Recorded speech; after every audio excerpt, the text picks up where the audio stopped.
President of Crylike Executive Realty. Last year, Crylike assisted over 900 plus families in reaching their goals of buying and selling real estate in South Central Kentucky. Our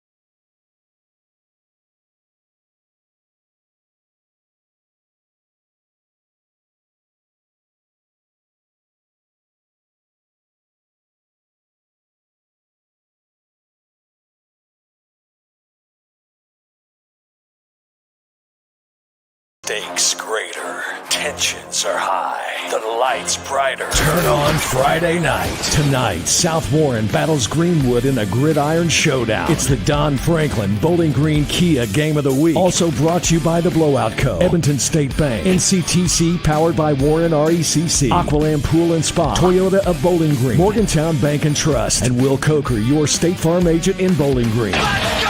Friday Night Lights. South Warren at Greenwood on the Seven Mountain Sports Network. Now, down to the field with Ryan Murphy and Big Hamp. Well, it's a rainy night here at the Swamp on campus of Greenwood High School. We're set to host the South Warren Spartans. The Greenwood Gators will, on that note. The South Warren Spartans 2-0 in 6A play, making the trip across town to face their former class and district rivals here this afternoon. And we have a lot more questions than answers, it seems, at the moment. It's possible rain delay across the entire region. Some schools have recanceled, but we are eager to get this game here tonight. Kickoff is scheduled for 7 unless the weather delay gets in the way of that. But we do have a lot of pregame coverage here for you this afternoon, and it leads us off first with head coach Brandon Smith of the South Warren Spartans. So here's our exclusive sit-down with him earlier this week. Well, we welcome you into the Don Franklin Bowling Green Kia Game of the Week countdown to kickoff. We're now joined by head coach of the South Warren Spartans, Coach Brandon Smith. Coach, thank you for sitting down with us today. Yeah, thanks for having me. Appreciate it. Coach, I know this year maybe it's been a bit of a shift for you guys, but it's not one that you're all too unfamiliar with. You've experienced a shift up in classes before, twice in fact, now up to 6A.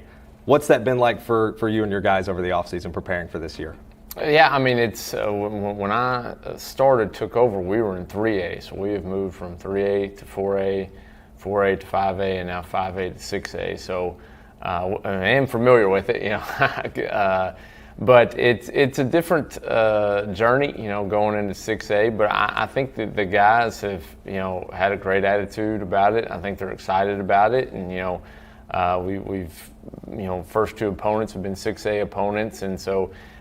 You know, we've scheduled and played 6A schools ever since I've been here.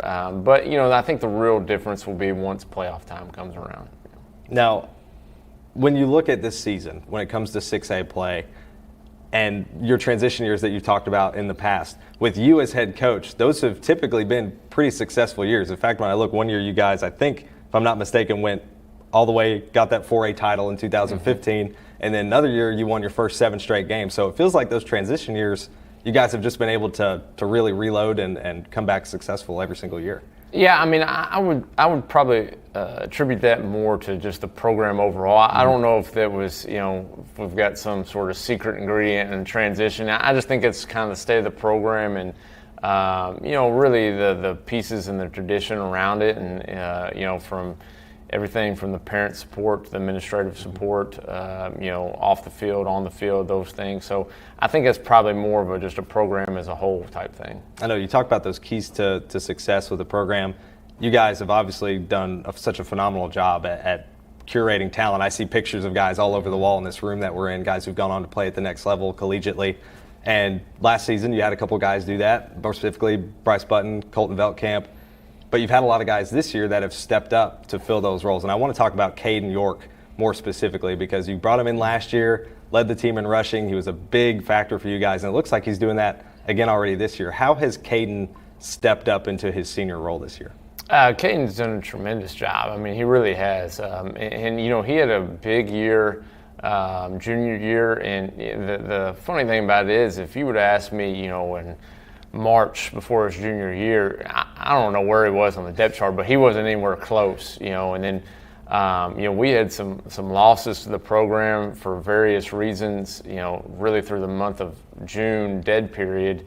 And it kind of got to where he was about the only guy left. And so he put in that role, and then, he got his opportunity and, really took advantage of it. And he's a story I'll use for many, many years to come of how you take advantage of your opportunities, but had a tremendous junior year kind of out of nowhere. And then this year, everybody kind of, he's, like you said, we lost Bryce, Colton, some of those big time guys. And so Caden's really the one that people will scout and prepare for. And that's really tough to do when teams know who you are and they're preparing for you, and then you're still producing. And through 2 games, he's done that. And he worked his butt off, in the off season, training for it, getting ready for it. So, he deserves the good things that are coming his way. Now to flip to the other side of things, because obviously Caden can seem like get it done, whether it's pass play or he can run it on the ground. But Jake Carter has really been the guy, especially last year. He was a big guy in your receiving core. Again, he stepped up this year, and he's really, fired out of the gate, doing really well this year. Yeah, and Jake's really kind of the same process there of, he had a really big junior year. I think he was our leading receiver last year, and and again, that comes with expectations your senior year, and through 2 games, he's done a tremendous job. He had a little injury throughout the summer, really was hindered, wasn't able to do a whole lot, and really, I think the first time he did anything was the first game, full speed going at it, and he picked up right where he left off. And so, but he's the same way. He worked his tail off in the off season, getting ready for high expectations his senior year. Now we've talked about the offense. Switch to the defense, because I feel like maybe that's an underrated or underrepresented, under-talked about part of your guys' plan and your success, especially since you've been head coach. And the defense so far has been really good this year. Move up to 6A. You talk about how you've played 6A teams in the past, and that's prepared you guys to make this move up now that it's happened. But 3 interceptions so far this year. The defense has shown up in a lot of big ways. How do you assess them through these first 2 weeks? The defense is really in my opinion, why we won last week. I thought they did a great job, against Manual, and really kept us in the game until our offense could find her footing. And on paper, that's kind of who I thought would be the key, or the early in the year, the staple of our team, because there was more returning guys, more guys that know what they're doing. And the first week, I was a little disappointed. I don't know if we held up to those expectations, but they definitely kicked it up last week and played really well. But that's kind of what we've hung our hat on around here for a long time, is playing great defense, and then finding ways to move the ball and get in the end zone and get points when we have the opportunity. Now, I'd be hard-pressed not to ask you about the quarterback position success that this school has seen, especially in your tenure here and your time with the program. 3 straight Division I quarterbacks that you guys have produced, and most of them have been, if I'm not mistaken, 3-year starters. Am I correct in that? Or 2-year starters? The last 2 have been 3-year starters. Last 2 have been 3-year starters. So now you have Camden Page kind of step into that role as a junior. How do you see him progressing in that role, and how have you seen him step up to that role? Camden's, I've told him all the time, his biggest strength is his leadership, and he's a winner. He plays baseball and basketball, and he does it in those sports, and that's what he's got going for him. And then I can teach him the rest. And he's done a good job. It's not easy, especially when you have expectations and you're a high-profile school. That with those expectations to come in and play quarterback when you're following guys that have done a really good job with it. So it's difficult. But he's handled it really well. He's embraced the challenge, and he continues to make progress. And Chase Bell, who's playing a little bit as well, is kind of in the same boat of he's embraced the expectations. And again, it's not easy. Both of them are inexperienced at the position. And quite frankly, they really don't know what's going on at this stage. And that's expected. But as time progresses, the game should slow down for them and start making good decisions. And to me, quarterback play is all about decision making. That's the prime ingredient, and I think that stuff will improve as the season goes along. Now, as your season progresses, obviously this week you got Greenwood on the slate, former class and divisional rival, but little different situation this year. But how do you assess a Coach Howard led Gators team as you head into this Friday? You know, Greenwood and Coach Howard really uses the same blueprint we do. Is they try to play great defense, and then, you know, offensively they're going to grind it out, you know, put together long drives, take a lot of time off the clock, and then get points on the board. And that's similar to what we do, and they're no different this year. I think, like us, their defense is the strength of their team, and their offensive line is really good. It's experienced. And so they're smart enough to use those guys and make them the primary focal point of that offense. And so it's going to be difficult, but we're excited to play a game in town, you know, not travel, in a community game. You know, this is going to feel more like real, true high school football. And it's not, you know, nothing against those other games. Those are great experiences, but you're traveling long distance. You don't really know anybody. You know, this is where you know everybody. And to me, this is really what high school football is all about. Now you have the home atmosphere. Obviously, you guys won't be able to play it until hopefully next week when you guys host Bowling Green. So what better way to open the season with, you know, new turf, new facility upgrades? How has that been, seeing the facilities kind of come together over the offseason and here through these first couple of weeks? Does that build a lot of excitement with you and your guys? What's that been like in the locker room? Yeah, for me personally, it's a little bittersweet, you know, but because I've been around here a long time, so you get used to things. But I know the guys, the players, the coaches, the parents are really excited. They're really grateful for the, you know, upgrade around here and the turf. And, you know, I mean, it's honestly the games are, you know, they're nice, but the big thing with the turf field is the practices. You know, like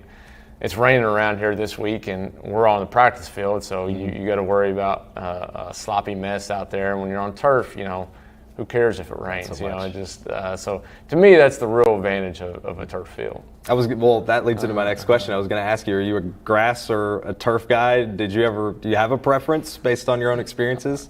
And I like a grass field on Friday night at 7 o'clock. Yep. Every other moment of the year, I like a turf field. Yep. You know? But I'm still partial to the grass, but the turf field is so convenient, and you just don't have to worry about a lot of minute things when you have a turf field. Now, Coach, as we kind of wrap up our time here, how do you look ahead to the rest of the season? Because through this first 2 weeks, 2-0, you couldn't ask for a much better start, but how do you keep your team kind of at a level head, level playing field going out through the next couple weeks? And obviously the most important time comes in the postseason. How do you prepare them for that? Well, I think that teams take on a lot of times the personality of their coach. And so I believe that, you know, I've got to practice it myself if I'm going to preach it. So all I'm trying to do is find a way to beat Greenwood. And that's all we're focused on. That's all we're doing. That's all I spend my time on.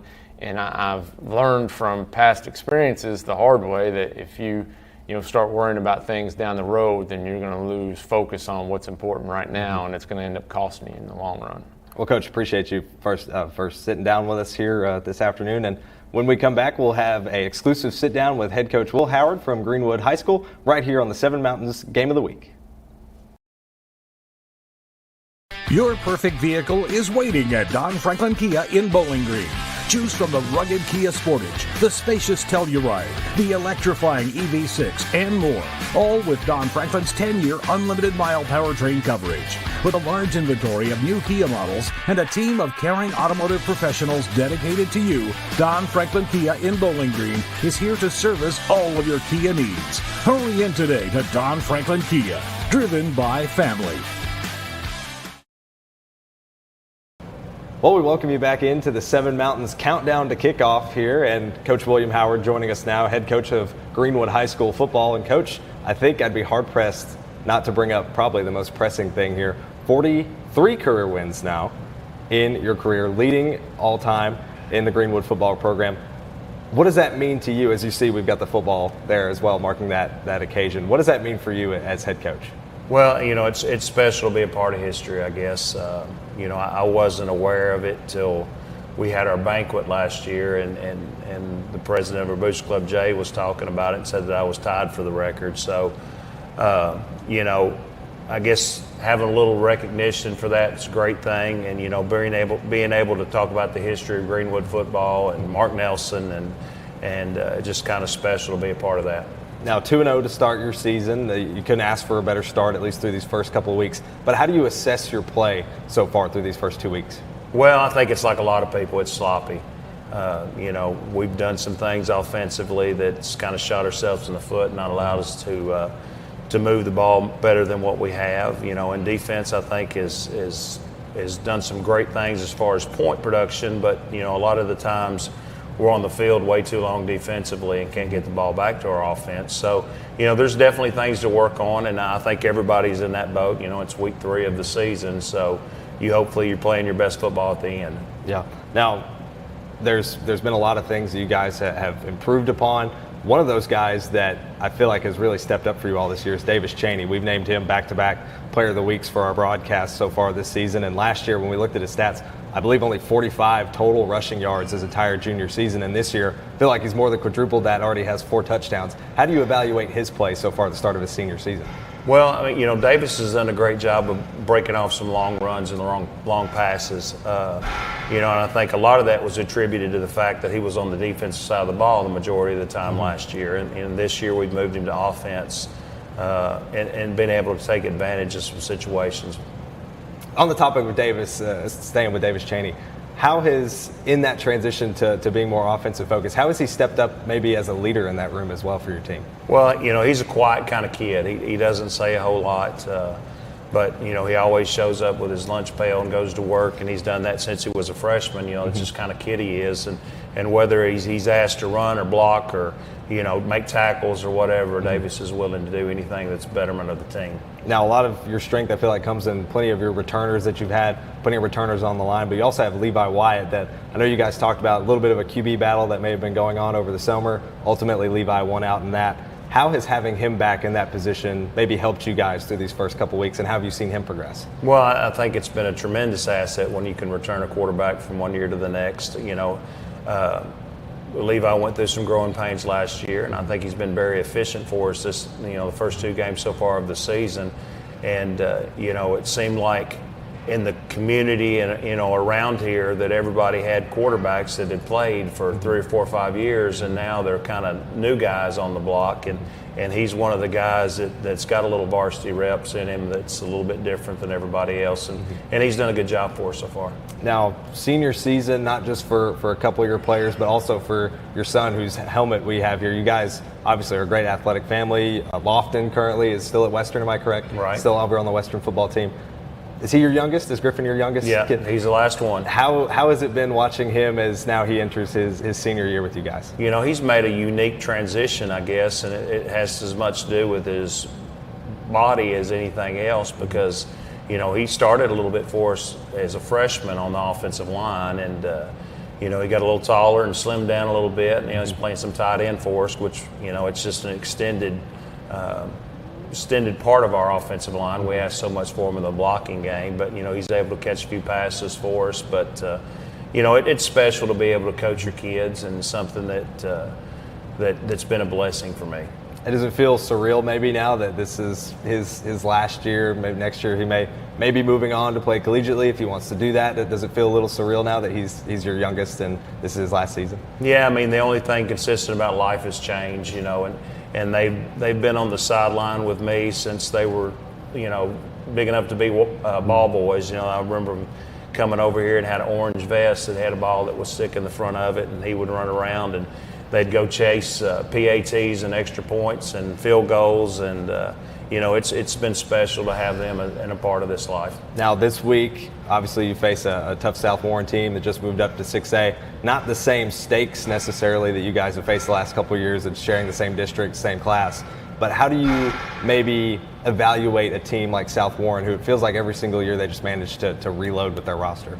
Yeah, they've got an extremely good program over there.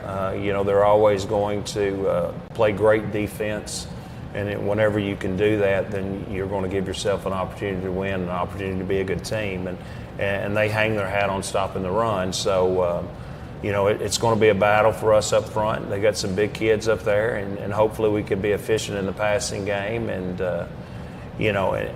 for us defensively, that they've got a lot of weapons that are out there on the perimeter. We got to take care of that too.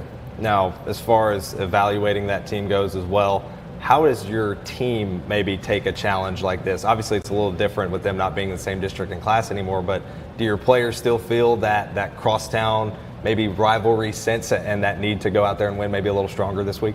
Yeah, I mean, I think it's important in a lot of aspects of the big picture, even though it's not a district game, because, you know, when you get in the playoffs, it's based on your RPI, whether you play at home or play on the road, and having a good showing against a 6A program is something that's definitely will benefit you later on in the playoffs. Now, this year, I know the district as well as just the class has kind of had a bit of a shakeup. South Warren's part of that moving out. You bring in Barron County, Warren Central, kind of shakes things up a little bit. How does that work for you as a coach in terms of maybe planning for the course of a season now that things have shaken up? Is it business as usual? Is it week to week? What's that look like for you? You know, I don't think it's changed a whole lot. You know, the kind of ironic thing about it was that it was exactly what our district should have been 4 years ago when they did that. But, you know, Barron County and Warren Central petitioned to move up to 6A, and then KHSAA wouldn't allow that this time, so they had to stay in 5A.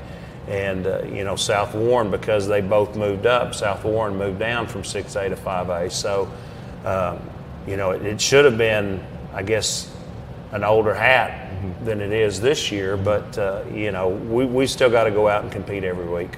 Well, Coach, we appreciate you for sitting down with us and taking the time out of your busy week. I know it's been a great couple weeks, and congratulations on your big honor becoming the winningest head football coach here at Greenwood High School. Well, I thank you guys for covering our games. Awesome. Well, we appreciate you all for tuning in, and we'll take ourselves a quick break, and we'll be right back here on our Countdown to Kickoff show on the Seven Mountains Game of the Week. Your perfect vehicle is waiting at Don Franklin Kia in Bowling Green. Choose from the rugged Kia Sportage, the spacious Telluride, the electrifying EV6, and more. All with Don Franklin's 10-year unlimited mile powertrain coverage. With a large inventory of new Kia models and a team of caring automotive professionals dedicated to you, Don Franklin Kia in Bowling Green is here to service all of your Kia needs. Hurry in today to Don Franklin Kia, driven by family. Well, we welcome you back here to Greenwood High School for the Don Franklin Bowling Green Kia Game of the Week. You just saw our two exclusive interviews with head coach William Howard of the Greenwood Gators, head coach Brandon Smith of the South Warren Spartans, ahead of their game tonight here at the Swamp. Ryan Murphy, Big Hamp alongside Matthew Clark, our awesome director. Ian and Megan going to be bringing you all the awesome shots here this afternoon. But before we get to that, we have some bad news to relay. If you're watching with us on our live stream, you can already see it there. Unfortunately, Hamp, we are in a weather delay. Some rain has entered the area. Some games have already been postponed. But from what we can understand, kickoff tonight here at the Swamp. Game time goal is 7:30. And hopefully we'll have some players out on the field and we'll be ready to go. And we won't be here past, I think, both of our bedtimes. Definitely will be here past my bedtime for sure. Man, I tell you what, I didn't see any lightning out there. I didn't either. So I don't know why the rain delay. Me personally, being as old school as I am. Oh, yes, yes. I love playing in the rain. So, I mean, I wish they could get it on while it's raining. But unfortunately, there's no more grass and mud out there. It's all turf because I loved going. Even when I went into the game, Ryan, if I went into the game my freshman year and, you know, the only way I was going in is if we were, like, winning. If it was raining and we were winning, I'd slide across the ground. That's what's fun. You get out, you can get messy, and it's like, well, it's just part of it, you know. It doesn't really matter at that point. Yeah, I'd jump out there and pretend like I've been in the game the whole time. Come out muddy. So the good thing, I guess, is we're going to be able to start at 7:30, but the reason for that, I'm sure, is because of this new turf, this new facility that the Gators have added to over the last couple of seasons. You can see their new athletic facility just across from us now on what is now the home side for the Gators. They still exit out of their locker room on the side we're on, just below the camera that you're watching if you're watching via our live stream. And they run out there now on the opposite side. They've got some new seats over there. But, man, I think we both came out here a little eager to see this one as quickly as possible because this feels like a matchup that both these teams have really looked forward to, especially the Spartans who have yet to play in the Bowling Green zip code this season. Man, and that is a fact. But I tell you what, Halloween has definitely come early. Look at the sky out there. It's gray. Oh, gosh. All right. We got the rain in. It's swampy out here. It is swampy. You got You got Spartans creeping in. It's not your trying swamp. to come in and get them a gator egg. Yep. And if they can escape with one, they're going to escape with one. But if they can't, those gators are going to be all over them, Ryan. This feels like a fantasy, like Lord of the Rings style journey you're explaining here for that the Spartans are going to try to go on coming into the swamp tonight. It's kind of been like that this year for the Gators. We've been to the Gators. Yes. We watched the Gators 3 times now. Yes. First 2 weeks we've had it there.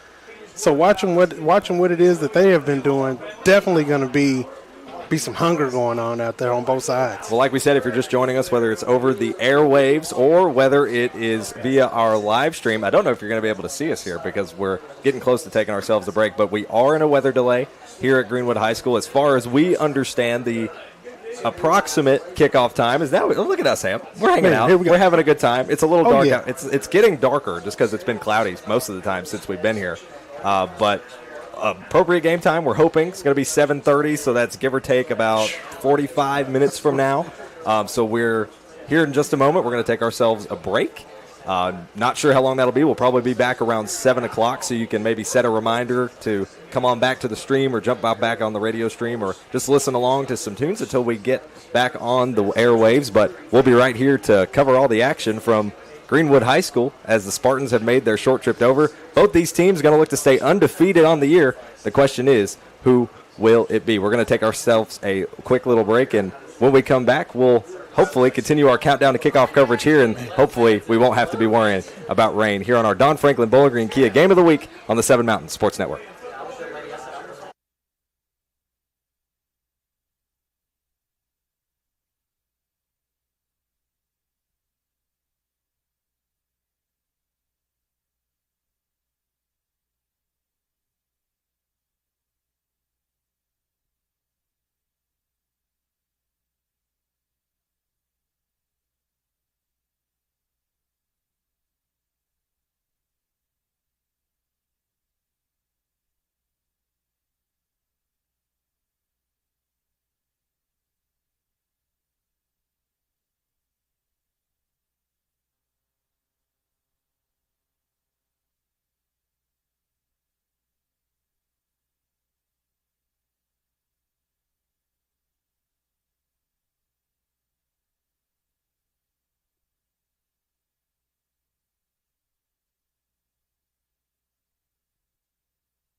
There's good energy here at Greenwood High School. If you're watching along on our live stream, you can see there's plenty of movement around the field. The players are antsy. They're chanting on both sides. The crowd is filling in. They were lined out the gates before they finally opened just a couple of minutes ago. And if you're listening here on the airwaves, we welcome you back into the Don Franklin Bowling Green Kia Game of the Week here on the 7 Mountain Sports Network.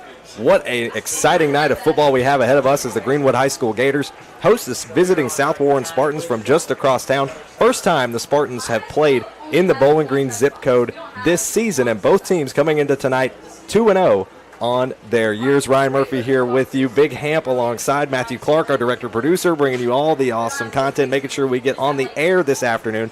And we'll have Megan Geisler and our man Ian down on the floor in the field in the midst of all the action, bringing you the shots here tonight. How much more excited, Hamp, could you be? Because we were talking about it just before we came back on air, how excited both these teams feel, and you can even feel it from the grandstands as they start to fill in here. Oh, I love it, man. This is electric. This is when you know there's going to be a good fight out there. This is when you know neither team is taking each other lightly at all. When you feel the energy and the passion between both teams out there, that shouting, that war rage, I'm telling you, I miss it. I wish I could get down there for one quarter. Just one quarter is all I need.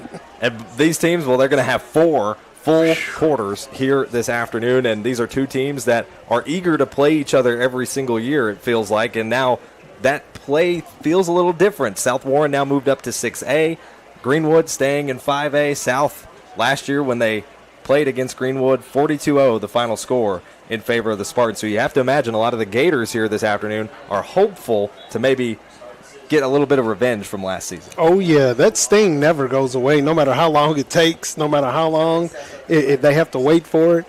The Gators are looking for a get back, man, because it's, like you said, both teams are both 2-0 right now. You want to try to keep that. Now, Greenwood had a test last week. Like, it was, the numbers doesn't match the way the game was played. Mm-hmm. You and I seen it was a great defensive game.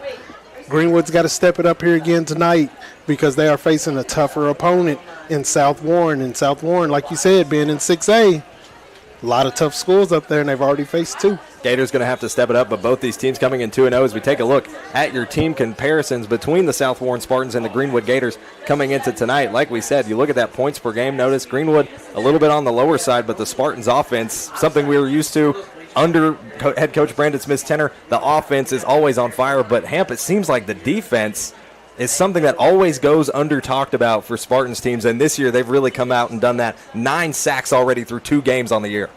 You got some tough players out there. South Warren's defense is always a big, powerful, hungry defense. They might start out kind of slow, but once they get going, once they figure you out, you can almost forget it.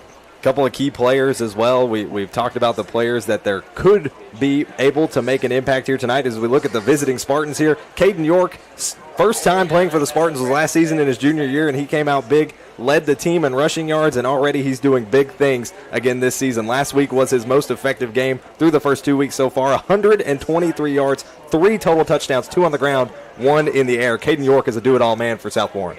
Man, a tough one right there, not only on offense, but then also on defense. He's jumping out there doing his thing.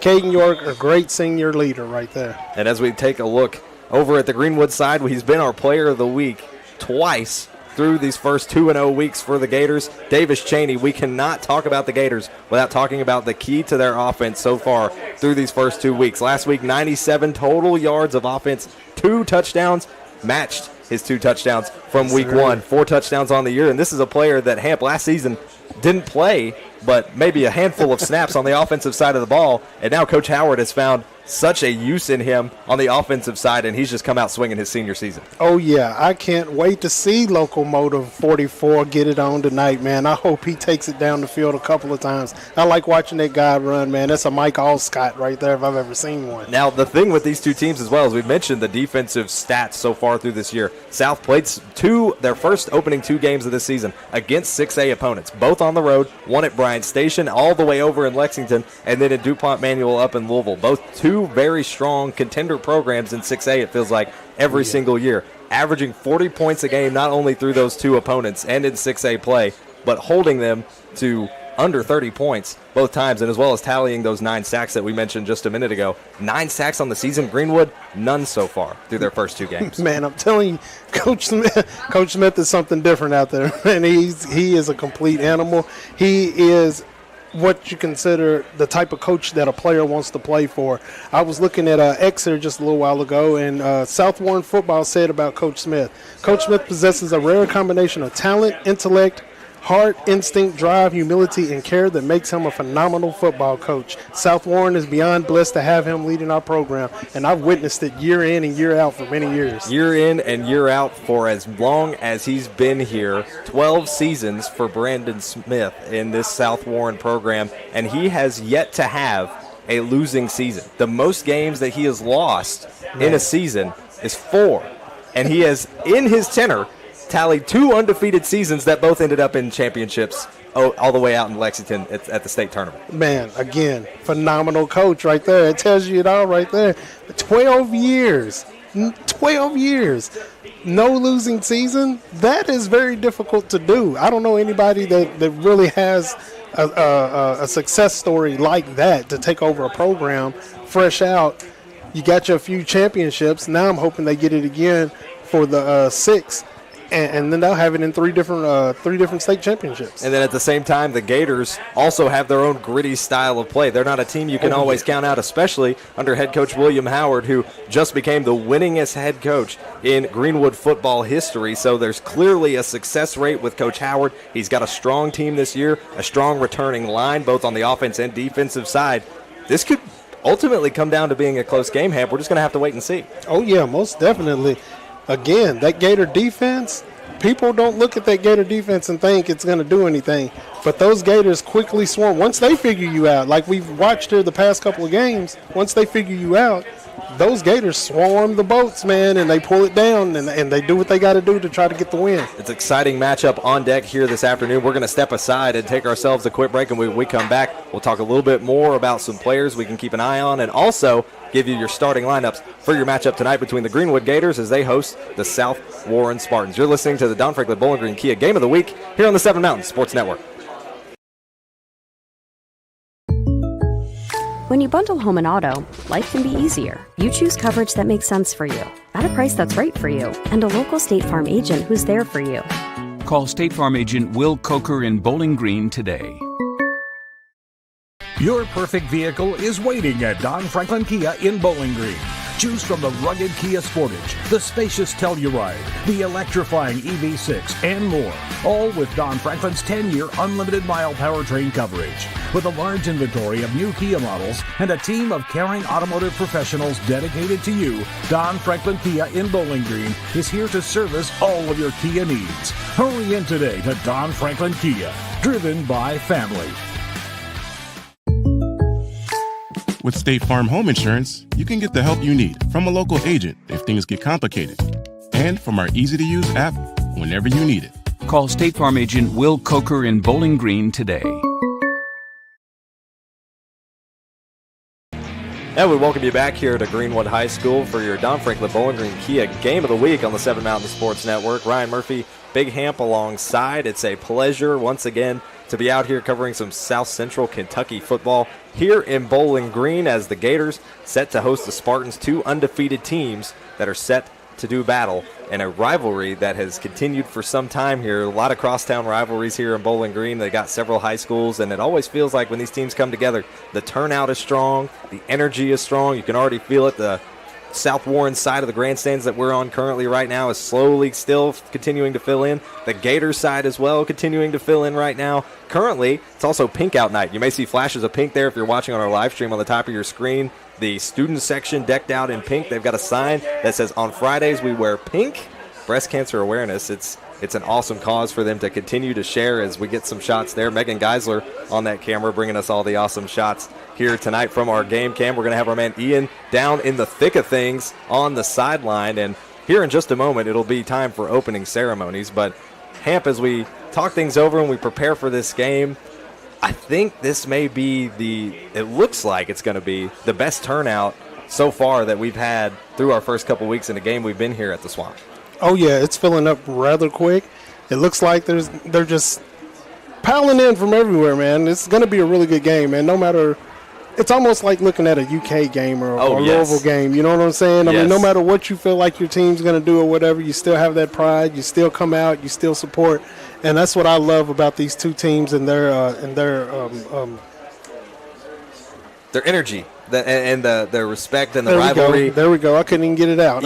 You can never change like how it feels to beat that team that's just down the road from you. Because you're only separated by distance, like just a little bit of distance, and I think that creates all the more desire to win in both these teams. When we mentioned it earlier when we first came back on the air, you could feel that both the teams were really amped up, and I think especially getting held back by a rain delay. They expected to already be playing by this point. You got to imagine for these players, and Hamp, you can maybe attest to this, that they're probably getting a little antsy. Oh, yeah, the players are definitely getting antsy. I know the fans are because they've talked about it all week long.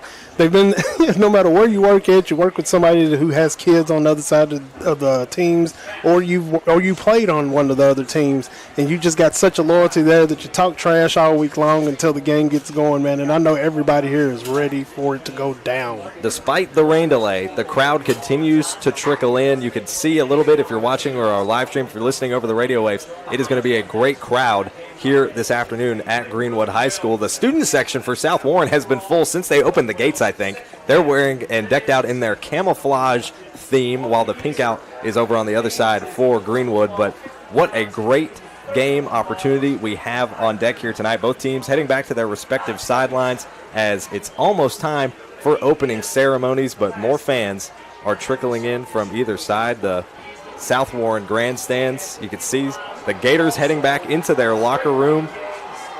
A lot of new facilities here, and as this rain delay has kind of gone on, you've also seen players and coaches from either team walking up, talking to each other. Yes, it's a rival. Yes, you want to beat the other team, but we saw Coach Howard and Coach Smith talking it up a little during that rain delay about 6:30, 6:45.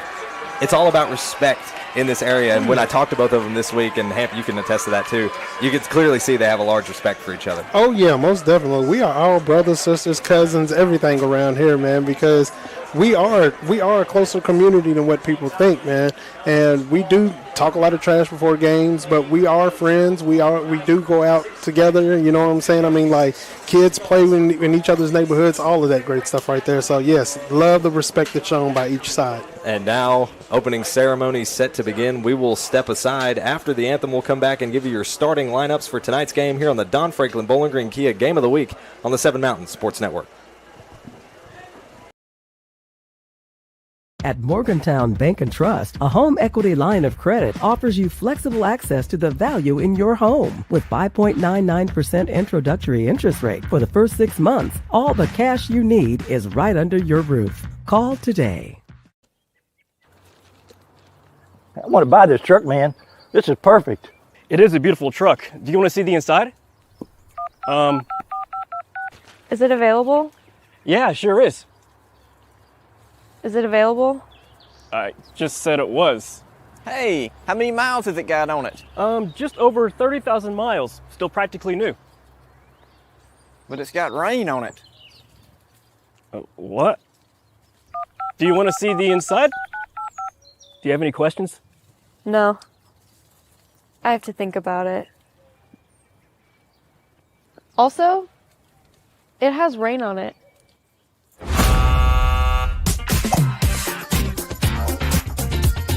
Selling your car shouldn't be a pain. Bring your vehicle out to Toyota Bowling Green and we'll make sure you get taken care of.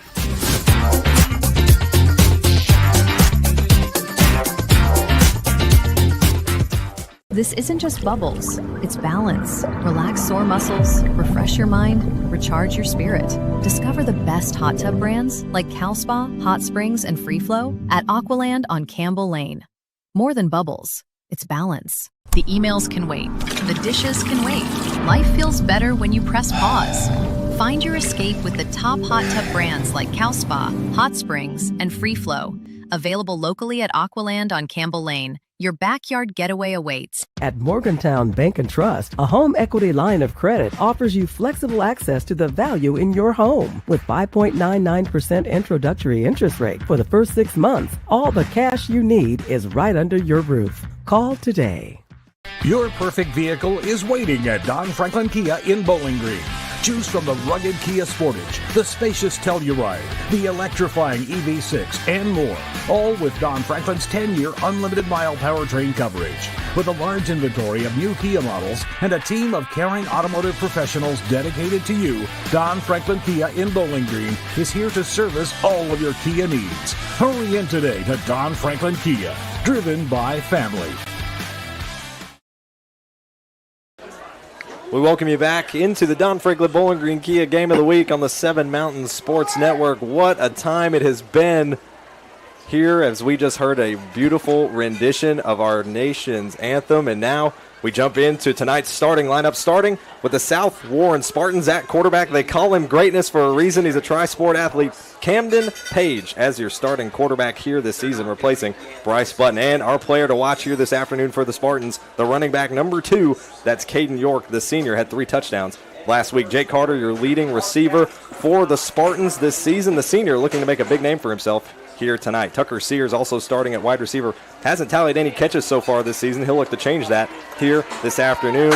And it's going to be Justin Capps, number 18, another wideout for the Spartans. Number 12, at tight end, Griffin Reynolds, starting in that tight end slot for the Spartans. And we go to that offensive line. Number 78, the 5'10 senior, that's Kyler Lyons. At left guard, number 58, it's Aiden Hines, the junior, 6-foot junior. And then at center, it's a different look here. You see Easton Irvin. If you're watching on your screen, it's actually going to be Xavier Wilson substituting for the injured Easton Irvin. And at right guard, number 53, Mason Demerly is going to be covering for Xavier Wilson, who normally starts at right guard. And then rounding out the offensive line, right tackle, number 55, Malik Butler. As now we jump to the South Warren Spartans starting defense. At D, it's going to be number 3, Will Mays, 7 tackles so far he's tallied on the season. And at guard at number 52, that's Queese Smith with 2 sacks in the previous game for the Spartans. Alongside him, defensive tackle number 55, Malik Butler, with 2 sacks so far on the season, split between their opening 2 games. At D, number 15, that's Kyson Buford, who also has a sack on the season for the Spartans. At outside linebacker, that's number 23, Riley Aller, who's also tallied a sack for the Spartans defense. And we look at middle linebacker Drayson Moore, who's tied and leading the team in tackles. Number 0, senior, looked to have a big defensive performance tonight.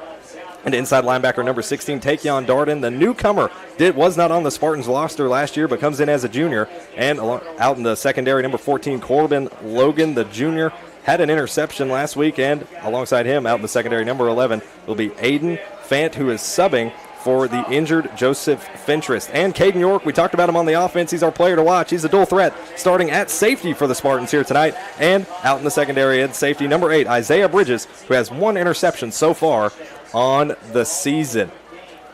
As it looks like we're getting set here for the coin toss. Both teams lining up on either side of the field. The Spartans are about to head out on to this field this afternoon, and you're getting a look from center field as we're awaiting the Spartans to head out to complete the coin toss. And while we're waiting on them, we'll take a look at Greenwood's starting lineups here tonight. We've seen them plenty of times this season here on the Seven Mountains Sports Network, and we'll start with the offense. Number 17, the senior quarterback, Levi White. He's got 2 passing touchdowns last week. Can he add some more to his season so far? At running back, number 1, Nathan Self leads the team in rushing yards, and just next to him at running back, number 44, Davis Cheney, 2-time Seven Mountains Player of the Week and our player to watch here this afternoon. At wide receiver, number 8, Cade Webb.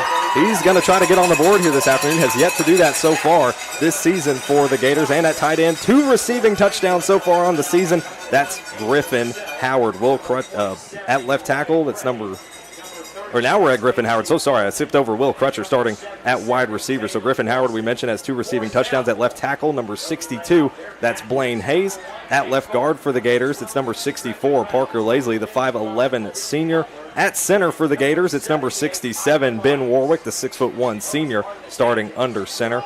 And at right guard, number 71, Lakin Beckhader, the sophomore, starting at right guard. And at right tackle, number 58, Jackson Haynes, the sophomore, starting at right tackle. As we rejoin the field, and both teams are heading out to center field for the coin toss, and we're getting this great shot here from Ian to see who our winners are going to be. See Coach William Howard walking up and shaking the hand of head coach Brandon Smith of the Spartans. Officials talking it over. Hamp, the coin toss determines a lot of things as far as momentum to start a game. But if you're Greenwood here hosting tonight, would you rather start with the football or trust in your defense to make a stop against the Spartans? I think I would trust in my defense if I was the Gators to start out, just to see how they're going to come out. Test them out a little bit and see where their head is at, and then bring it up with the offense. Officials still showing them the game coin here for this afternoon between the Gators and the Spartans. The Spartans, as the visiting team, will get to call heads or tails. Coin toss is up. It looks like the Spartans will win the coin toss. And they're going to defer to the second half. So, Hamp, I guess we're going to get to see this Gators offense for the first time here on Pink Out Night in the Swamp.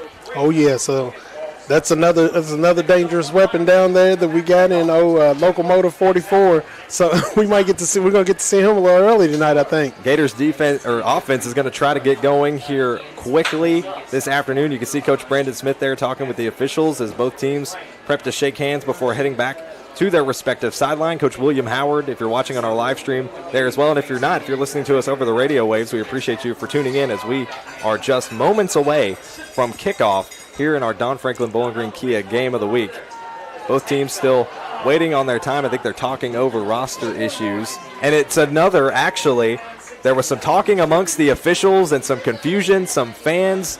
You heard some oohs and ahs and some frustrated noises, and it sounds like we're going to get another 30-minute lightning delay. We did not see anything from here in the press box, but the officials are pushing both teams or waving both teams back to their respective sidelines. It is quite possible that it is another 30 minutes before we go live here. So another weather delay. Wow. For kickoff. That is, Hamp, you may know more than me. I believe it is technically law that within, if you have lightning within, I believe it's an 8-mile radius of wherever it is you are, or if it's visible, then you have to go into a mandatory 30-minute lightning delay, and then every lightning strike after that just restarts that 30-minute clock. So that looks to be the situation that we're in right now. Oh, well. South Warren's coming to the sideline. South Warren is coming to the sideline. The Gators are still in their locker room, so we don't see any Gators currently on the field. Coach William Howard and Coach Brandon Smith are currently still at center field with the entire officials team talking this over. If you're watching on our live stream, you can see it. They're standing right in the middle of the G. That is Coach Howard and Coach Smith talking it over. They seem to be content either way, but the Spartans do look like they are possibly walking to the exit of the field, potentially to take shelter. No one in the grandstands has went to seek shelter just yet. So officials have told, that we're hearing, have told both teams to go back to their locker rooms for this lightning delay. We actually we did hear from Jeff Nations and BG Daily News. He is currently at Warren Central covering the Warren Central ACS game, and it sounded like there was a lightning delay there, according to him. So it seems like that lightning has now found its way right up the road here to Greenwood and put us in this delay now. Man, making me wait. It's unfortunate.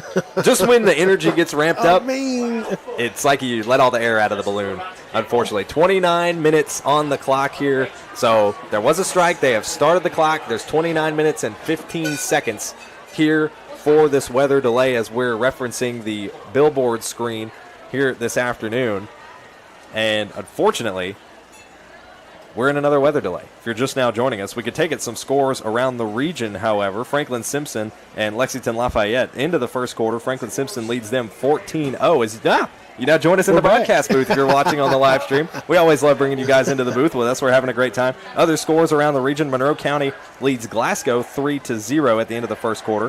Franklin Simpson, actually another score update from that game. Franklin Simpson leads Lexington Lafayette 28-7 at the half. And then Hart County leads Caverna 19-14 at the end of the first quarter. And here we are between the Gators and the Spartans, and still have yet to kick things off. We thought we'd get going around 7:17, and now it's 7:20 and back in another lightning delay? Everybody's a little anxious, man. Everybody's ready to go. I think the gods are saying, "Hey, look, let's calm this down a little bit because it could get very rambunctious." Or maybe they're just saying, "Hey, why don't we wait and let more people come in to witness this great event that's about to take place?" We're calming down the energy. There's some fans that look like they're stepping out of the grandstands. Not a whole lot. They're not leaving in droves. So everyone is expecting to get going here, and now what's looking to be about 23 minutes, 24 minutes, give or take, here as you can see the clock on your screen if you're watching on our live stream. But, man, all the wind just taken right out of the sails. It's like every time we get going. But, again, I say it as someone from here in Hamp. I know you know this as well. It's just Kentucky weather in September. Somebody's dropping the ball on the Bowling Green bubble, man. They've been doing it for the past several years. It's like since COVID is like, they don't have anybody there to control the Bowling Green bubble. We need something around us, like a mountain or something, and we've got nothing. We've got nothing going on here. But we appreciate our crew who's continuing to bring us the coverage here during this weather delay. Now 23 minutes left in this weather delay. We've got Ian who's going to be down the sidelines. He brought you all the awesome shots during the opening ceremonies. We heard an amazing anthem rendition there during our commercial break, and Megan Geisler is on our game cam here this afternoon. And actually, had we had those cameras panned around to center field, Coach Smith and Coach Howard are just walking around the field. I mean, just having a conversation. I think they just decided to play this game so they could catch up. Like, they're just hanging out. They're having a good time. They're now talking to some of the officials and athletic directors, part of this programs here at Greenwood High School, still talking things over, potentially whether or not to expect any more lightning. I think we all hope that that's not the case. And probably deciding on what it is, what are the options just in case, you know, it push it back again. And people, I mean, it's Friday, sure, but as it gets later and later and later, there are small kids out here. Yes, they're going to get very testy, and a lot of people are going to be like, I got to grab my son and go. Yeah, they're like, we got to get out of here, guys. You got to catch a ride. We got to get shifting. But inside now, 22 minutes to go on our lightning clock. It just continues to run down. Nobody has left yet. I do see people actually arriving now with their umbrellas. I hear some applause going. I think it's coming from the South Warren student section, so they're still having a great time. They're ready to get a game going. They're getting riled up. Gators on the other side, they're going to start to get riled up here shortly.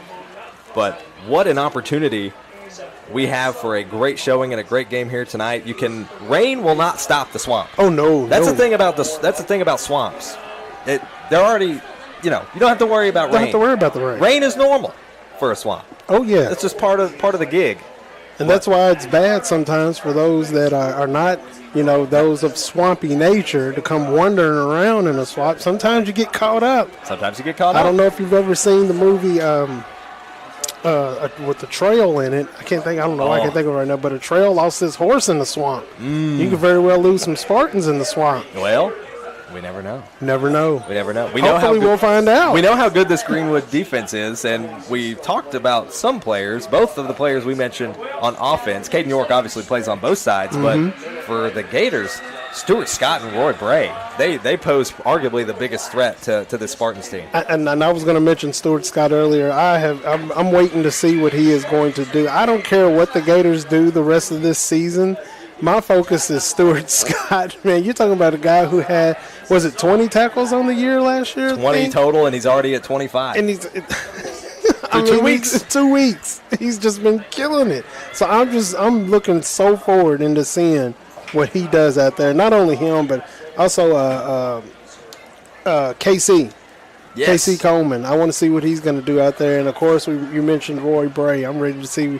I love defense, man. As I told you before, I played linebacker when I was in high school, and I just love just watching the physicality of the defense and what all goes into that. And that's the thing, too. I feel like for most people, when you watch football, the offense is normally what gets the praise because it's the most flashy. It's the most fun. It's the most understandable and recognizable. Yes. But there's such an art to defense on a football team and the coordination that it takes that Greenwood and their secondary has become really good at this season. Oh yeah, I'm just loving watching them go from what they were at last year and seeing how they're starting this year, and I really, really, really hope they keep that momentum. I know South Warren is going to keep doing what South Warren does. I really believe and hope in them in the 6A, but watching what Greenwood is doing and how they're moving right now, if they just keep believing in themselves and keep playing the way that they're playing, especially on defense, man, they're going to be tough. They're going to be tough to stop. 19 minutes now left on this lightning clock. We're crossing our fingers, dotting our I's, hoping that we are not going to get any more lightning in this instance, as we've got some more score updates around the region. Not everyone is affected by rain, at least not currently. Bowling Green had a decent road trip on their hands this afternoon. They are over at Scott County, currently tied at the end of the first quarter, 14-14, so a close one going on over at Scott County. At the end of the first quarter between McLean County and Grayson County, it's McLean that leads 6-0 at that one, and it's halftime currently in Scotty Country. Glasgow leads 7-3 over Monroe County, so a couple of scoring updates there for some local teams around the region. Man, my Falcons, I can't even pick a side between Glasgow and Monroe County because there's so many Monroe County people on both sides anyway. So I don't know. I'm a little tossed. See, I knew that was your team right there too. So it was like, It's a toss, you know. Head coach Jackson Arnett, first season with the Scotties. He's a Monroe County guy. Former quarterback at Monroe County. It's about a decade and a half ago, give or take. He was one of the greats, I think many would say, from the Falcons. So I don't know. It almost feels odd, too, that he's a Scotty. Man. The Scotty's like a game like this for Monroe County people. Right. If we play Glasgow, or Monroe County plays Glasgow, that's like a Greenwood South Warren type of game when we would go and play them. That's, same energy. There's a lot of energies going on around the region. And now they're looking at him talking about traitor. Well, while we've got some time, we got about 17 minutes, give or take, before hopefully we get this thing kicked off. We can go ahead and finish up our starting lineups and show you off the Greenwood defense, starting at the edge. We talked about him. Hamp, you mentioned him, number 36, Casey Coleman. He was our player to watch in week one. On the defensive line, number 52, Grant Turner, has 11 tackles so far on the season. Alongside him on the line, number 53, Bryson Boggs, 5 tackles on the season for the junior. And at the edge, on the other side of the line, number 38, Karen Tidwell, who has 8 tackles on the season. That's the junior. And Stuart Scott, number 2, the Deuce, 25 tackles, second on the team so far, and an interception on the season so far for Scott. Alongside him, number 27, Roy Bray, the leading tackler on this Gators team. And also at linebacker, number 56, Cooper Hines, with 20 tackles. This linebacker triple threat has really done a lot for the Gators this season. At CB, number 12, Ladarius Porter, the 5'7 senior, in that starting spot. And with a new number this Friday night, Ryder Lambert, you see on your screen if you're watching our live stream, number 4, he's wearing number 24 this afternoon. And subbing for Tristan Bailey Thomas, that's the safety, number 19, Beck Smith, the freshman, in the starting lineup tonight. And rounding out your secondary and the defense for the Gators, at safety, number 28, Alex Hagan, the senior. Those are completing now your starting lineups for tonight's matchup between the Gators and the Spartans. We talked about the defense that they've got and the potential they have to put a lot of pressure on this South Warren team, and we'll get to see that hopefully here in about 15 minutes or so. But before that, we're going to step aside. We'll come back, give you a little more insight as to what we can expect from this game, and as we go to break, cross your fingers, hopefully all the weather is behind us. We'll take a break. You're listening to the Don Franklin Bowling Green Kia Game of the Week here on the Seven Mountains Sports Network. At Morgantown Bank and Trust, a home equity line of credit offers you flexible access to the value in your home. With 5.99% introductory interest rate for the first 6 months, all the cash you need is right under your roof. Call today. When you bundle home and auto, life can be easier. You choose coverage that makes sense for you, at a price that's right for you, and a local State Farm agent who's there for you. Call State Farm agent Will Coker in Bowling Green today. This isn't just bubbles, it's balance. Relax sore muscles, refresh your mind, recharge your spirit. Discover the best hot tub brands like Cal Spa, Hot Springs, and Free Flow at Aqualand on Campbell Lane. More than bubbles, it's balance. The emails can wait, the dishes can wait. Life feels better when you press pause. Find your escape with the top hot tub brands like Cal Spa, Hot Springs, and Free Flow. Available locally at Aqualand on Campbell Lane. Your backyard getaway awaits. I want to buy this truck, man. This is perfect. It is a beautiful truck. Do you want to see the inside? Is it available? Yeah, sure is. Is it available? I just said it was. Hey, how many miles has it got on it? Just over 30,000 miles. Still practically new. But it's got rain on it. What? Do you want to see the inside? Do you have any questions? No. I have to think about it. Also, it has rain on it.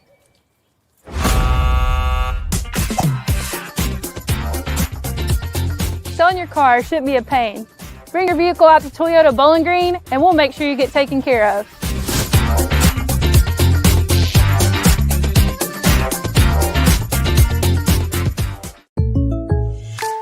With State Farm Home Insurance, you can get the help you need from a local agent if things get complicated. And from our easy-to-use app whenever you need it. Call State Farm agent Will Coker in Bowling Green today.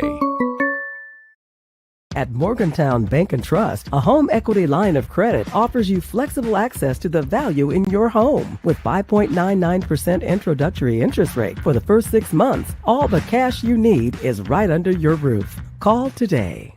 Your perfect vehicle is waiting at Don Franklin Kia in Bowling Green.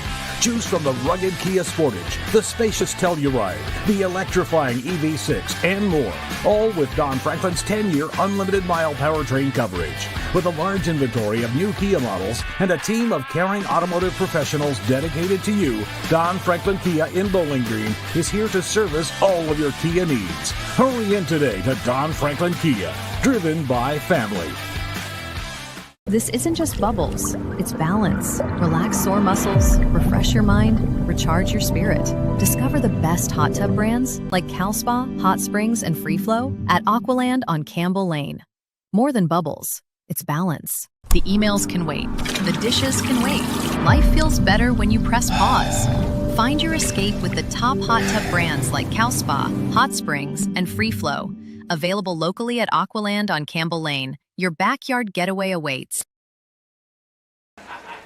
Hey, we welcome you back here to the Seven Mountain Sports Network for your Don Franklin Bowling Green Kia Game of the Week. Greenwood hosting South Warren. We are still in weather delay. If you're watching on our live stream, you can see that 30-minute weather delay timer still counting down 11 minutes, 40 seconds before we can get these teams back out on the field and hopefully get this thing kicked off. South Warren deferred to the second half as we welcome you into our broadcast booth. Ryan Murphy, Big Hamp alongside.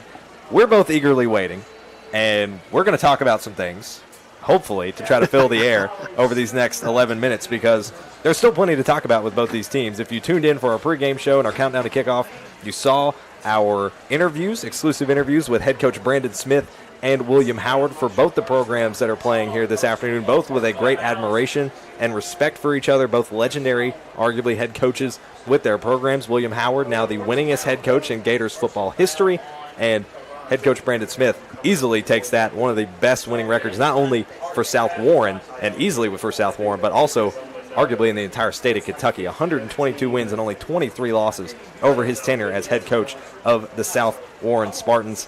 And here tonight, they have a chance to continue on what has already been a strong start to their first season up in 6A. First time facing a 5A opponent this year, first time playing in Bowling Green this year, and hopefully this lightning stays away and we get a chance for our first glimpse at this undoubtedly strong Spartan squad that every year just finds a way to reload. Man, always finds a way to reload. They never, it's not like they have to restock or anything. They already got it in the cupboard, so they're ready to go. The South Warren Spartans, man, like you said, have started off the year tremendously.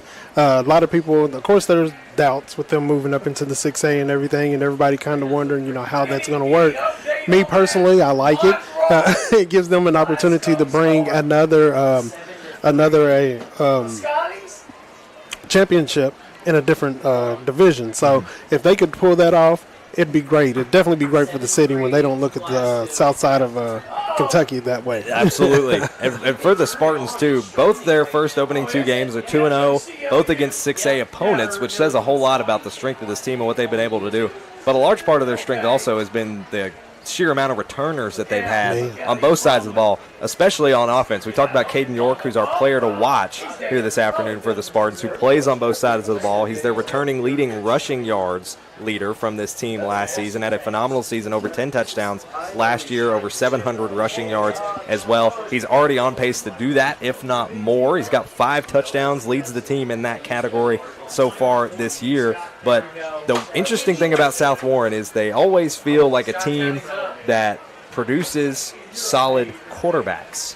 And they've done that over the last decade while Coach Brandon Smith has been there. 3 straight starting quarterbacks they've produced have all went on to play at the Division I level at the college football. Most recently, Bryce Button, who graduated last season, wasn't able to bring them a state title, but he no doubt left a lasting legacy, a lot of records as well for the South Warren program that Button was able to gather. He's now up at Eastern Michigan. Caden Veltkamp was before him, played a tenor at Western football. He's now at Florida Atlantic, and man, I mean, the quarterback status, and now this year you've got a junior for the first time in, I want to say, almost 6-7 seasons that will be taking the helm of that quarterback position in Camden Page. Man, big shoes for him to fill too, man. But I think Coach Smith will have him ready.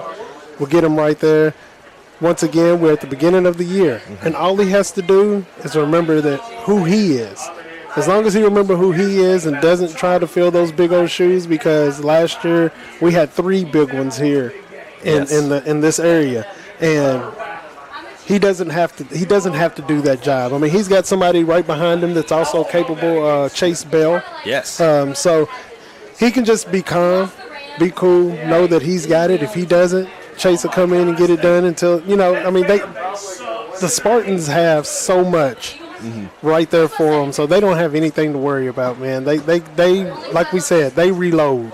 They just pull it right off the shelf and get it ready to go. And the thing with Chase Bell, too, is that he's, at least the last time I looked, was the number 1 ranked quarterback in his class, in the class of 2028. That just shows you the immense depth and the staff that Coach Smith has around him to continue to build that. When we talked to him on Wednesday, that was his big push, is he's like, yes, we've had all this great success, but it's a testament to all the great staffers that we have here at South Warren that continue to allow us to build this winning program and have allowed us to win so many games. But Coach Smith has been the leader that they've needed for that. And when you look at Camden Page, last game, some things he left on the table, but strong performance numbers-wise. 16 for 28 in his pass game, 239 total offensive yards, and 2 touchdowns, 1 interception, though. That's the one thing you'd like to knock off the board if you're Camden Page, who has 1 interception in both of their opening games this year. Oh, yeah, that's definitely something that he would just, especially depending on how the interceptions happen, he can definitely leave those in the wind. You got plenty of football left to play, man.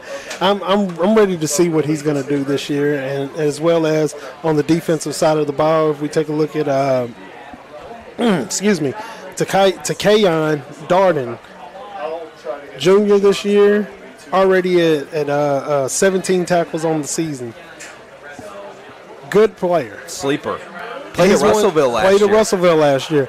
Good player. So when they brought him on, watching him come into the defense and what he's going to start doing for the South Warren defense is just going to come right into what everybody else has done over the course of all the years that all the talent that they've always had. And you mentioned it. Played at Russellville last season. 82 tackles on the year.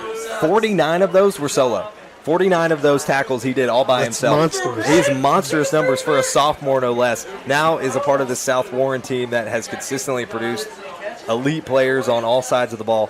And there's no doubt that tonight he is going to have a big impact, as he's tied for most tackles from an individual player on this Spartans team. Man, I just can't wait to see how they're all going to get it all together and how Coach Smith puts it all together and how Coach Howard puts his team together, man, and just watch how they run through the course of the year. And we talked about the Spartans, but Greenwood has their own threat, but primarily comes from the run game. So far on the season, 374 total rushing yards, 193 passing, so they clearly favor that run game. That's where they lean on Davis Cheney. That's where they lean on Nathan Self. But at the same time, last game, we saw Levi Wyatt air it out a lot more than we're used to against Warren East. 11 for 17 on that one as the Gators now head out onto the field. You could see them sprinting out. You see Davis Cheney among that group, Nathan Self as well, as they finally head out onto the field inside 5 minutes before kickoff here. Talking about Levi Wyatt, 11 for 17 in his past game. 1 interception as well. Again, it's one of those little things that you'd love to wipe off the board if you could, but alongside with that, also 2 touchdowns. So comparable stats from both quarterbacks. It's possible that we may see some good old-fashioned run-it-up-the-gut football here between these two teams. Oh, yeah. Like we said, when you talk about Locomotive 44, you can't forget Platform 1, where it all begins at, because Nathan Self will get it, and they'll run him, and he's the speedster, man. I'm telling you, you get that guy going, he gets into the secondary, it's over. You let him slide through one of the gaps, he's gone. So, yeah, you might see some grounding and pounding today. And the great thing for the Gators has not only been their run game, but it's also been their run defense. Through 2 games so far, Hamp, this may sound like an egregious number. They've only allowed 12.5 rushing yards per game through their 2 games so far this season between Westmoreland and Warren East. Does not surprise me at all the way that they play.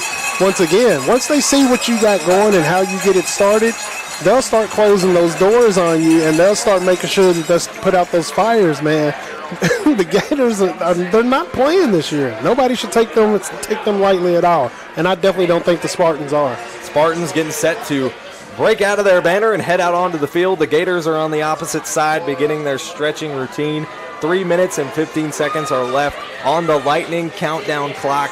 It looks like we've got clear skies so far. We're going to cross our fingers. We're going to knock on wood. We're going to do everything possible to try to make sure, if you believe in superstitions, to get this game here this afternoon. As you can read that banner, it says, "Your school, your field, our game." The Spartans are ready to go. There is no doubt about it. I love it. I love the student section. The student sections are the greatest. My daughter was a cheerleader for the Purples, man, and we had to sit close to the student section, of course, and just listening to the students and watching the banners and just seeing how much they get into it. I love it. I love watching the student battles. This is the energy. This is Friday Night Lights, high school football. This is for all the marbles. This is what you love to see. This is what you come out on a Friday night for. It's a little later than maybe we'd like or maybe that we'd hoped for, but we still get to get it in here this afternoon with the lightning delay. Now, in just under 2 minutes, we'll hopefully kick this thing off and see a great contest between these two teams. Oh, yeah. And the Gators better get it now because this will be their only chance. This isn't like it was last year where you had the opportunity of maybe seeing them 1 or 2 more times. This is the only chance they get. South Warren has the lead right now over them in wins. Greenwood's beat them twice, I think, in over the course of the time they played each other. Greenwood needs to get one in right now if they can. And you can see in the Spartan student section that you were talking about, Hamp, they have a Gator plush toy by a stick that they are waving in the student section. This is awesome. This is fantastic. I told you, man, this is the way they do it. I love the student sections around here, man. They go off. Both student sections are cram-packed. You can see it on your screen now if you're watching with our live stream. On the other side, the Gators side is just as filled. It is a sea of pink on the opposite side as well. We gave you some scoring updates there earlier, and unfortunately, I think what just came through this area has now leaked into Barron County as Glasgow and Monroe. Glasgow leading at halftime 7-3, but now at the half are under a lightning delay of their own as well. So I would almost bet money that whatever swept through here in Bowling Green has now made its way to Barron County and unfortunately put Glasgow in a rain delay. Man, at least they've got to watch one half of football. I mean, they got to watch a little bit. Yeah. Give everybody another 30-minute break. They're giving us time to catch up. Yeah, they're giving us time to catch up. They're giving more people time to go to the restroom and hit that the concession stand. So they got a little time. I just want us to go ahead and get on the field and get started. And it looks like we are finally going to be able to do that. 30 seconds is left on the lightning clock. It is continuing to count down here this afternoon. We are so close to finally getting to kick off. On your screen there, you're looking at Camden Page, the quarterback. They call him Greatness. That is his nickname. He is a tri-sport athlete, and some might say that,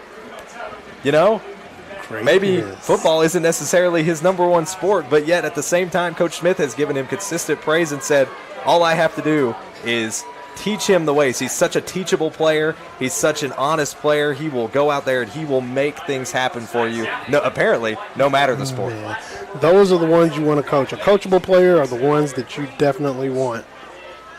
We're finally getting things underway. It's Alan Alec for the Spartans, set to kick things off. The lights are on for the Gators and for the Spartans student sections as we are finally underway here at the Swamp.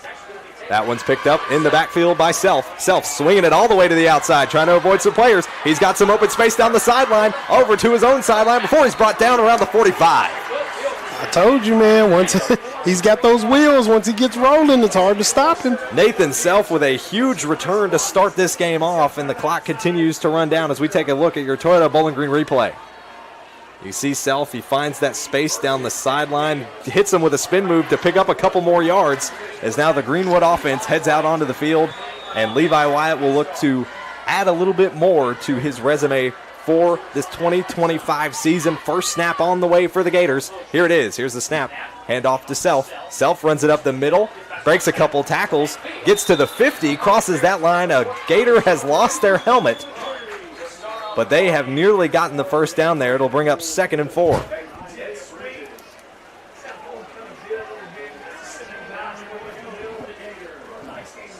So Self with a 6-yard run on the opening play for the Gators. We already know that the run game is going to be crucial for this team, and they open it up with a 7-yard run to kick things off.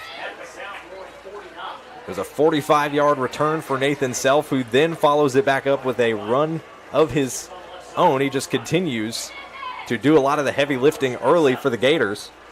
Here's the snap for Wyatt. Drops back out of the shotgun. Flag thrown late. That one's picked up and caught just short of the first down, it looks like, and there is a flag on the play.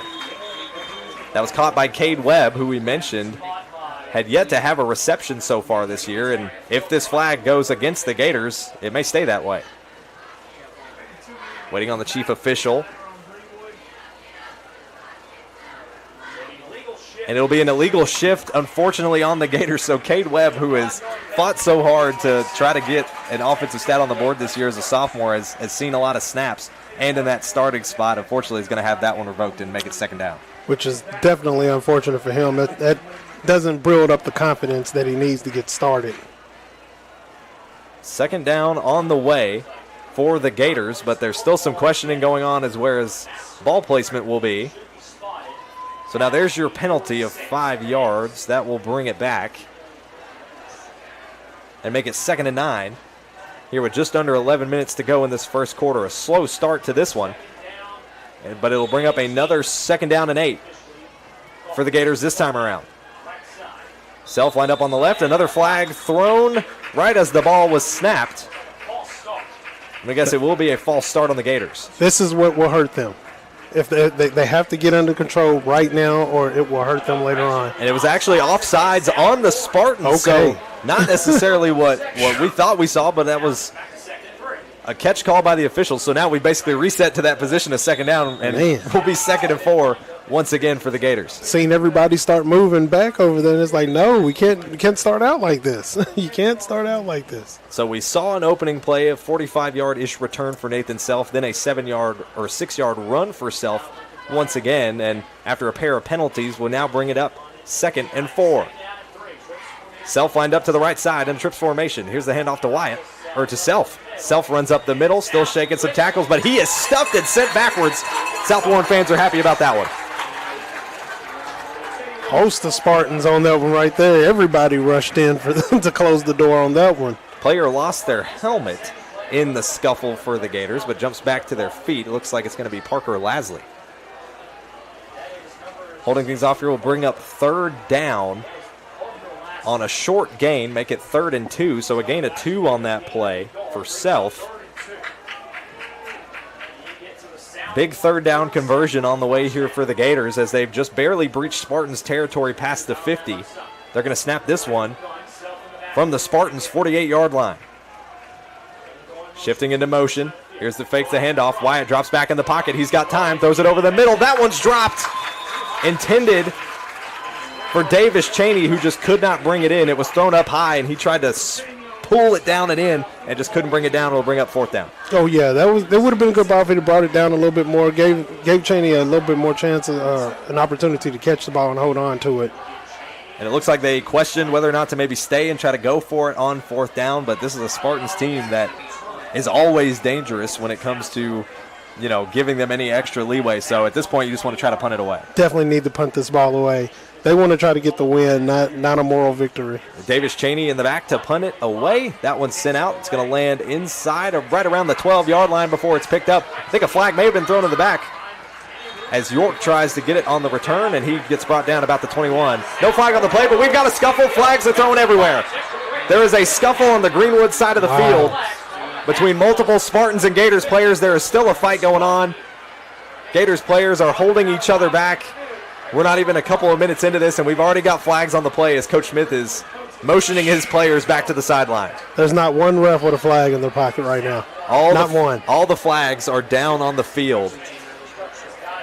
So, again, the antsiness and the build-up over the lightning delay has eventually boiled over here, it seems like. I'm telling you, that's why they should have started it on off. I told you, they talk on X, they talk all the time. These different school accounts, these young gentlemen, they go back and forth all week long, and it builds up and it pours over. And like you said, that rain delays done hyped everything up, and here we are. And the tough thing now is we have to wait for the officials. They have to make notes on who is involved in the scuffle, who's going to potentially get penalties, and hopefully no one ejected. It was hard to see from this side of the field just how serious things got, but luckily they were able to get separated here with about 9.5 minutes left in this opening quarter. Still, I mean, you mentioned it already, Hamp. There's plenty of yellow that just went raining all over the field, and it looked like the play was over, and suddenly there was a dog pile about the 30-yard line.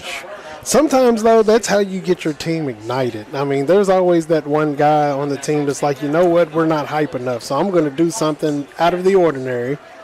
Not saying that it was right what was done, but get your team hyped, get everybody ready to go, get the fire jumping, because, like, again, we had that delay. So now we're here, and it's time to get it cracking. And if I'm not mistaken, I think I remember hearing about, so obviously you play a lot of preseason scrimmages leading up to August, to September before your season starts. I may be mistaken. I seem to recall there was a Gators Spartans scrimmage at some point during fall camp, summer camp, something like that, and there was a scuffle potentially doing that. Nothing too serious, but I did hear that there was a scuffle, so maybe that's potentially some of that bleeding over to this game now. Definitely could be. People hold a grudge. And if I see you again out there on that field, I'm going to get you then. So chief official is now calling a personal foul on the offense. That'll be against the Spartans, a personal foul as well on the defense. And lots of marks on either team, 2 so far for the Spartans, 2 for both. So a total of 4 personal foul penalties issued to both teams, 2 for each, as you can see on your screen there. The officials still talking things over. Coach Howard now talking to one of the officials as well on the sideline. Gators are now heading back out onto the field. This will be the first time we'll see the Gators defense here tonight. A defense that has been so strong through their opening handful of games. Coach Howard talking to his group on the sideline.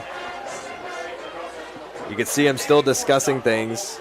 Clearly not how you want the opening minutes of a quarter to go, and you want to make sure your team has the right mentality going forward for the rest of this game. Oh, yeah, because what you don't want is your kids to start getting kicked out of games. Once they start getting kicked out of games, they'll start getting suspended for the next game, and then the next game. And then you start losing all your great players, and then they start losing opportunities. And that's what you don't want to happen. All ears were on Griffin Howard there for a brief time. Now on your screen, you see the Spartans still in their huddle around the 20-yard line. After the penalties offset, it looks like the Spartans will have their first offensive snap of the game around their own 27-yard line. You can see on your screen these teams are still talking things over. Awkward start, a late start here for our Don Franklin Bowling Green Kia Game of the Week, as now the Spartans have made their way out onto the field and will get set to take their first offensive snap of the afternoon. Caden York will line up alongside the left hip of Cam Page. He'll have two receivers to his right and one to his left. It'll be Jake Carter on that far left side. He's one to watch. Here's the snap. Over the top. That's to Carter, who's trying to spin his way up for a first down. He's brought down about the 38. First play of the game. It's a pass from Page to Carter. Brings up a gain of 8. So for both teams, the opening offensive plays lead to decent gains, just shy of a first down by their offensive players wearing number 1. And now inside 9 minutes to go in this opening quarter. Caden York sent in motion to the right side. Camden Page on a QB keeper. Runs up the middle. Gets stuffed just shy of the first down, but he may have been pushed the rest of the way.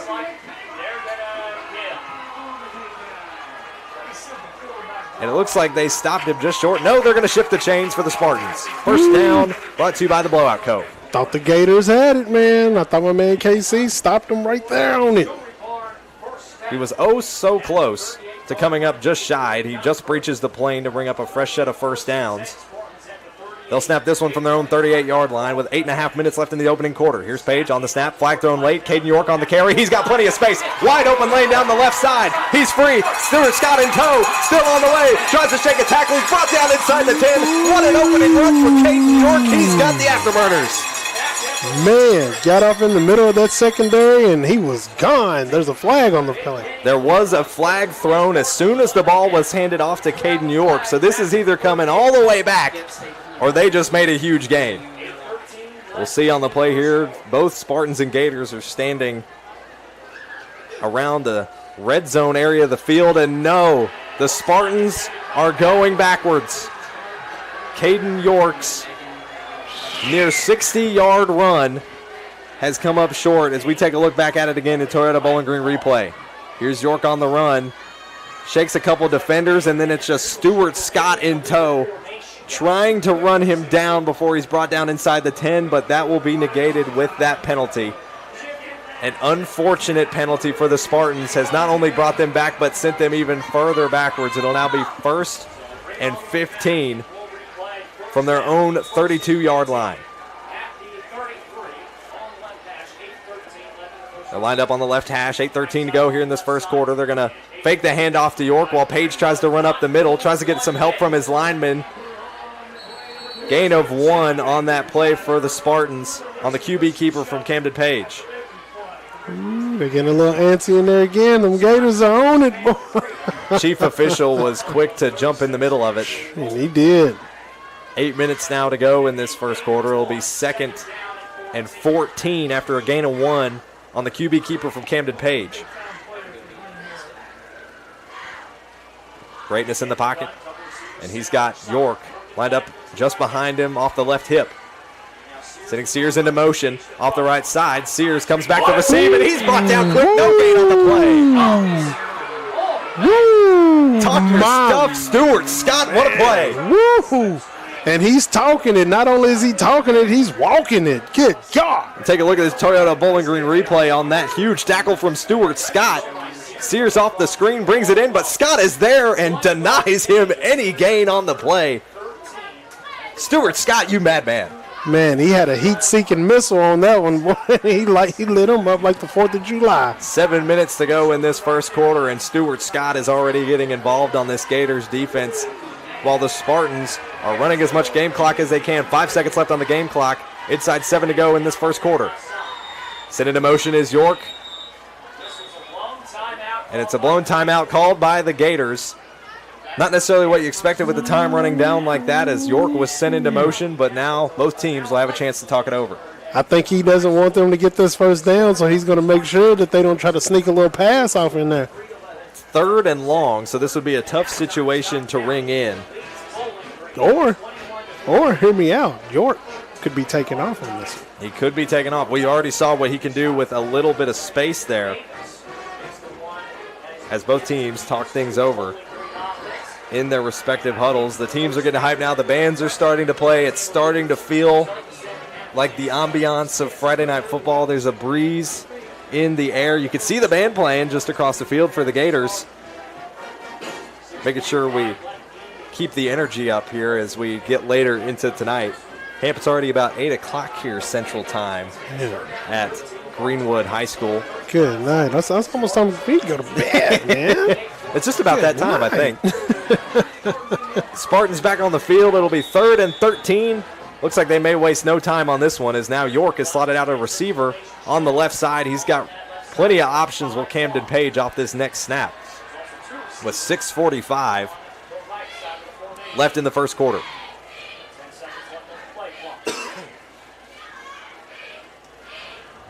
Five seconds left on the play clock. Spartans running it down. 6:45 left in the first quarter. Here's the snap. I think they're going to run out of time. No, they get it off just in time. Throw it over the top. Here it goes. The Spartans up the middle, plenty of space. There's the first down they were looking for.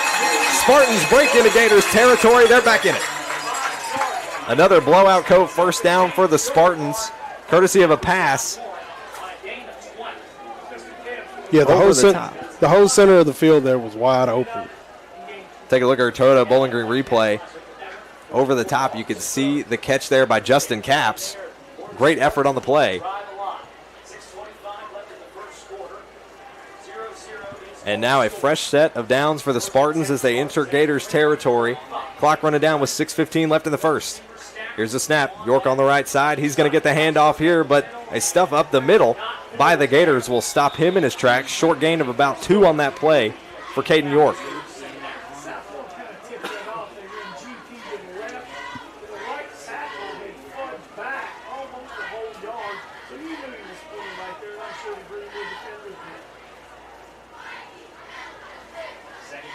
Plenty of movement here with 2nd down and 8 for the Spartans now.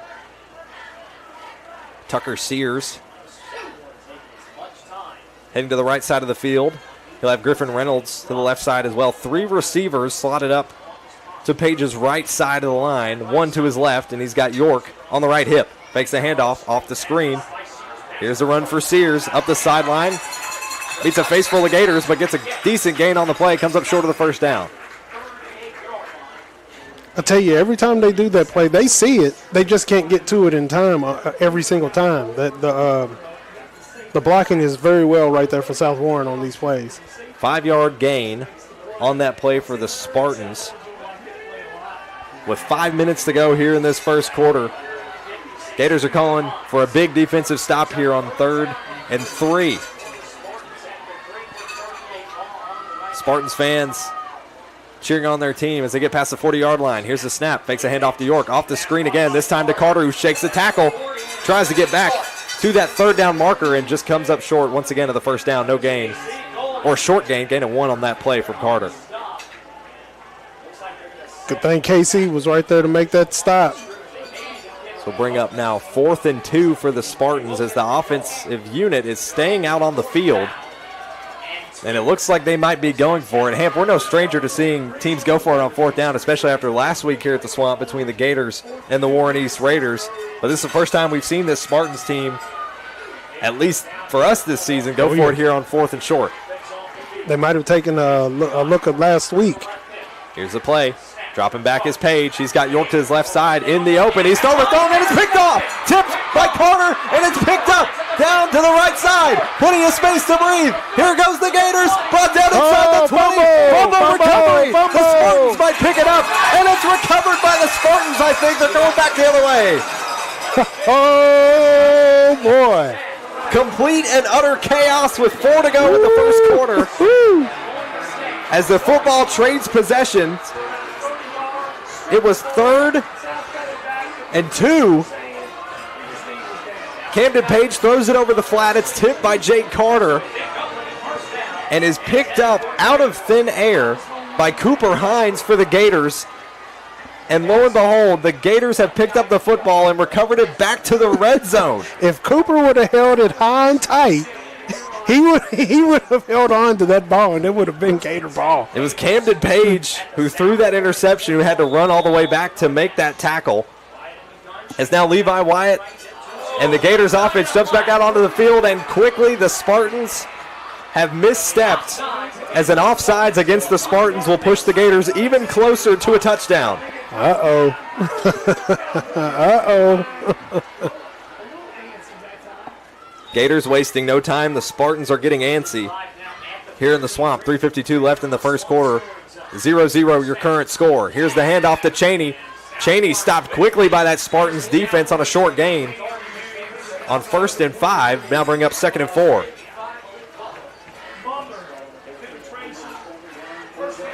So Cheney on a 1-yard run after the interception from Cooper Hines puts the Gators back, or for the first time tonight, into the red zone, and we've seen they're not afraid to open up the offense a little bit with the pass game. Both of Griffin Howard's touchdowns have been receptions around this part of the field. Inside the red zone, here's the snap. Wyatt dropping back, faking the handoff, throws it over the top of the flat, intended for Howard, but he just overthrows him. Incomplete for the Gators. Touched his hands just a little bit there. Just touched him.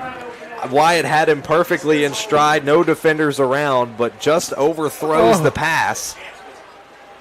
Just out ahead of him, Griffin Howard could not reach far enough to bring him in. Nathan Self checks back in for the Gators, replacing Cesar Ortega. As now the Gators will head back up for a 3rd and 4 try. Those are the opportunities you don't want to miss right there. Lots of shifting here for the Gators offensive line. 2 receivers off to the right side for the Gators.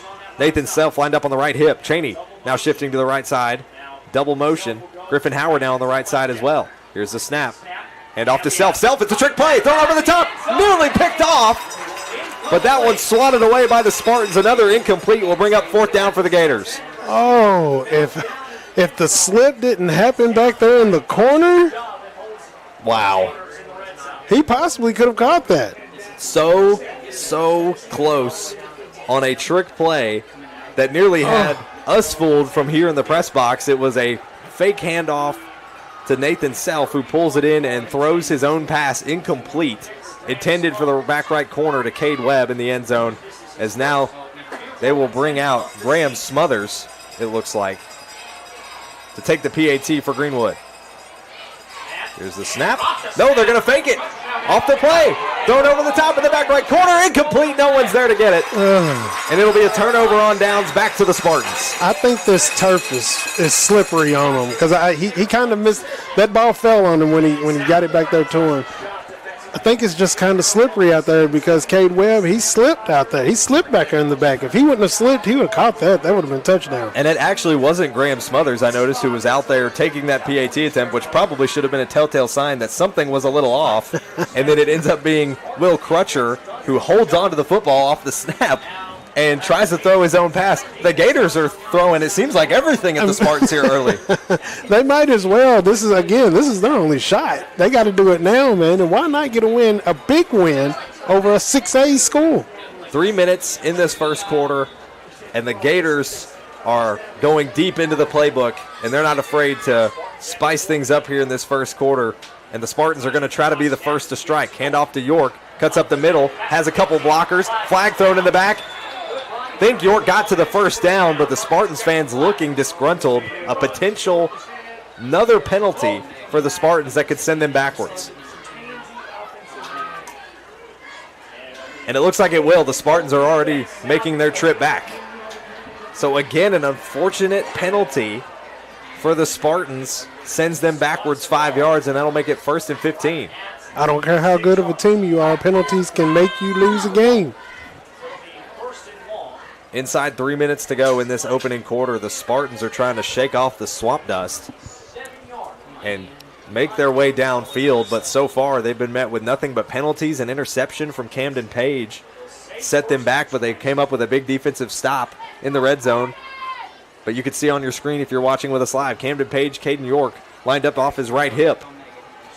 It's another set of downs, 1st and 15. Here's a snap. Hand off to York. He's going to get a second chance at it. Gets past the 10 to around the 12 before he's brought down. That'll get him right back to that line of scrimmage, bring up 2nd down. KC went and smashed that hole and made sure he got pretty much almost nowhere on that one. So a 4-yard run, it looks like, for Caden York on that play. We'll bring up 2nd and 11. 2 minutes and 30 seconds left in this first quarter. South Warren did win the coin toss. They chose to defer to the second half. And now we'll hope to try to score on what's their second offensive drive of the game. 2:15 On 2nd and 11, here's Camden Page on the QB keeper, shaking Stuart Scott, but he's met with a face full of Gators that continue to push him backwards. No gain on that play on the keeper for Camden Page. Scuffle again on the sidelines, but the officials are quick to separate it. 2 minutes now to go in this opening quarter as the clock winds down. Stuart Scott did one thing that you should always do. If you grab a handful of that jersey, you do your best to hang on tight until cavalry comes. Stuart Scott has been making the big defensive plays tonight that we've seen from him through the first 2 weeks of play. Cooper Hines has an interception now, tallied on the season. As now clock is continuing to run down for the Spartans, 2 on the game clock. They may be forced to call a timeout, and there's a flag thrown on the play for a delay of game. And it looks like, no, they're going to say he did call a timeout when there was about a second left on the clock. Boy, they pull it close. They pull it close when they go for these timeouts. So Camden Page jumping up quick, realizing that there was only so much time left and that they needed to get that timeout off to avoid another penalty. You see him there on your screen if you're watching with us live. In the huddle now for the Spartans. It's been a rough start for both of these teams so far in this timeout period now with 1:24 left in the first quarter. Oh, yeah. The Spartans, they have, I think they've gotten the worst of it so far. They've had a few more penalties. They had the interception that happened. A few more things that are that have pushed them back a little bit.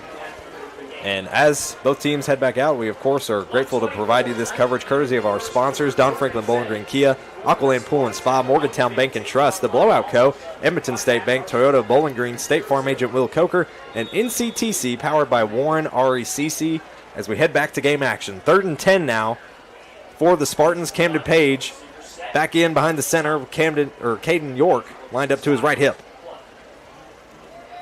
Spartans again taking their time, doing things old school with their hand signals from the sideline. Here's the snap.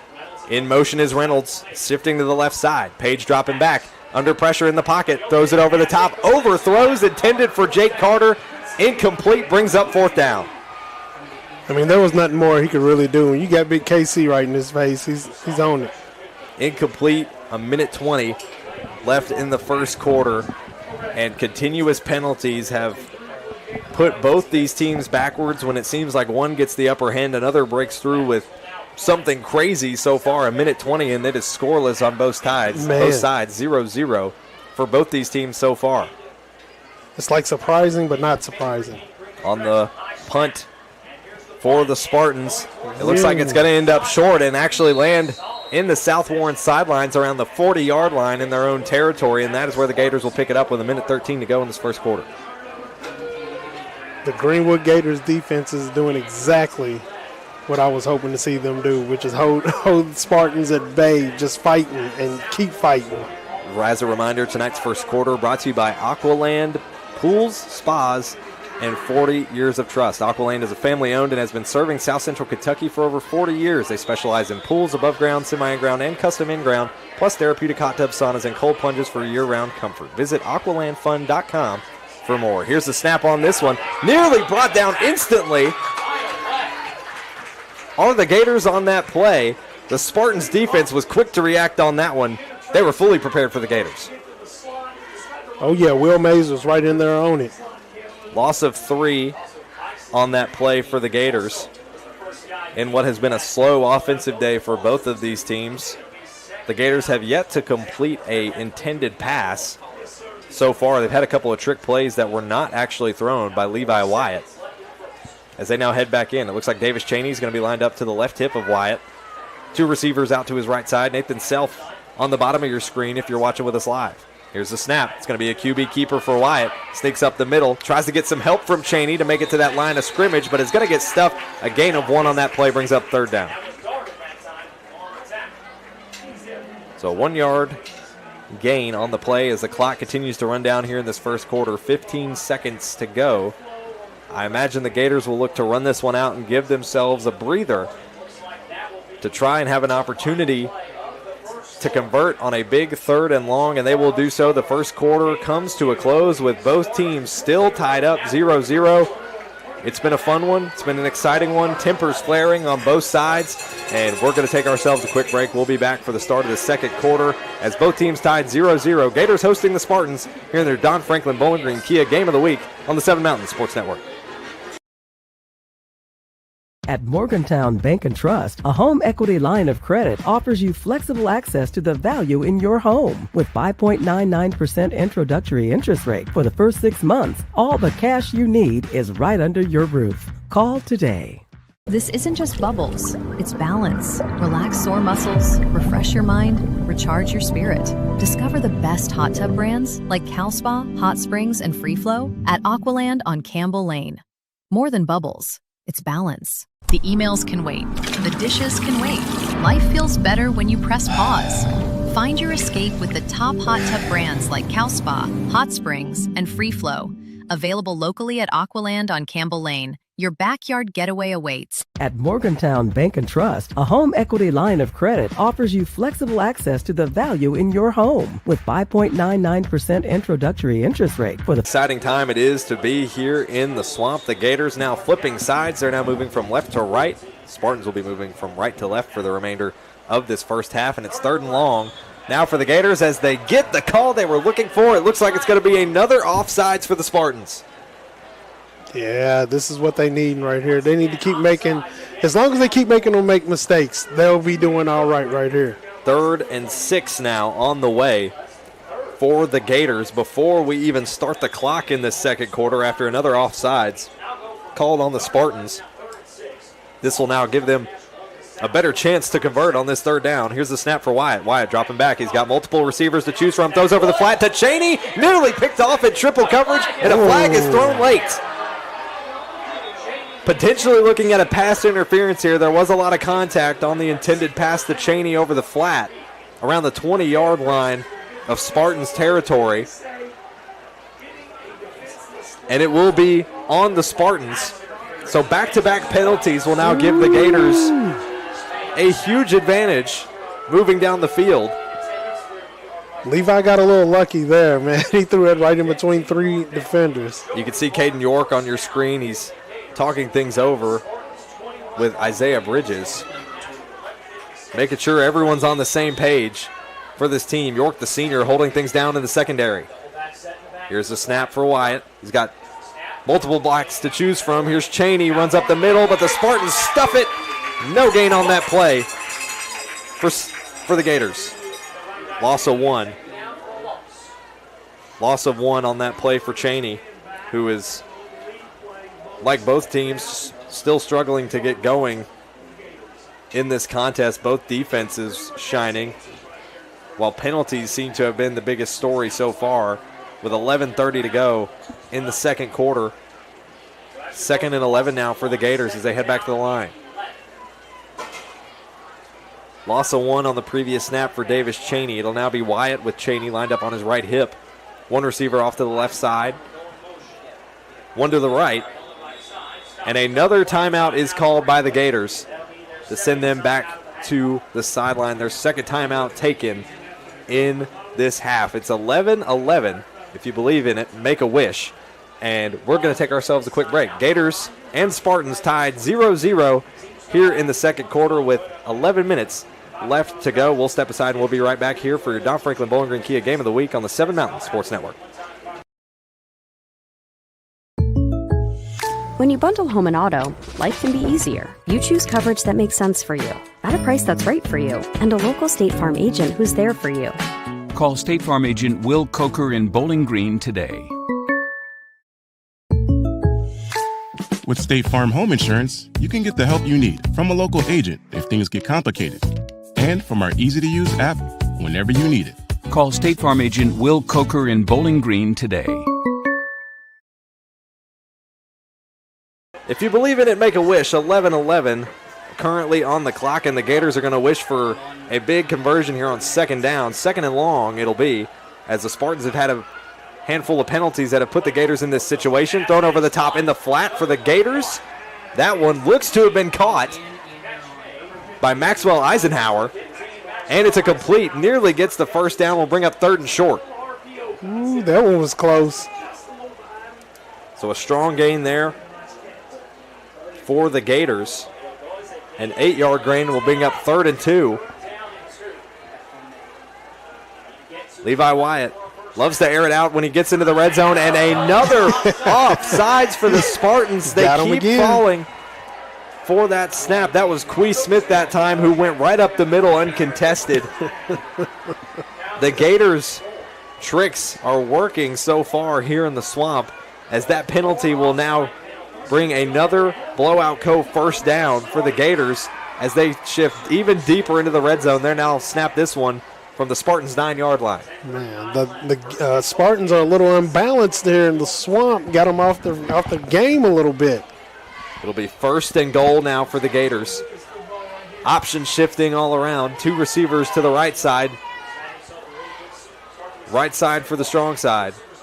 Lined up on the right hip is Davis Cheney of Levi Wyatt at quarterback. Eisenhower shifting around for the blockers. Here's Cheney, sent up the middle, nearly gets in, breaks the plane, gets a shove from behind, and he is just short of the goal line. Oh, it looked like he was in from this view right here, but Gators are wasting no time. They are already getting set here. They may try to punch this one up the middle. Davis Cheney back to receive the direct snap. Comes up just shy. 2nd and goal. Here's the snap. Cheney up the middle. Gets stuffed. Sent backwards. Rolls over. A Spartan has lost their helmet, and he'll come up short. It'll bring up 3rd and goal. Ooh, they stacked it up on him right there and said, no way. So a big run for Cheney puts them within striking distance. He was our player to watch, and now he's got an opportunity to have a 3rd straight game with a touchdown or more. 2 touchdowns in the opening 2 games for the Gators. Can he add a 5th on the season? For the direct snap, here's Cheney. Heads off to the right side. Got space, found the window, and opened it. He's into the end zone for an Edmonton State Bank touchdown. Tricked him up a little bit that time. Instead of going down the middle, cut to the side and hit that little open hole. Touchdown, Gators. The Cheney train has left the station, and the end zone is his destination. Take a look back at this Toyota Bowling Green replay. Cheney had no one to contest it. He opened the window blinds and took himself on a trip to the end zone. Davis Cheney, 3rd straight game with a touchdown, and he was our player to watch, and you could see why. Gators strike first. They're up 6-0, and they'll look to go for this extra point attempt. It's Elijah Bolden up for the extra point. Here's the snap. Extra point is up, and that one is what you call a no-doubter. It's up and good. Gators lead 7-0. They're the first to strike with 9:32 left in this 2nd quarter. And as both teams head back to their sidelines, we'll step aside for just a moment, and we'll be right back to continue the coverage of your 2nd quarter as the Gators lead on the Don Franklin Bowling Green Kia Game of the Week here on the 7 Mountains Sports Network.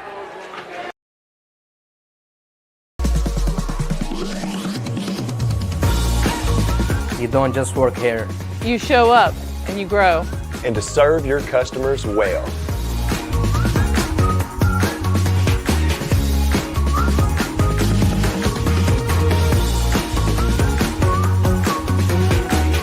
We're not just selling cars, we're selling careers and relationships.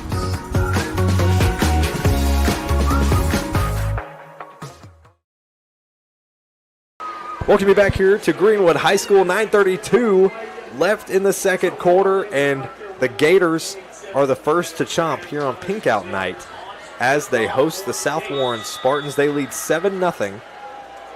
What a drive it was. Several penalties really set the Spartans back, gave the Gators a huge advantage, basically planted them in the red zone. As now Bolden punts this one away, or kicks this one back to the Spartans where it's scooped up.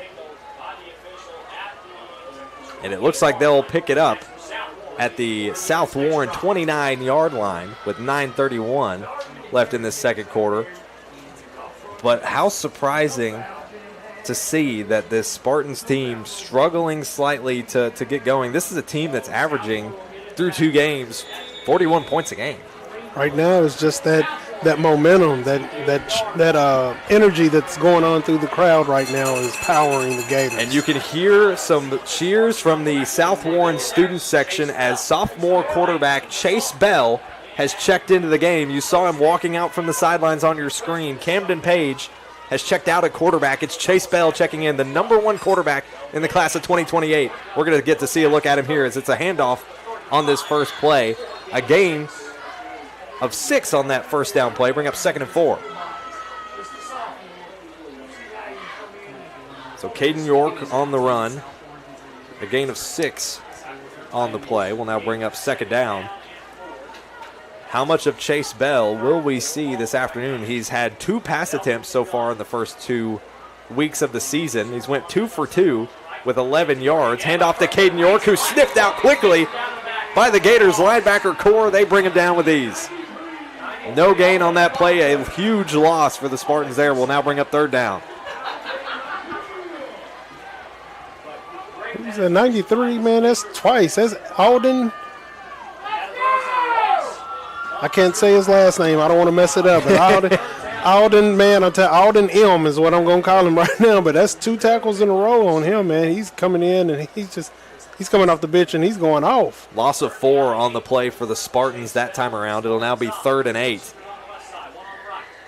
Here's the snap. Chase Bell sends York off to the left side. He's going to drop back. Looks across the flat. He's immediately under pressure. Breaks out of the pocket. Throws it across.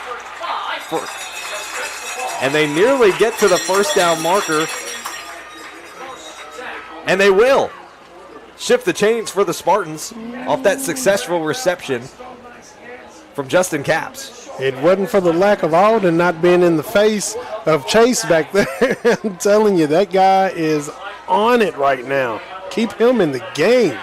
It's actually going to be 4th down. As you see Justin Capps heading off the field, the offensive unit looks to be heading off the field here.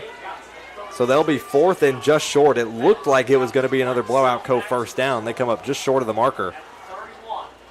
8 minutes and 11 seconds left in the 2nd quarter. Snap is nearly fumbled by Reynolds, but he manages to get it off. It'll roll all the way to the 30, picked up by Self. Self is running. He's got plenty of Spartans in his wake. Gets to the 39 before he's forced out of bounds. So nearly a muffed punt situation there by the Spartans, but they managed to get it off, and the Gators return it to their own 39-yard line.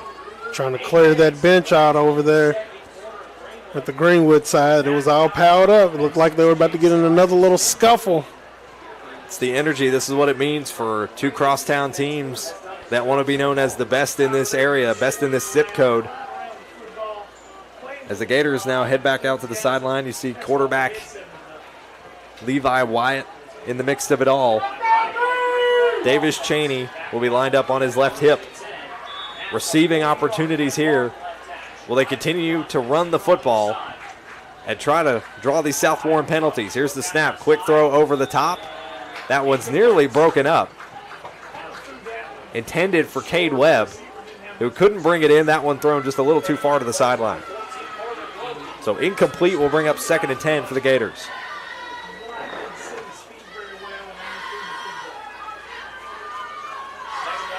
Gators heading to motion, some substitutions here on the receiving side of things. Cade Webb will go out wide to the right side. Wyatt is off on the sidelines, it looks like. Some confusion here. It looks like it may be a direct snap off this play to Nathan Self on 2nd and 10. Here's the snap to Self. Self going to try to cut up the middle with some blockers. He's got some. Short gain. He gets a push from behind. Gain of 5 on the play. Brings up 3rd down. It looked a little questionable for Self, who almost didn't look like he was prepared. It was like it was a miscommunication on the play. Like, am I really supposed to get the ball right now? I looked off to the sideline. Levi Wyatt was standing just behind Griffin Howard on the sidelines. Funny thing is the defense didn't move either. Like, nobody moved. Another potentially deep into the playbook play there for the Gators, as Levi Wyatt is back out on the field, try to draw the offsides for the Spartans. They delay the call here on 3rd and 5. Here's the snap, dropping back, wide over the top in the flat, incomplete. Miscommunication once again off a pass intended for Maxwell Eisenhower. That one's incomplete, will bring up 4th and 5. The Gators are talking it over like they may go for it here on this 4th down, but no, they will send the offense back to the sideline and bring out the special teams. But we've heard this story before already tonight. Can't believe I'm saying it. Gators are not afraid to go to the trick plays. They're not afraid, but I really hope that they don't do it right here at this point. The Spartan defense is playing pretty well right now, and if they make this stop, it's over. Gators intending to punt this one away. It's Bolden in the backfield who will send it off. No, it's Cheney this time around. That one sent out, bounces inside the 35, continues to bounce. Gators try to scoop it up, and it will fall at the 34-yard line. The Spartans will start their next offensive drive there with 6:58 left to go here in the second quarter, while the Gators lead 7-0. A strong offensive Spartans team has yet to break way into the red zone. It's almost like, I know they didn't take them for granted at all because of the way they came out. They knew that the Gators were serious. I think right now the momentum's just leaning heavily on the home team right now, and Spartans got to do what they got to do to get back in this. It's something not entirely too surprising when we talked to Coach Brandon Smith earlier this week. There's a possibility you're going to see both quarterbacks for the Spartans, and it's Camden Page who checks back in. A handoff to York, who meets a wall of Gators trying to run it up the middle. Short gain on that play. Looks like a gain of 1 will bring up second down. 2nd and 9 now on the way for the Spartans. Clock winding down, 6:40 left in the second quarter. Gators lead 7-0. And the Spartans team, this is kind of a mantra of theirs. You see some teams maybe move a little bit quicker, not have such elongated signals when it comes to play calling, but the Spartans like to take their time and run down game clock. Oh, yeah, that is definitely what they do. Camden Page getting some motion from Reynolds, has to scoop it in with his right hand, nearly fumbles it, but it's Carter on the reception, puts on the afterburners, heads up the middle, makes it to the 50, 45. He's finally brought down inside the 45 in Gators territory. Jake Carter on the run. Here comes the Spartans. That's another blowout first down for the Spartans, as now this could be the life that the Spartans have needed to get rolling.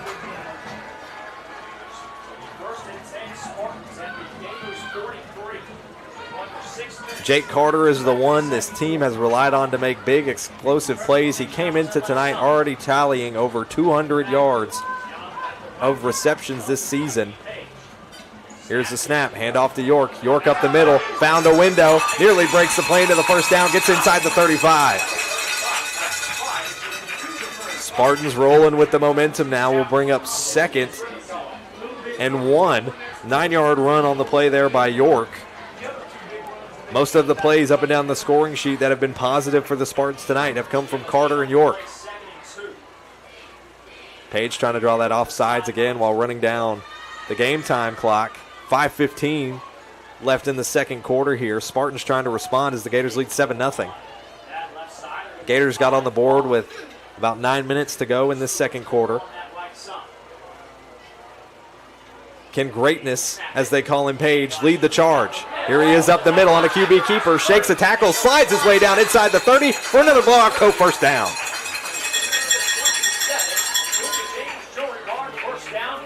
6-yard run there by number 7 for the Spartans. I think you can see now this Spartans team is elevating their confidence with each successful play, and these first downs are helping with that. This is all they needed, was just a few little sparks there and there to get the fire going. 4:40 left in the second quarter. Page dropping back, throws it over to York in the flat. He's trying to shake a couple tackles, shakes off Stewart Scott, gets a short gain even after the fact, and that'll bring up second down, just shy of the first down marker. That'll be 2nd and 8, a gain of 8 again on the play for York. So back-to-back plays of at least 8 yards gained for Caden York, that time through the air. 2nd down and 2 here for Camden Page and the Spartans. In motion is Justin Capps. Page dropping back in the pocket. He's under pressure. He's going to take it on a QB keeper. Tries to shake some tackles. Flag thrown in the backfield late. Inside the 10 goes Page. He's got another blowout first down if this flag doesn't send the Spartans backwards. Chief official is going to talk things over on what this one could be. Camden Page. There's no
the sideline. We appreciate him for that. We're actively working to get our game cam back online. If you're listening over the radio waves, we appreciate you for tuning in, whatever platform you're listening on, because, golly, we've got a lot of different ways that you can. Man.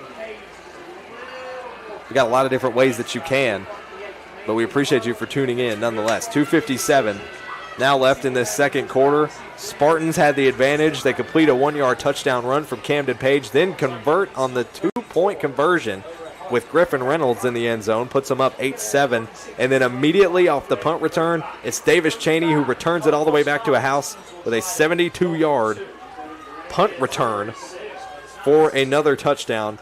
Both touchdowns for the Gators tonight, courtesy of number 44, both coming on the ground. Now the Gators will return it back to the Spartans, back to receive. Here they are during the return, up to the 35, to the 39. That's where the Spartans will once again try to come from behind here with 2:51 left in the second quarter. Yeah, the Spartans were a little dazed on that touchdown that they got there. In basketball, we'd always say, get back on defense, get back on defense. They didn't get back on defense right then. And Cheney just, man, I love the way he waited. I loved his patience going into that touchdown run there. You saw him, a lot of players, you take that immediate gap maybe that opens, but he, just like you mentioned, he trusted his blockers through the middle, and when he saw that space open, he knew that was a gap he could fill. Camden Page and the South Warren offense back out on the field. First snap of this drive on the way. That one's tossed to Carter, just shy of the first down. Gain of 8 on that play. 8-yard completed pass to Jake Carter. Gain of 7 actually on that play. Bring up 2nd and 3 for South Warren. 2:30 left in this second quarter. The good news for the Spartans is if maybe you complete a successful scoring drive here, not only could you potentially take the lead once again, but then you defer to the second half and you start it with the football. This could give them an opportunity to roll back out front. Here's the throw, the screen to Sears, into the 50. Sears shaking some tackles. He's got the blowout coat first down before he's forced out of bounds at the Gators' 46-yard line. Another blowout coat first down off the successful pass to Sears. That's a 6-yard gain, but a flag is thrown in the backfield. Waiting on the call here from the chief official. It looked like a late call.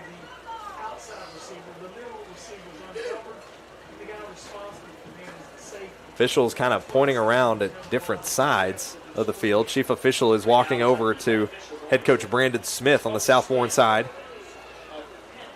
He is pointing out an individual player, it looks like. Not particularly sure which, but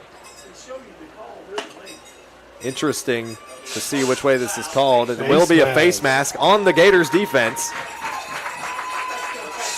And that will send the Spartans even further downfield with another blowout coat first down. So either way, you got a first down on the play for South Warren. Just got to keep rolling off the momentum if you're the Spartans. The Gators have got to not let their emotions get the best of them. Right now, they're doing very well. Defensively, offensively, they're doing well. They just got to keep staying on it and not make the mental mistakes like they're making now with these penalties that they're getting. 2 minutes to go here in this second quarter. 10 seconds on the play clock.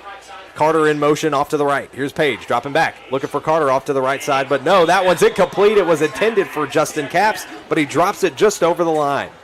What I loved about that right there is my man KC stuck that big paw out there, knocked that ball down. Just because it wasn't coming within reach for him to get an interception didn't mean he couldn't just. Talking things over with head coach Brandon Smith, former quarterback himself, played at the Division I level, understands what it takes to show up in big situations like this. It's why he's had such a strong tenor so far in his 12 seasons with the Spartans, as 6 seconds have now been added back to the play clock. 6 seconds to go. One more play on the clock. That was nearly intercepted. Jake Carter picks it up off the tip. It's a touchdown. Jake Carter, are you kidding me? It's an Edmonton State touchdown off a nearly picked off interception. Spartans respond and are back out front. And I just knew that one was picked right on off, man. This is the momentum shifter. We're back live on our live stream. We welcome you back with our technical difficulties. Rewinding Toyota Bowling Green replay gives you a look at that pass. You see it tip just off the top of the fingertips of a safety on the Gators side. A flag has been thrown now in the moment here, but South looks like keeping their offensive unit on the field. They're going to try to go for two for a second time tonight. Carter steps back out onto the field. Camden Page is out there as well. So is Tucker Sears. All three talking things over while the flag just got scooped up. It'll be an unsportsmanlike conduct call on South Warren, it looks like.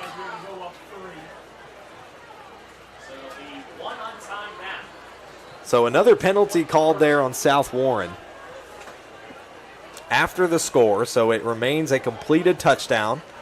14-13 now your score.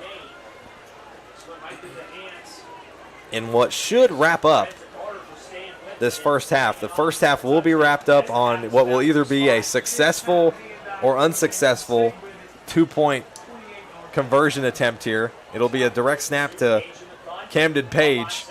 They call him greatness. Can he do it again? Here's the snap. He's going to run up the middle, shakes the defenders into the end zone. That's 2 points on the board.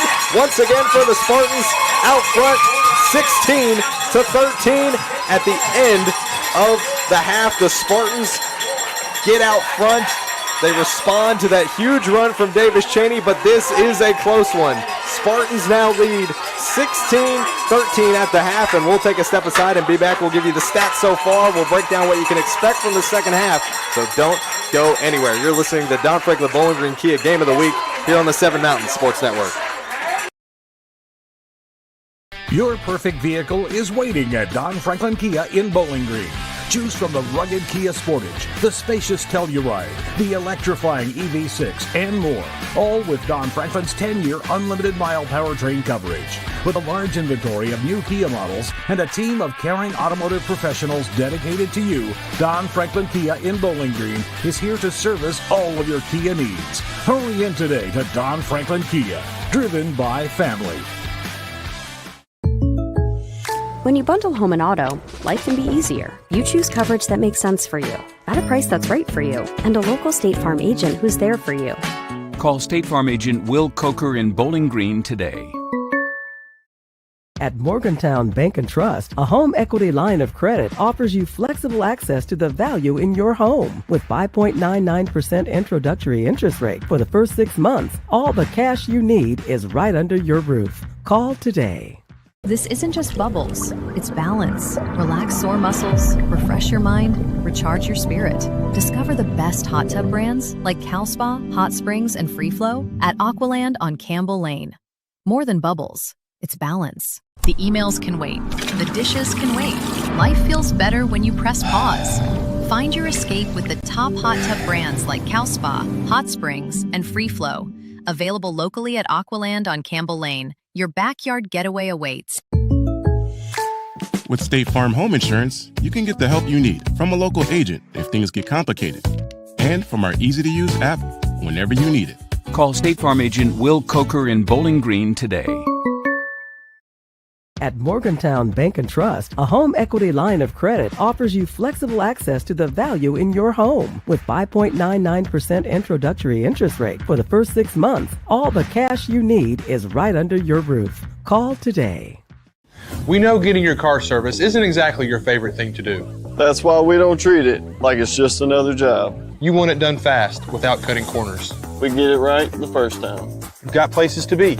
So we move like your schedule depends on it. Because it does. Clear communication, no surprises. Trust goes further than miles. Toyota of Bowling Green. We make servicing your vehicle simple.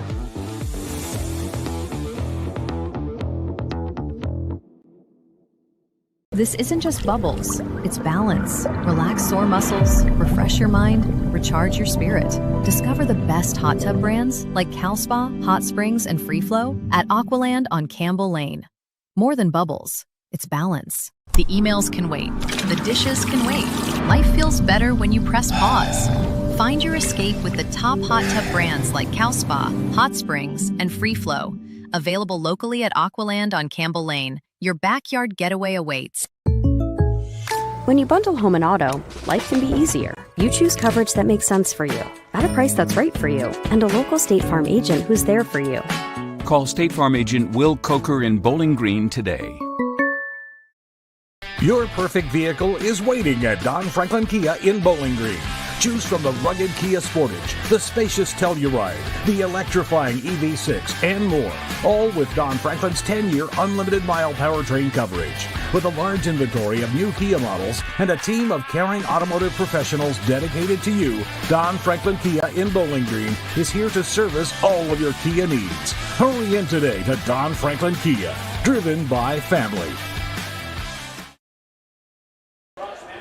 Welcome you back to halftime here at the Swamp, and what an exciting one it's been. Worth the rain delay, that is for sure. Halftime score, Spartans lead 16-13 with only 30 seconds left to respond with a potential opportunity at getting back to the end zone. They do that and then some. Camden Page finds Jake Carter off a tipped possible, so close to an interception. I mean, you cannot fathom how close of an interception it was, but it's caught by Jake Carter off the tip, catches it in the end zone for a touchdown, then Camden Page runs it in for another 2-point conversion. 2 successful 2-point conversions for the Spartans gives them their 16-13 lead. We welcome you back here into the Don Franklin Bowling Green Kia Game of the Week on the 7 Mountain Sports Network. And if you're joining us on radio and over the radio waves, you probably didn't notice anything different about what was going on, but if you're watching our live stream, we welcome you back into our coverage. We had some technical difficulties. They have since been resolved.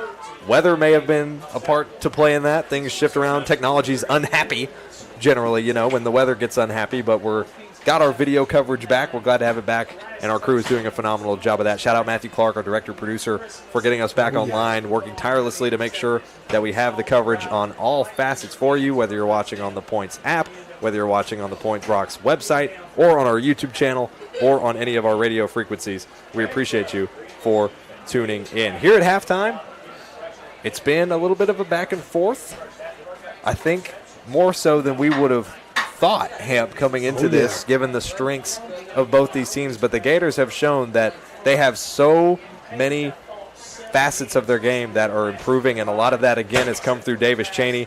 2 more touchdowns, his 3rd straight game with 2 touchdowns or more. He's got a whole other half to play of football where we could see the Chaney train head back down to the end zone, take his trip to the station known as the Evanston State Bank touchdown end zone over there with 9 minutes to go here in halftime. But he's got 2 touchdowns, one of those a 72-yard breakaway run on a punt return.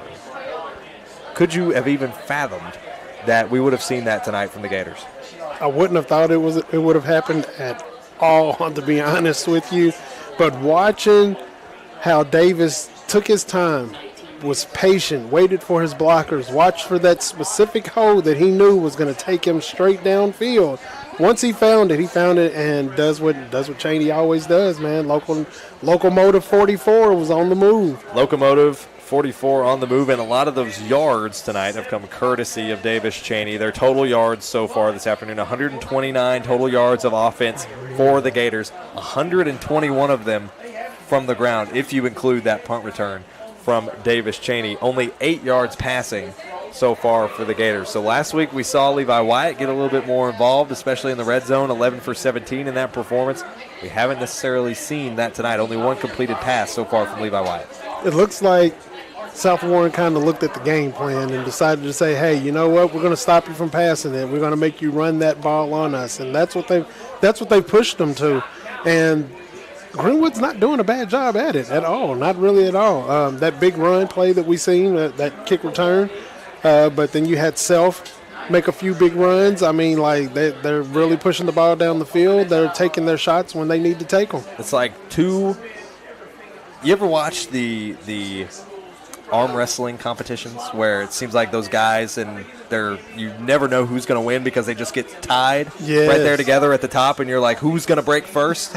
That's what this feels like. You're watching 2 teams that both have this innate desire to win over a crosstown rival, and they're just locked in a stalemate right there together throughout this entire game. And that's shown also in the penalties that both teams have got. Oh, my gosh. If we can keep the penalties under control, that mental game draws big problems. And, like, when I speak of that mental game, the penalties that have been dealt on both sides, and then like right here at the end, this touchdown right here, Greenwood can't let that seep into their brains. If they let that seep in and hold them down and make them think that it's impossible, then they've already lost.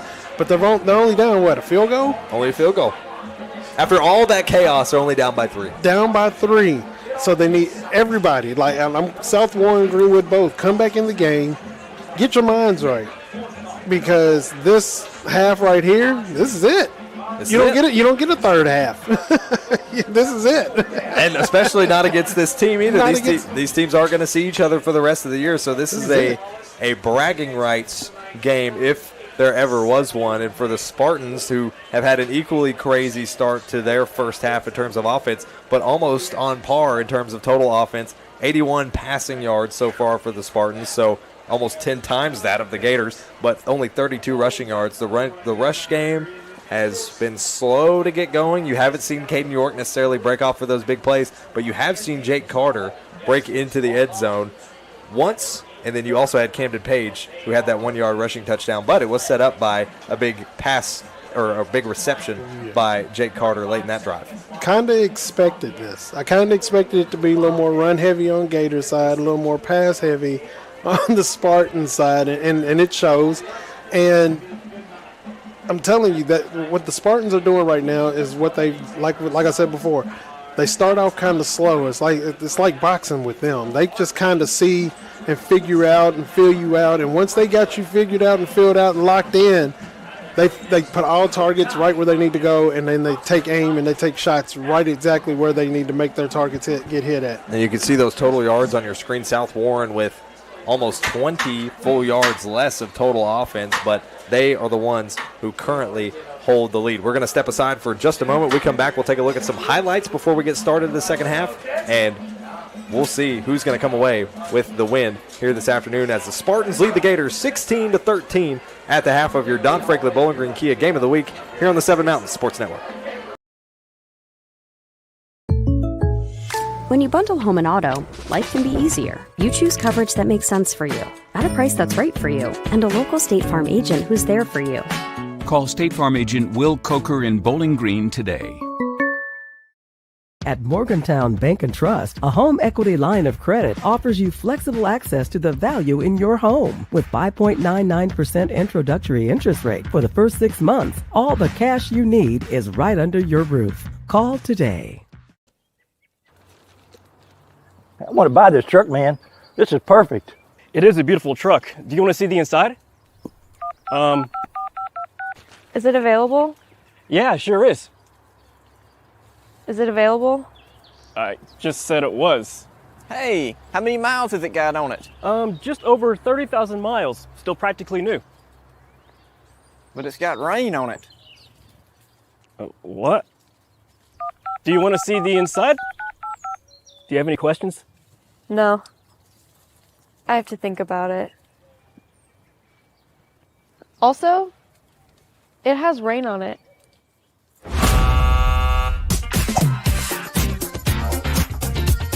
Selling your car shouldn't be a pain. Bring your vehicle out to Toyota Bowling Green and we'll make sure you get taken care of.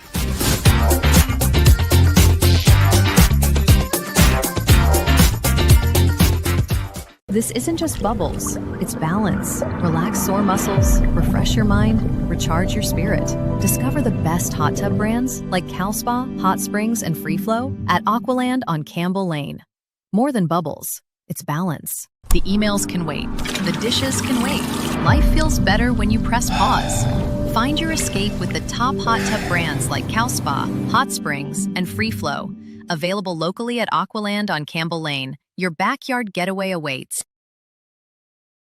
We'll welcome you back to our halftime show here on the Seven Mountains Sports Network for your Don Franklin Bowling Green Kia Game of the Week. Your first quarter coverage of that first half brought to you by Aqualand Pool and Spa, and that second quarter brought to you by Morgantown Bank and Trust. Of course, our coverage wouldn't be possible without our sponsors, including Morgantown Bank and Trust, Aqualand Pool and Spa, Don Franklin Bowling Green Kia, The Blowout Co., Edmonton State Bank, Toyota Bowling Green, State Farm agent Will Coker, and NCTC, powered by Warren RECC. They make it possible for us to get out to cover these games and give you all the different viewing options we have tonight. We had some technical difficulties. We're back on the air with our live stream. If you're tuning in over the radio waves, you probably didn't notice a thing, but We're back on all platforms. Doing great, smooth sailing, whether you're watching on YouTube or the website. We appreciate you for tuning in here this afternoon. Ryan Murphy leading the call alongside Big Hamp. Brother, it's been a fun one. I know we've had a great time over these first couple of 3 weeks. Matthew Clark has been working hard to make sure we stay live on the air on all of our different platforms so that you have the choice of where you want to watch. And as this half begins to wrap up, teams heading back out onto the field. We talked about the offense. Hamp, what about the defense for this team? Man, defenses are doing absolutely great on both sides of the ball. Once again, just like last week, the score is not telling the complete story. Well, on this time, well, actually at this point in time it does, because how close it is. The defenses have really been putting their foot down. Casey Coleman and Stuart Scott definitely have been making their mark over on the Greenwood side. And there's just been a host of players on South Warren. There's just so many there's too many to name, really. But Will Mays has definitely been one of the major components over on the South Warren side. So both defenses are definitely going in and being very persistent and being very resilient. As the halftime score sits, South Warren leads 16-13 at the half. We're getting ready to start off this second half. We'll give you some scores from around the region. McCreary and Clinton facing off. They just had their final score, so evidently they got started on time. So McCreary County wins over Clinton 34-20, and BG and Scott County are tied with 2:08 to go in regulation, both at 28 apiece. That's a close one going on over there at Scott County. Wow. Come on, Purples. I think the rain delay has spiced things up a little bit. Oh, yeah. All over the region, it seems like. Oh, yeah. Everybody's just, once again, anxious and ready to go, and here we are. Both teams now back out onto the field. They are stretching, getting ready to go in the second half. Hamp, we also saw some tempers flare early in that first half, so it seems like maybe things have leveled out a little bit more than they did have. I'm sure some talkings from their coaches in the locker room during halftime maybe would potentially snip a button that. But if you're a coach also, you have to want that energy from your guys. You just can't let it boil over. You've got to have at least a few – you got to have a few dogs out there. You got to have a few guys out there that's willing to put it all on the line but know when to draw them back so that they don't get those – certain penalties to get them put out or get the team in a situation that, you know, the game gets stopped and things just get out of hand. But you want that energy, but you got to harness it in a way that it transfers out onto the field in a more positive manner, so to speak, because, of course, football is rough. It's tough. Everybody wants to win, but going about it, getting into fisticuffs is just not the way to get it done. 2 minutes are left on the clock as we count down for the start of this third quarter. Both teams still warming up. Greenwood has returned to their side of the field. They are on the far side now. That's where the new athletic facilities are here in Greenwood High School, but their locker room is actually still behind and beneath us here on what is now the away side. We're sitting amongst the South Warren fans here in the press box. They've been loud, they've been vocal. So have the Greenwood faithful over on the other side of the field. It's a great crowd here locally. Pink out for the Gators, camo out, I guess you call it, for the student sections for each team respectively. But you've got to love the energy, the atmosphere. Regardless of the rain delay, people showed up and showed out for this little hometown rivalry. This is how you know you got a good fan base. When you got people coming out when it's raining, when you got people coming out when it's cold, when it's blazing hot, all of that, you know you got a good fan base. You know you got people that's willing to come and see. So these guys come out here and they do come to put a show out on as much and as often as possible. And the great thing now for the Spartans is they ended the first half with 30 seconds on the clock. They capitalized on their opportunities, made it into the end zone, got a touchdown, retook the lead, successful two-point conversion, and now they won the coin toss, deferred to the second half. Now all the favor and the momentum essentially is in their hands, and they control their own destiny starting this third quarter. Oh, yeah, and this is where, again, Greenwood has got to take control right here. That defense has got to come back out and continue to stay resilient, keep putting the pressure on the offense, and keep making them make mistakes. As long as they keep making them make mistakes, that gives them an opportunity to give their offense an opportunity to get the upper hand. We talked about our players to watch and who those would be coming into this game. No doubt for Greenwood it was going to be Davis Cheney. He's been our player of the game for these first 2 weeks of play since we've been here, kind of camped out here in the swamp. And no doubt about it, third straight game with 2 touchdowns apiece, and he's still got a whole other half to play. We could potentially see a third touchdown, if not more, from Davis Cheney here tonight. I imagine we're going to see a lot of back and forth in the second half from both teams. Oh, yeah, definitely possible. We could be looking at Locomotive 44 being the player of the game again 3 weeks in a row. Evidently, he likes the award. I think so. I think he's been hearing about it, and it's like, you know what, I might as well do it again. Might as well just get it. You know, there's a good chance that he's been gearing for that. Gators will kick this one back to the Spartans to receive, and that's where they'll pick it up. It's a short kick that bounces almost to the 1 yard line before it's scooped up. They're going to try to return it, but they're going to get stopped inside their own 10. Nearly a muffed punt for the Spartans, but they recover it. But, man, they're going to have to start this drive digging themselves out of a hole. Not how you want to start out as the Spartans. Exactly how you want to start out as the Gators. Great punt, or a kick return there to start this second half for the Gators. It's exactly the situation you want, because the Gators defense with the upper hand, with the Spartans starting their first offensive drive of the second half on their own 6 yard line. 16-13, the Spartans lead after a big surge in the second quarter put them on top in a successful 2-point conversion. Now we see some motion here from Reynolds. Hand off to York. York up the middle. He's going to get some helpers in the push from his line. Gain of 1 on the play from York.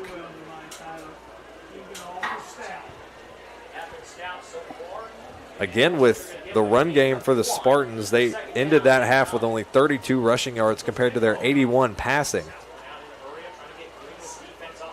And still the Spartans trying to convince those Gators to jump off sides.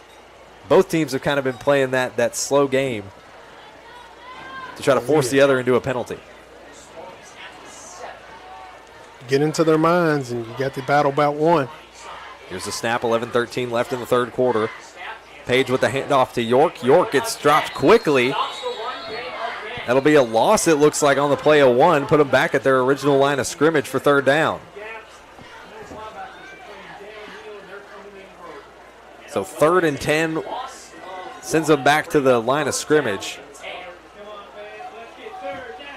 3rd and 10 for the Spartans, who this is not the ideal starting point that they hoped for when choosing to defer to the second half after winning the coin toss. 10:35 now left in the third quarter. Here's the snap from Page. He's going to spin his way out of the back on a play action over the top. He's got Carter for the first down. That'll shift the chains for another blowout coat first down for the Spartans, digging themselves out of a hole with a big third down conversion. Man, this is the 4th time they've done that exact play right there to get it out of bounds, to get them the first down right there. It's a play that he knows is going to work every time. You can tell the Gators have done their work in studying the film room, but at the same time, it's been a couple of the most persistent key players to break out as you look up and down the score sheet for the Spartans tonight offensively. You look up and down, it's mostly Carter and York. Carter with the big plays, York who's trickling away as he now runs up the middle again with a flag thrown late on the play. 10:20 left in the third quarter now as they stop the clock after the flag is thrown. Waiting for the official call from the chief official. They're talking it over around the line of scrimmage. And it'll be a holding call against the Spartans. Again, the offense for the Spartans, the penalties continue, it looks like, to put them backwards. So what would be a 1st and 10 will now become a 1st and 20 after that holding penalty. So this almost puts them back to where they originally started the play. It'll now be 1st and 15. They'll snap it from their own 11. 10:20 left in the third. Here's the snap on 1st and 15. Handoff to York again, went up the right side. But that linebacker trio continues to stop the run game. They will not let the Spartans by on the ground. Gain of 1 on the play, brings up second down. The run defense is absolutely monstrous right now. They're doing everything in their power to make sure that York gets nowhere. York had a handful of runs that eventually led to a touchdown, 1 of 9 and 1 of 8 late in the second quarter. But now, starting this second half, he's struggled to get going. 3 runs so far to start this second half that have amounted to 2 yards so far. 3rd and 13 it looks like for the Spartans. Or 2nd and 13. Camden Page swinging out of the pocket. He's got to run on his own, trying to break a tackle. Looks like he'll get to the first down marker, come up just short before running out of bounds. Roy Bray was hot on his trail. Should now bring up 3rd down for the Spartans. We'll make it 3rd and 4.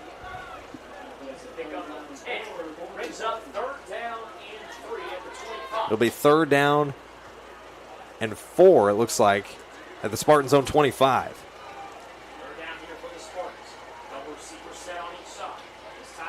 Page with 2 receivers on both sides, but some shifting now for Reynolds, who heads to the left side. Strength on the left. Page dropping back in the pocket under pressure. Throws it over the top to Carter in the flat. Carter's got space down the left side. Gets to the 35, nearly to the 40, before he's brought down.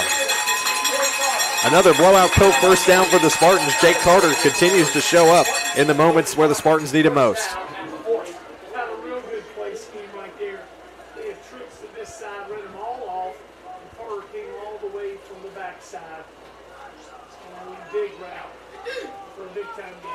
Fresh set of downs now for the Spartans. 9-12 left in the 3rd quarter. Here's a snap from Page. Here's the handoff. Up the middle, they run the football. Potential to get stuffed. Some help from the lineman will get him a couple extra yards. About a gain of 5 on the play.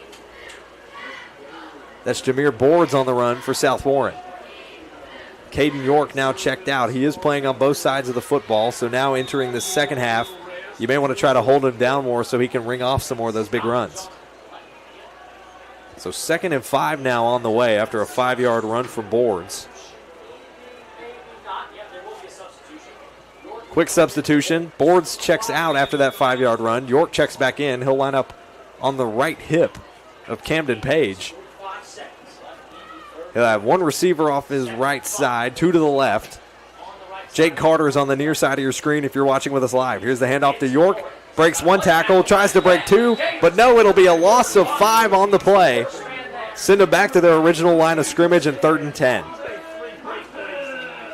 So Caden York, even after checking out briefly to potentially catch his breath or understand the future game plan, is brought down for a loss of 5.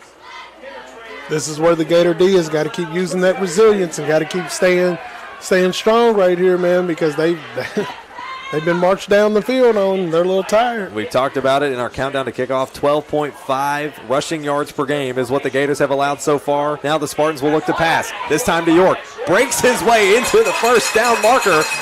And then some. They have breached Gators territory. Another blowout coat first down, courtesy of Caden York for the Spartans.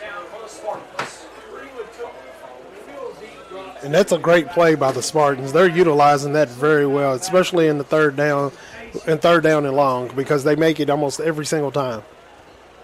Page now, he's got Boards back out there, running back lined up on his right hip. Page going to drop back. He's got receivers heavy on the right side. Slings it over. There's the catch. Down the right sideline.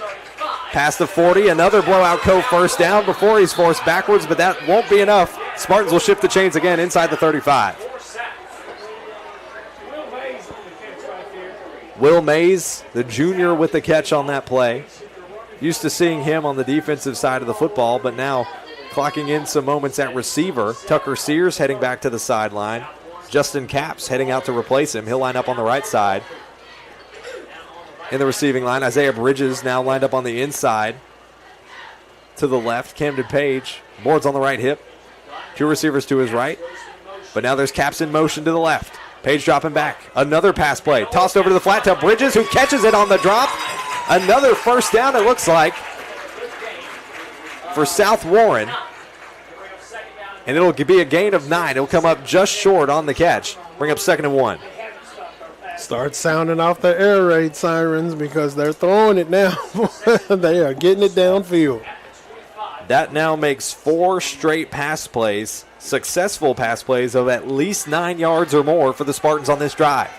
6.5 minutes. Here's the snap, handed off to Boards, who runs up the middle, continues to create space for himself. The offensive line doing some heavy lifting. They get the first down and then some, shift the chains. Blowout coat first down for the Spartans once again.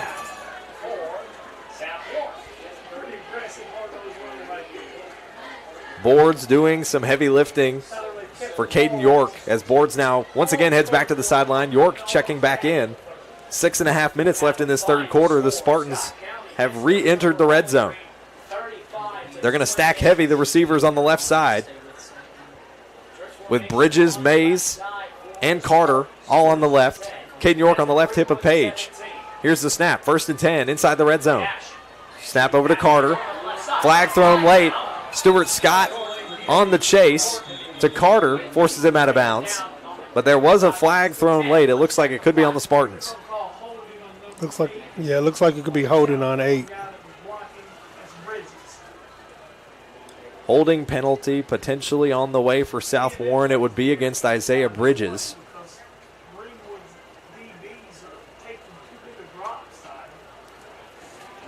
And again from Stuart Scott. I mean, he's a player who plays with a lot of aggression. But every time it seems like when you got some of those big hits that he comes away with, he always seems to help up his opponent, tap them on, make sure they're okay. Looks like Coach Smith is arguing his point. He is showing extreme frustration here with the officials over that penalty call. You can see him on your screen watching with us live, and clearly frustrated Brandon Smith and South Warren as they've now shifted back. A 5-yard penalty will make it 1st and 15. Puts them just outside the red zone. They'll snap it from the 22.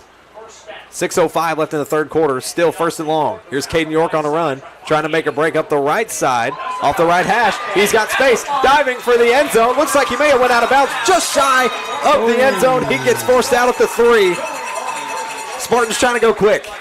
Man, after he broke 17, 18 tackles there. Gosh. It's awesome run. It's plays like that make Caden York such a dangerous player. He'll have some consecutive runs with 2-3 yards. Oh, man, we got a player down. But we do have a player down on the far side, and it is Caden York after the play. Man. It looked like he landed hard after going out of bounds. Caden York, who just made that play, is down.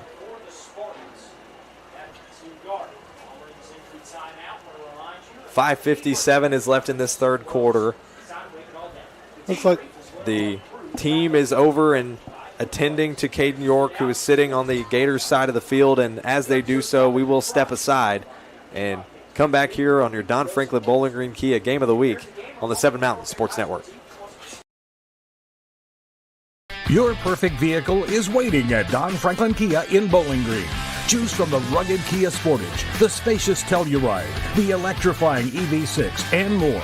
All with Don Franklin's 10-year unlimited mile powertrain coverage. With a large inventory of new Kia models and a team of caring automotive professionals dedicated to you, Don Franklin Kia in Bowling Green is here to service all of your Kia needs. Hurry in today to Don Franklin Kia, driven by family. Welcome you back here to Greenwood High School. We're currently still in an injury timeout mode. We are all patiently waiting to see Caden York hopefully return to his feet. A 13-yard run he broke out on there, nearly breaking into the end zone, got to the 3 before he was forced out of bounds. He is sitting up from the opposite sidelines. He has climbed to his feet with the help of his coaches, and he is walking back to the other side. He's favoring that left leg, wincing under some pain from that right leg, but Hamp more happy than anything just to see Caden York get back to his feet after what looked like a really hard tumble. Oh, yeah. Love to see guys at 100%. Love seeing everybody go their hardest, but never want to see anybody down on the ground, especially for as long as he was down there. Thought it something was extremely major. Glad to see him get back up, walking under his own power. He's walking with a little extra pep in his step now. Camden Page greeting him around the 5-yard line as he's heading back to the sideline. You could see a little wincing, it looks like, from the right leg, but it was a little more difficult to see from here, Hamp. But when he went out of bounds, it looked like maybe there was some contact late and he went for a tumble. Hopefully just maybe a wind knocked out of him situation for Caden York. But like we mentioned, just happy to see him walk back to the sidelines under his own power, getting a lot of support from his team. Oh, yeah. 5:57 now left in this third quarter. Spartans lead 16-13. Some heat flashes of lightning appears off in the distance just ahead of the Spartans as Carter takes the direct snap, runs it up the middle, and gets into the end zone. It's another Edmonton State Bank touchdown for the Spartans, this time off the direct snap to Jake Carter.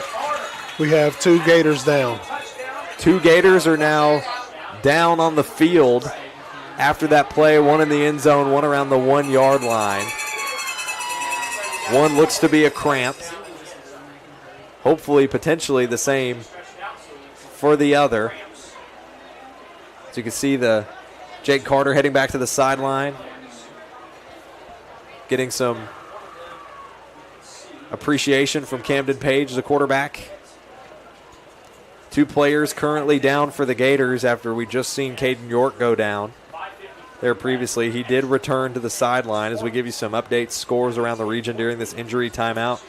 At halftime, just down the road at Warren Central, the score 12-7. Warren Central currently over the Patriots at the half. Scott County scored a 76-yard touchdown with 1:15 to go. Actually, we got a final score from Scott County Bowling Green. Scott County wins 35-28 over the Purples, who, if I'm not mistaken, are now 0-3 to start their season after winning the 5A state championship.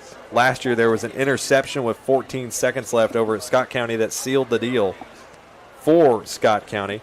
Also a final between Hart County and Caverna. Hart County putting up big numbers, looking like a basketball score, almost 62-14.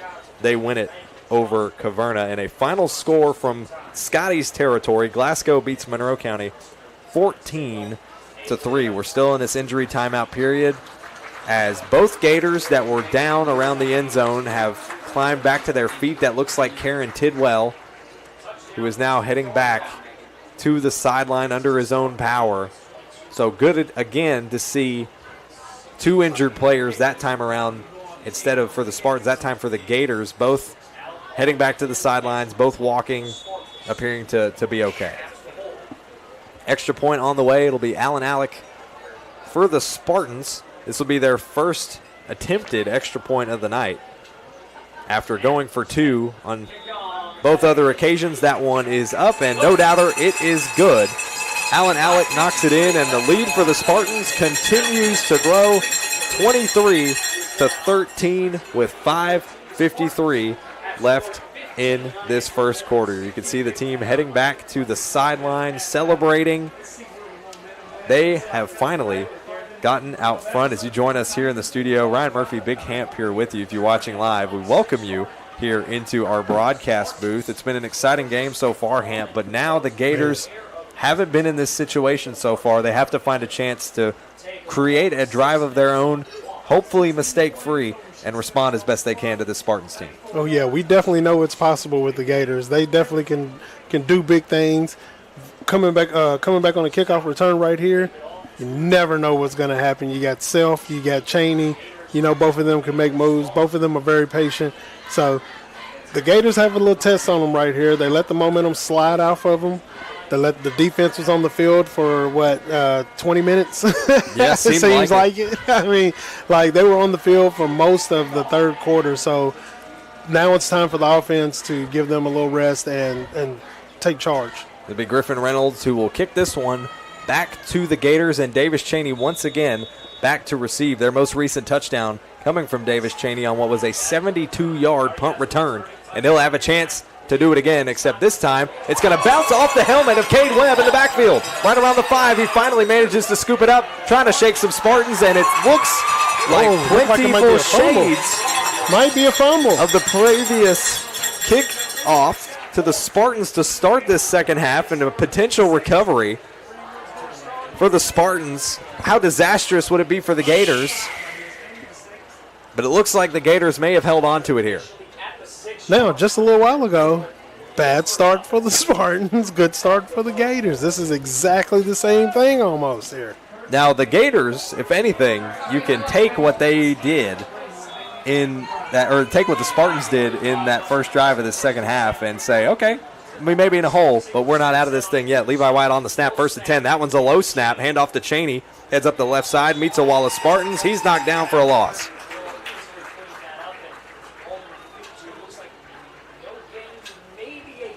First time we've seen the offense on the field for the Gators this quarter. No gain on that play for Greenwood off that run from Cheney. So they'll reset for 2nd and 10. They're snapping this one from their own 7-yard line, trying to dig themselves out of a hole. Here's the snap to Wyatt. Wyatt dropping back under pressure, throws it over the top of the flat. It's caught by Cheney, but he drops it just shy of the 25. Could not reel it in. And that brings up 3rd and 10 off the incomplete. Boy, I tell you what, the amount of I wish I could have that back he is saying in his head right now, because that was touchdown all day. All day. He had plenty of space. Nobody was near him. The nearest defender would have been Isaiah Bridges. Yep. But with so much space that he had between him, at least 10 yards to Bridges, Cheney could have fired off for another big touchdown. It would have been a 75-yard receiving touchdown had he been able to reel that one in. Now the Gators know they can have an opportunity at it. 5 seconds on the play clock, 5 minutes left in the third quarter. 2 seconds on the play clock. They may run this one down, and there's a timeout called. That one was awfully close. I thought the play clock ran out there for a delay of game, but they let the timeout get away. I thought so as well. It looked like about 2 seconds after the play clock. Timeout. Timeout saves the Gators from this one. They'll head to the quarter. You see Coach William Howard just became the winningest head coach in Gators football program history, looking to add to that resume what would be his 44th career win as head coach of the Gators. And for the Spartans, what would be, after this game, 123 career wins over his 12-year tenure with the Spartans. Man. Hard to fathom for both these coaches who have become such staples of both of their programs. What big numbers they just continue to put up. But, I mean, for the Spartans, 123 wins 123 in those 12 seasons. You don't see that a whole lot. Not at all, man. The legacies that these men have left at these schools, man, is just nothing short of amazing at all. Nothing short of amazing at all. South Warren, again, coming from where they came from, school out of nowhere, boom. Here they are, man. I mean, one of the schools to be reckoned with in the whole state. 14 years has South Warren contested in play here as a football program, and they've already come away with 3 state titles. But here's a run for Wyatt. He finds a gap up the middle. Looks like he'll get the first down, and that will shift the chains. Another first down courtesy of the blowout coat for Greenwood. Here we go now. If they just continue to keep doing this right here, keep building the momentum, keep the defense out on the field, then Greenwood's right on the right track. 4:56 now left in this third quarter. 1st and 10 for the Gators. It looks like it's going to be a direct snap, this time to Nathan Self. He's been able to run off some big plays from this spot. Here he goes to his right side with some blockers, cuts up the middle, flag in the backfield. They're going to call this play dead. So I'm assuming this is false start. Oh, could be encroachment. Officials talking it over with the flag down on the field off the 1st and 10 for the Gators. And it'll be a false start against Greenwood. So that will send them backwards. Again, lots of penalties in this game that just continue to create sloppy play for both these programs. There's an old song in the 80s Paula Abdul used to sing called Opposites Attract. And she would say 2 steps forwards, not take 2 steps back. And that's what they're doing. They'll take 2 steps forwards and they'll take 2 or 3 steps backwards. It's unfortunate. It's a rubber banding effect almost. Yeah. 4:30 now left in this third quarter. Receivers spread out. Self on the right side, 2 on the left. Here's a snap from Wyatt. He drops back. He finds Self over on the left side, but overthrows himself. Almost brought it in, but it was just a little too high. It almost slipped between his fingertips as it flew over. Incomplete. Will make it 2nd and 15. I mean, it's like they get a little too excited knowing that what they got right in front of them if they just make the play. They really need to just settle down and make the play. What comes after, comes after. Just make the play. 23-13, the Spartans lead it with 4 minutes and 21 seconds left in this third quarter. The ambiance has continued to grow here as the night descends. That one thrown deep. Intended for Maxwell Eisenhower, who is well covered off the left side of the field, but just overthrown. 3rd and 15 now after the incomplete from Wyatt. So 3 opening up this drive for the Gators. They've had 5 plays to open this drive for them. 2 run, 3 passing, 3 incompletes so far, but it was the 14-yard run by Levi Wyatt that allowed them to move the chains. Could he do it again? Wyatt back in under quarterback. They're going to hand it off to Cheney, heads up the left side, but man, that Spartans defense is just too good. Keith Smith with the stop on the play. Got right in there, held on tight, and put him down. Loss of 1 on that play for Davis Cheney. 2 touchdowns on the night, but could not find the space he needed to shift the chains for the Gators on that drive. They'll now look to punt it away again. The punt going to be courtesy of Davis Cheney, who also just kind of playing all over the field. Man, that's what he does. Swiss Army knife. That punt sends up, lands at about the 40. Awkward bounce. It lands at the 41. That is where the Spartans will pick it up. They're already going to start this drive in Gators territory. All right, Gators has got to get a hold right here. Got to make a stop, get a turnover, something. Spartans are driving, and they are on their side of the field. So this is a stop that's really needing to be made. We're right here at the end of the 3rd quarter, so it's game time. Spartans going to line up on the right hash at the Gators 41 with 1st and 10 on the way. 3:39 left in this 3rd quarter as they lead by 10, 23-13 over the hosting Gators. Seems like fans have just continued to trickle in. It's pink out for the Gators on the opposite side of the field. Camo night for the student section of the Spartans. Lightning trickling off in the distance, but we're still continuing to play. That one thrown over the top. Nearly picked up. It's brought in by Bridges, who almost gets to that 1st down marker. He'll get dropped down about the 35. Gain of 5 on the play. That'll be to Boards, who has the reception, with a gain of 5. We'll bring up 2nd and 5 for South Warren. 3:10 as the clock runs down here in this 3rd quarter. Spartans with a master class of running down the game clock. Here's the snap. Hand off to Boards again. He's going to run it up the middle. Great blocking there from the Spartans offensive line. Gets him to the 30 and a shift of the chains for a 1st down, but a flag thrown late and some frustration shown from the Spartans sideline. You can only imagine it must be against the Spartans. Looks like a late tangle. Isaiah Bridges is now heading back to the sideline after being involved in a scuffle on the far side of the field. Morgan Aguilar, a freshman, yeah. Number 30 for Greenwood, freshman out there, just a little frustrated, and he wants to win. 2nd and 5. Officials are talking it over. Chief official heading over to the home side, waiting still to get our confirmation on this penalty and confirming placement of the ball, which will be at the 31 once again. Looks like it'll be just shy of the 1st down by about a yard. I believe a personal foul on South Warren, which will send them backwards. So again, a lot of time shown back and forth for both these teams on penalties. And to be honest, Hamp, I feel like for our first 3 weeks of coverage, there's been a lot of that, which you blame it on the rust, to blame it on, getting back into the swing of things. But it's definitely been a frequent thing among all the teams that we've seen so far through these first 3 weeks. Oh, yeah, a lot of conversations have definitely already been made.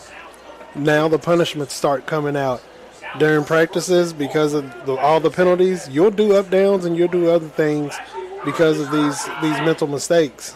Looks like it'll now be 1st and 10 from the Gators 41. So essentially restarting this drive as Page swings out wide off the play action. He's looking downfield, slings it late to Carter. He's caught inside the 10, inside the end zone. It's a touchdown once again for Carter. Another Edmonton State Bank touchdown for South Warren.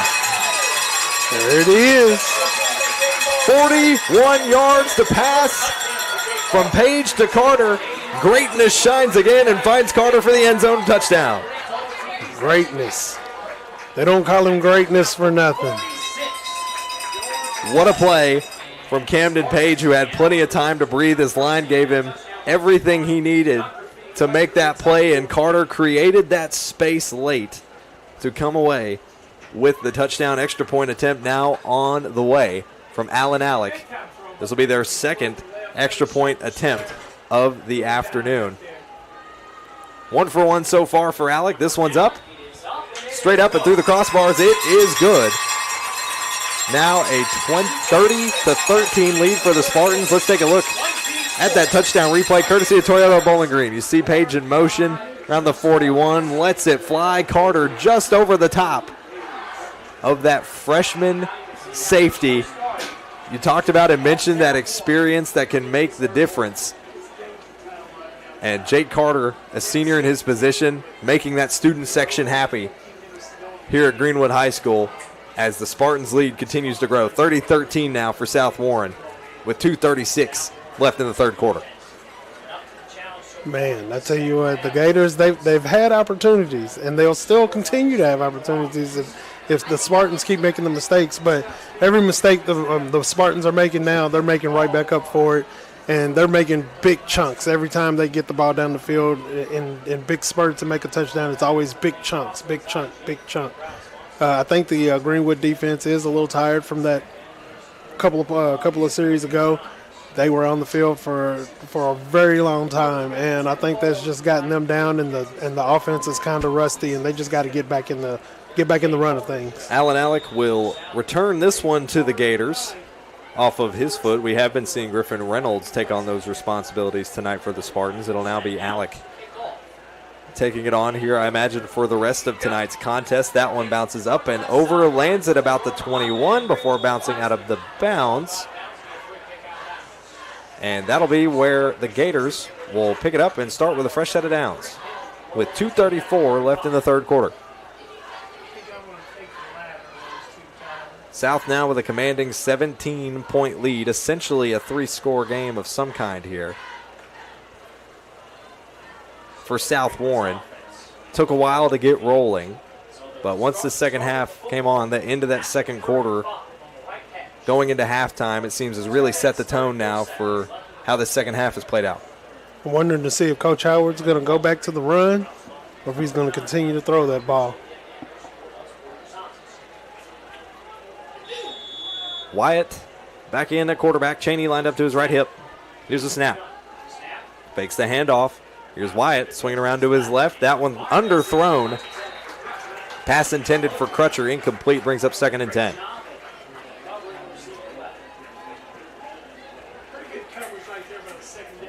.229 now left in this third quarter. Whether you're watching along with us on YouTube or the Point Rocks app or website, or you're listening over the radio waves, we appreciate you for tuning in to our Don Franklin Bowling Green Kia Game of the Week, courtesy of all our sponsors: Aqualand Pool and Spa, Morgantown Bank and Trust, The Blowout Co., Edmonton State Bank, Toyota Bowling Green, State Farm agent Will Coker, and NCTC, powered by Warren RECC, as we're nearing the end of this third quarter here. Spartans lead 30-13 with 2:29 left in the third quarter. Wyatt off the snap, thrown over the top. That one swatted out of the air, and I think it's potentially picked off. He might have gotten it back. May have gotten it back. I think Wyatt may have recovered his own blocked pass. And it looks like he will. Wyatt's pass was blocked out of the air right in front of his face, and he went down to scoop it up, just barely keeping it from getting intercepted. Man, caught his own pass. Now, does that count as a completion? It should. To yourself? That's a good question. I would count that as a completion. No gain, but it is a completion. Right.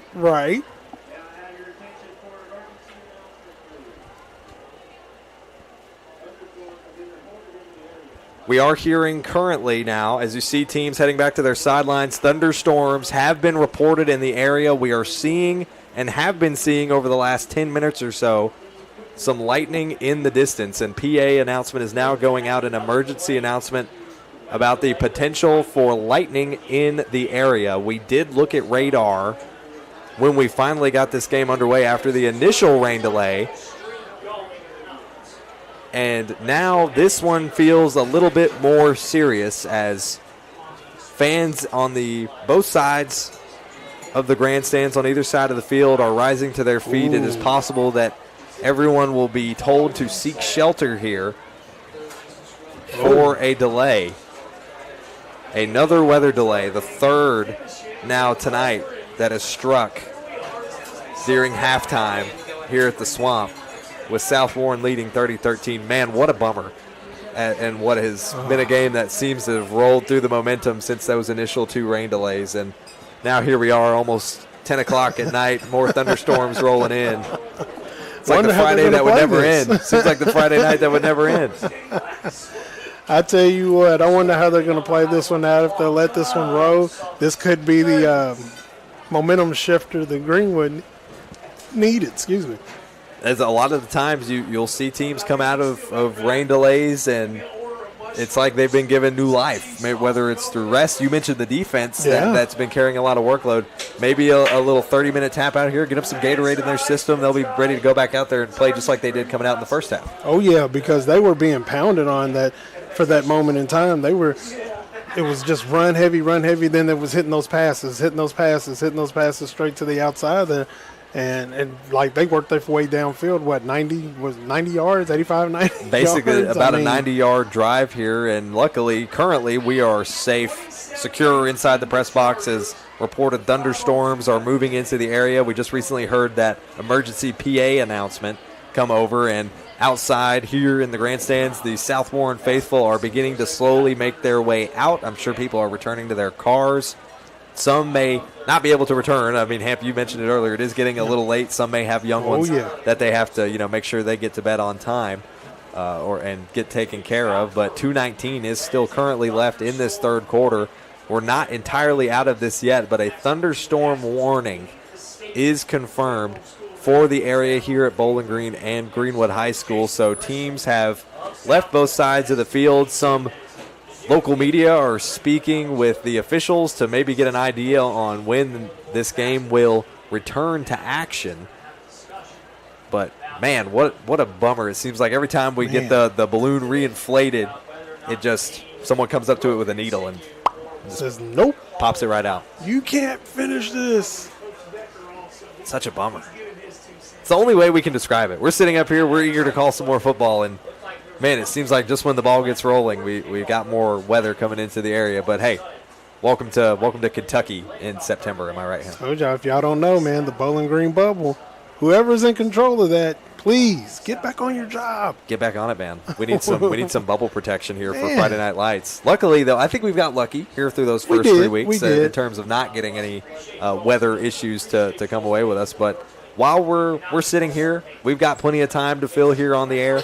We're going to step aside. We'll come back, maybe talk about how this game has progressed so far. We'll give you some updates based on the weather from right here at Greenwood High School. We appreciate you from tuning in for a Don Franklin Bowling Green Kia Game of the Week here on the 7 Mountain Sports Network. At Morgantown Bank and Trust, a home equity line of credit offers you flexible access to the value in your home. With 5.99% introductory interest rate for the first 6 months, all the cash you need is right under your roof. Call today. When you bundle home and auto, life can be easier. You choose coverage that makes sense for you, at a price that's right for you, and a local State Farm agent who's there for you. Call State Farm agent Will Coker in Bowling Green today. This isn't just bubbles, it's balance. Relax sore muscles, refresh your mind, recharge your spirit. Discover the best hot tub brands like Cal Spa, Hot Springs, and Free Flow at Aqualand on Campbell Lane. More than bubbles, it's balance. The emails can wait, the dishes can wait. Life feels better when you press pause. Find your escape with the top hot tub brands like Cal Spa, Hot Springs, and Free Flow. Available locally at Aqualand on Campbell Lane. Your backyard getaway awaits. I want to buy this truck, man. This is perfect. It is a beautiful truck. Do you want to see the inside? Is it available? Yeah, sure is. Is it available? I just said it was. Hey, how many miles has it got on it? Just over 30,000 miles. Still practically new. but it's got rain on it. What? Do you want to see the inside? Do you have any questions? No. I have to think about it. Also, it has rain on it.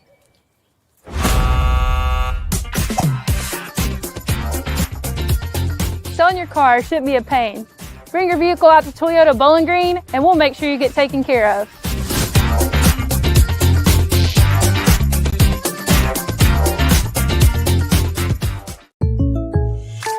With State Farm Home Insurance, you can get the help you need from a local agent if things get complicated.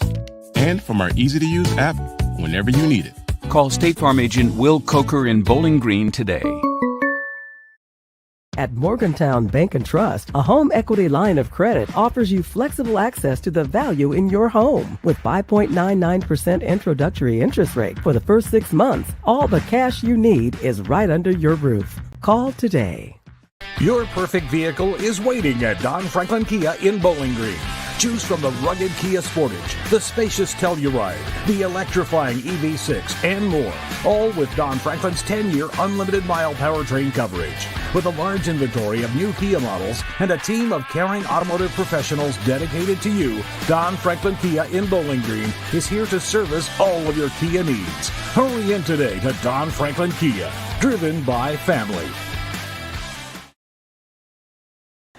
Welcome you back here to Greenwood High School. We are once again for the third time tonight in a weather delay. It's not the news we wanted to bring you, but it is towards the end of the third quarter here. 2:19 left to go in this third quarter. We're hoping to get some word soon on whether or not this game will officially be called. We are hearing potentially that it is more likely this game will be called as it is. If it were to be so, it would be a final score of 30-13 in favor of the South Warren Spartans, but that's with a whole quarter left to play. You know they'd like to do it. We're looking at least 30 seconds worth of delay. Potential for thunderstorms in the region is what we are hearing. There is an active thunderstorm warning here for Warren County. Everyone has been told to flee the grandstands. Everyone has emptied out except for a handful of coaches and security that are speaking with families and also coaches speaking amongst each other as well. But at face value, it does look like the Spartans are gearing up to possibly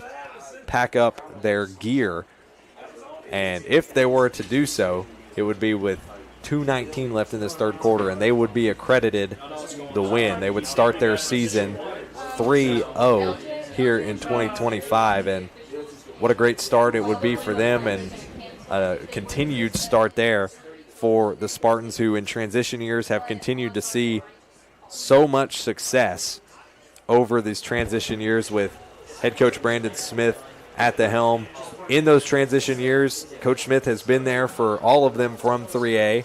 Started in 3A on staff, was head coach in that transition from 3 to 4A. In that transition year to 4A, undefeated season for their first state title. Phenomenal season. A couple years later, they make the shift up to 5A. Same deal. Another huge undefeated season, and that's I have that mixed up. Their next title was an undefeated season.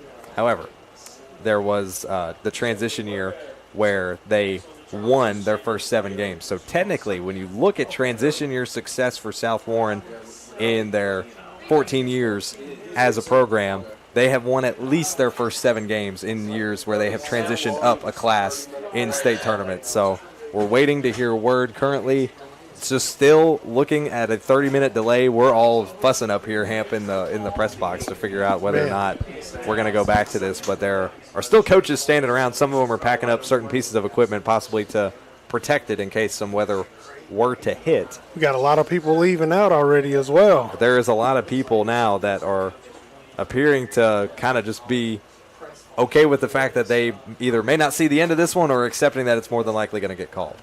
Man, and I kind of hope that it continues on. I want to see if Greenwood comes back with that grit that the defense has and that hunger that they have, man, to see what they would pull out, win or lose. I would just like to see how they would come back on this game. Now, as we've been sitting here through majority of that third quarter, there was a decent breeze blowing here at the Swamp. We could see it in some of the flags that are hanging up off to the left side of the field. There was plenty of wind movement, nothing crazy, but, the noticeable one. Now it seems that the air has gone considerably silent, which is normally the sign that you may be gearing up for some kind of severe weather. There is a warning for the area of Warren County. That is why we are currently in this weather delay with 2:19 left in the third quarter. As far as we know at this moment, it is still just a 30-second, listen at me, if only it was 30 seconds, 30-minute lightning delay once again. But we are hearing more announcements over the PA.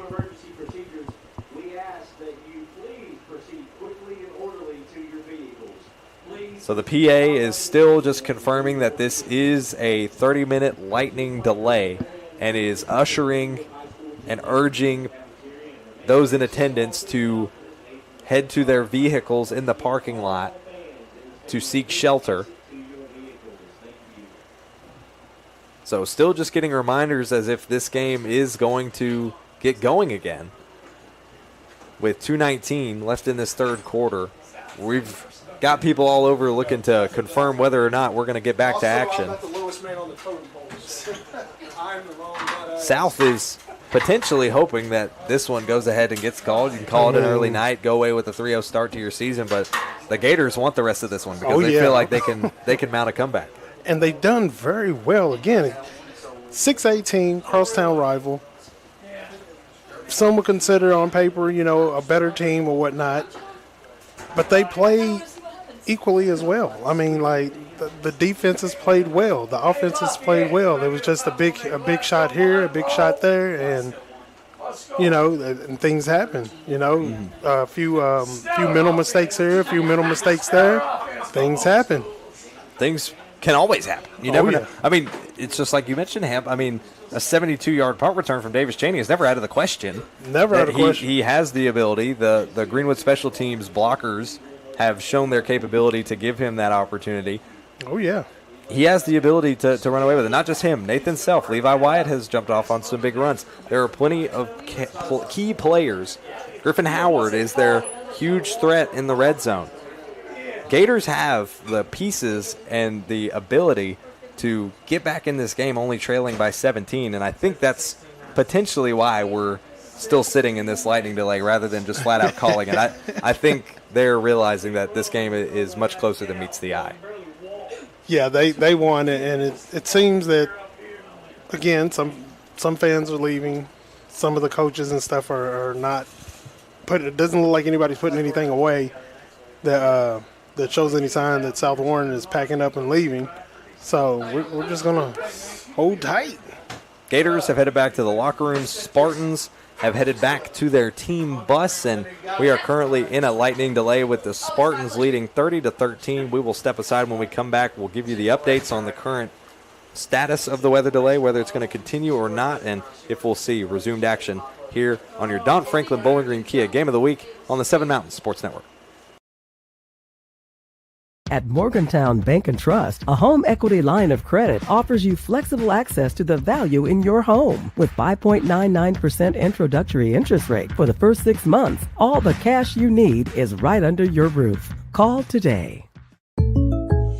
When you bundle home and auto, life can be easier. You choose coverage that makes sense for you, at a price that's right for you, and a local State Farm agent who's there for you.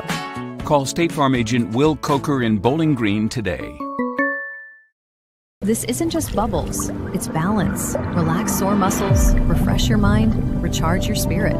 Discover the best hot tub brands like Cal Spa, Hot Springs, and Free Flow at Aqualand on Campbell Lane. More than bubbles, it's balance. The emails can wait, the dishes can wait. Life feels better when you press pause. Find your escape with the top hot tub brands like Cal Spa, Hot Springs, and Free Flow. Available locally at Aqualand on Campbell Lane. Your backyard getaway awaits. I want to buy this truck, man. This is perfect. It is a beautiful truck. Do you want to see the inside? Is it available? Yeah, sure is. Is it available? I just said it was. Hey, how many miles has it got on it? Just over 30,000 miles. Still practically new. but it's got rain on it. What? Do you want to see the inside? Do you have any questions? No. I have to think about it. Also, it has rain on it.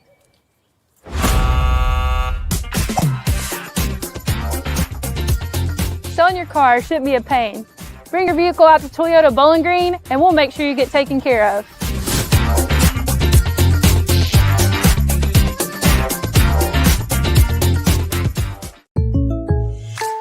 With State Farm Home Insurance, you can get the help you need from a local agent if things get complicated, and from our easy-to-use app whenever you need it. Call State Farm agent Will Coker in Bowling Green today. At Morgantown Bank and Trust, a home equity line of credit offers you flexible access to the value in your home. With 5.99% introductory interest rate for the first 6 months, all the cash you need is right under your roof. Call today. Your perfect vehicle is waiting at Don Franklin Kia in Bowling Green. Choose from the rugged Kia Sportage, the spacious Telluride, the electrifying EV6, and more. All with Don Franklin's 10-year unlimited mile powertrain coverage. With a large inventory of new Kia models and a team of caring automotive professionals dedicated to you, Don Franklin Kia in Bowling Green is here to service all of your Kia needs. Hurry in today to Don Franklin Kia, driven by family. This isn't just bubbles, it's balance. Relax sore muscles, refresh your mind, recharge your spirit. Discover the best hot tub brands like Cal Spa, Hot Springs, and Free Flow at Aqualand on Campbell Lane. More than bubbles, it's balance. The emails can wait, the dishes can wait. Life feels better when you press pause. Find your escape with the top hot tub brands like Cal Spa, Hot Springs, and Free Flow. Available locally at Aqualand on Campbell Lane. Your backyard getaway awaits. We welcome you back to the Don Franklin Bowling Green Kia Game of the Week. Ryan Murphy here with you. Big Hamp alongside Matthew Clark, our director, producer, and our cam ops. Megan and Ian have brought you all the awesome shots here tonight. But unfortunately, once again, we are still in a weather delay. It's a lightning delay for thunderstorm warning in the area. It is looking more and more likely as the time passes that this game will get canceled. More and more cars are leaving the Gators High School parking lot, and it's not looking good. The Spartans have not packed up all of their equipment yet, but it is possible that there is rain in the forecast. We are also getting word that Warren East Central Hardin game was just called short. Apparently, they are getting some rain in that area. I can't quite see just yet whether or not it doesn't look like it's raining here. I don't think we've experienced anything just yet. They've started taking up the hash marks. Looks like some hash marks. Yeah, on the home side, they've gathered all of those up. Looks like it. So the things are still developing here. Coach Howard is standing around at the bottom of your screen there. Some Spartans coaches as well are standing around. They're packing up some things to, I imagine, get it out of any harm of weather that may potentially hit us here at Greenwood High School, but still waiting on official word as to whether or not this game will become official. If it were, South Warren would start their season 3-0 with a 30-13 final score. We're going to hold off for now and sit here with you all. We'll take a break. When we come back, we'll let you know whether or not this game has been made official or whether we can expect it to restart here during this weather delay during the Don Franklin Bowling Green Kia Game of the Week on the 7 Mountain Sports Network.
Well, just when you think the rain got the better of us, it's starting to clear out. Light drizzle still here in the air at the Swamp. Ryan Murphy, Big Camp joining you here. Matthew Clark, our director, producer, making sure everyone gets to see the shots here tonight, especially via our live stream. We're going to be a one-camera show here for the rest of the duration of this one. There will be about 2 minutes and 19 seconds left in the third quarter when we get back to action here. It is a late one here at the Swamp, but it's South Warren that leads 30-13. And if you're the Gators, that little weather delay we just had may have been exactly what you needed to maybe start to roll that momentum and mount your own comeback. Oh, yeah, they needed that rest. I'm telling you, that defense spent the entire third quarter on the field except for all of maybe a minute and a half.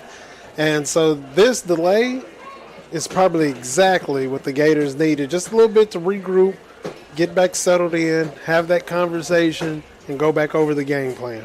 Gators, if I'm not mistaken, will resume control of the football when we get back to action of play. It'll be 3rd and 14 for Greenwood, and they will be at the 31-yard line when we start back here. 2:19 will be left in the third quarter. We've still got a whole other quarter to play after that. South Warren fans have now made their way back into the grandstands, all of them with umbrellas. Well, at least some of them. Some with jackets, most with umbrellas, because it looks like, at least for now, that we are more than likely going to be playing the rest of this game in the rain.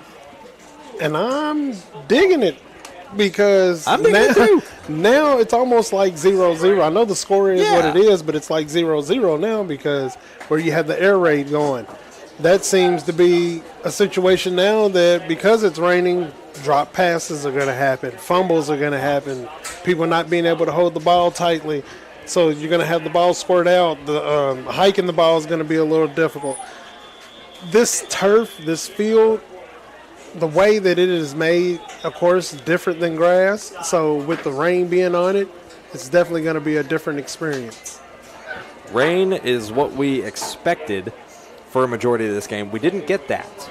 We got our little delays, but it seemed mostly dry throughout those first half and then majority of this third quarter. We got that rain delay. Thunderstorms move into the area. Rain shortly thereafter that rain delay started. Now it's still, at least from here, it looks like it's raining quite a bit. I think it is based on the amount of umbrellas that we're seeing in the grandstands.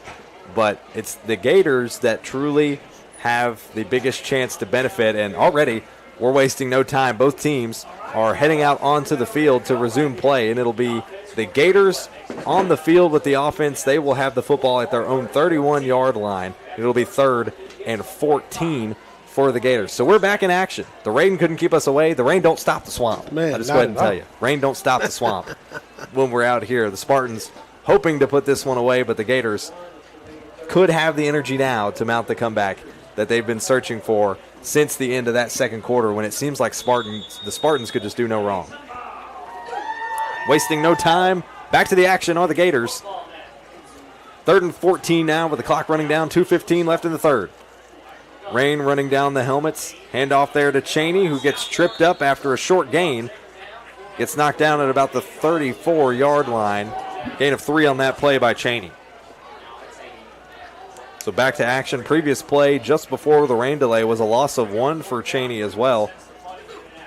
Also had an incomplete on this drive. And another rushing attempt with no gain for Cheney. Cheney has been responsible for 4 of the 7 plays so far on this drive. Here's the snap. That one sent back to Cheney on 4th down. He'll punt it over to the 50. An awkward bounce, drops it at the 49. It's going to land at about the 47-yard line. And that is where South Warren now will reclaim possession of the football with 1:31 left in the third. I believe if they would have had, 4 downs there, that would have been a different outcome. Different story, different chance at opportunity. It's not what you want coming out of such a long rain delay, but at the same time, you have to understand you probably have a lot more time than normal, and it's not just going to hinder your offense, it's going to hinder South Warren's as well because they're such a pass-heavy team. Oh, yeah. This right here, we're about to see what's going to happen. I think he's going to start running the ball. I think that's where he's going to start at. Looks like we do have a flag on South Warren. And it's a holding call against South Warren on the previous play. And that will send them back rather than being even closer and nearly breaching the plane of Gators territory. They will now start this drive from their own 37. This changes the story. Your 1:31 left in the third. Spartans lead 30-13. Chase Bell is now in at quarterback for the Spartans. Here's the snap, dropping back as the sophomore looks over the top. He's going to pass it to his right side. That one underthrown, intended for boards. And Hamp, I imagine this is a product of that rain that we're continuing to see fall down in sheets. It's going to make it really hard to make even short passes like that possible. Got the ball slippery. He slipped. The wide receiver slipped a little bit. So, yeah, it's definitely, the rain is definitely going to be a major effect. It's a freshman. Or no, sorry, that is Jameer Boards, the sophomore running back, in for Caden York, who we saw go down about midway through that third quarter. Board's going to run it up the middle for what looks like no gain on that play. We'll bring up third down for the Spartans.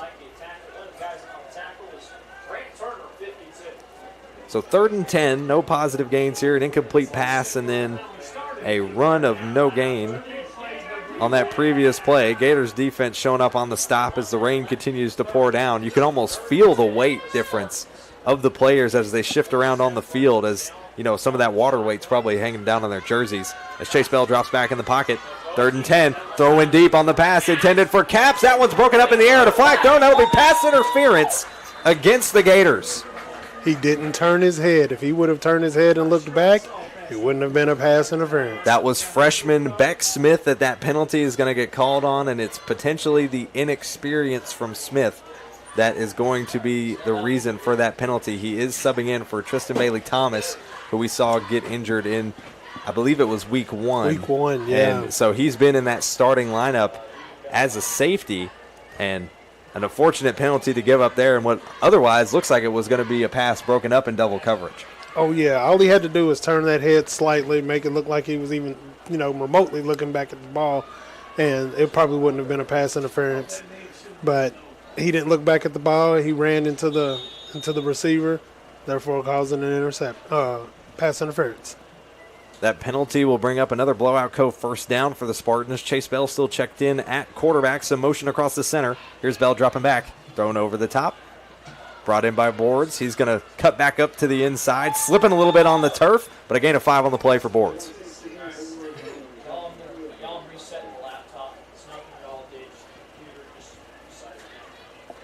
So gain of 5 on that play. We'll bring up 2nd and 5 now for the Spartans, who, with plenty of time left on the play clock, will now run out the time with 7 seconds left here in this third quarter. Clock winding down.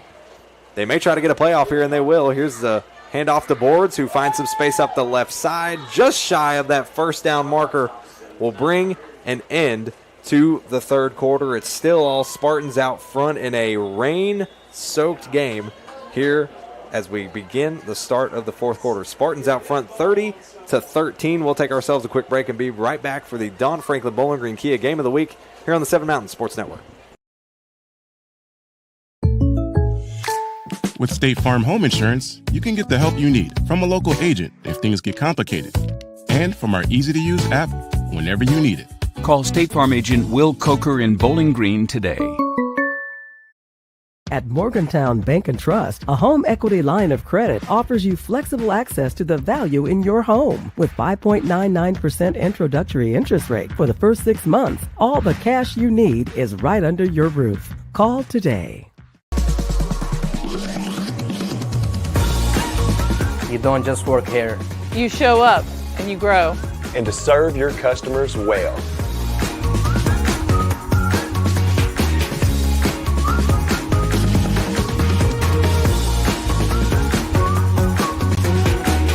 We're not just selling cars, we're selling careers and relationships.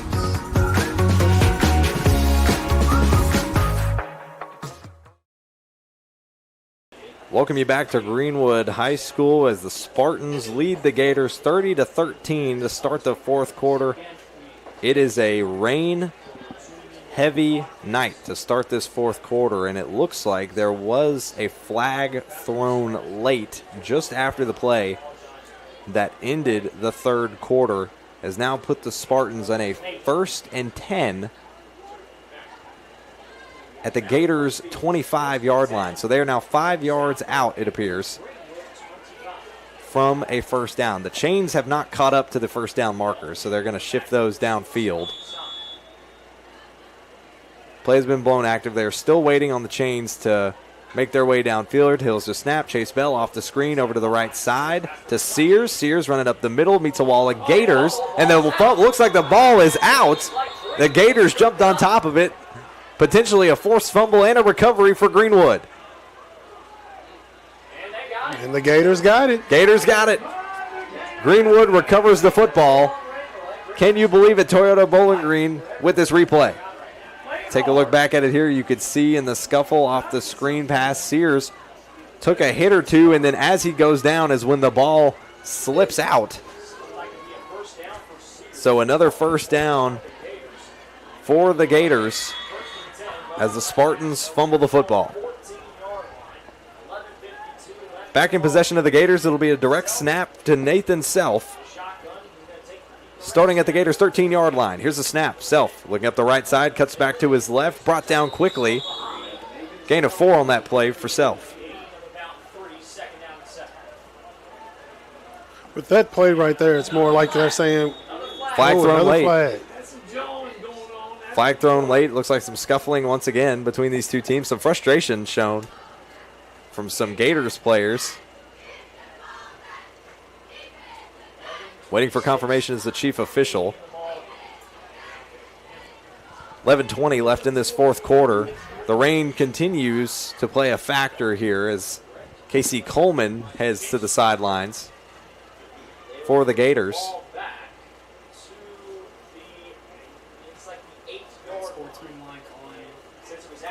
It'll be an unsportsmanlike call against the Gators that will now send them backwards.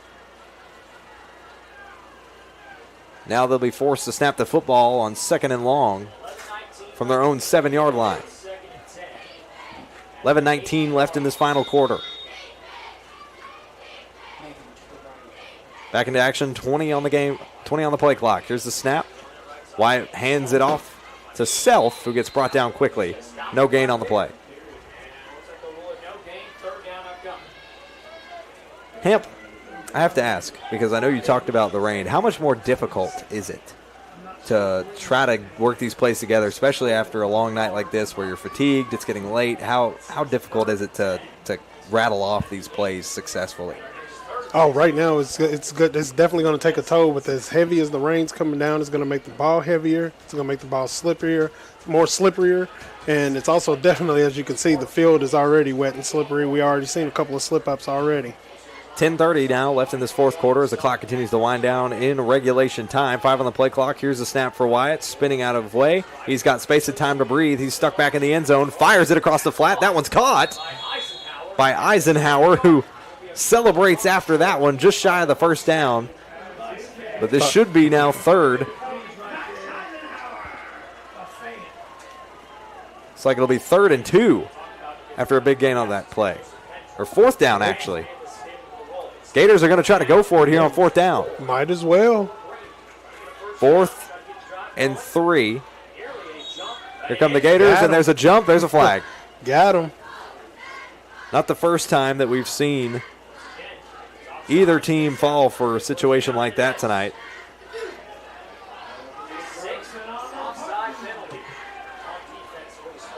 That's 6 offside penalties today, though. That's crazy. Wow. I can only imagine what they're going to look at in the film room come Monday. Oh. Keith Smith heads to the sideline. He's been crucial. He's coming off a big game.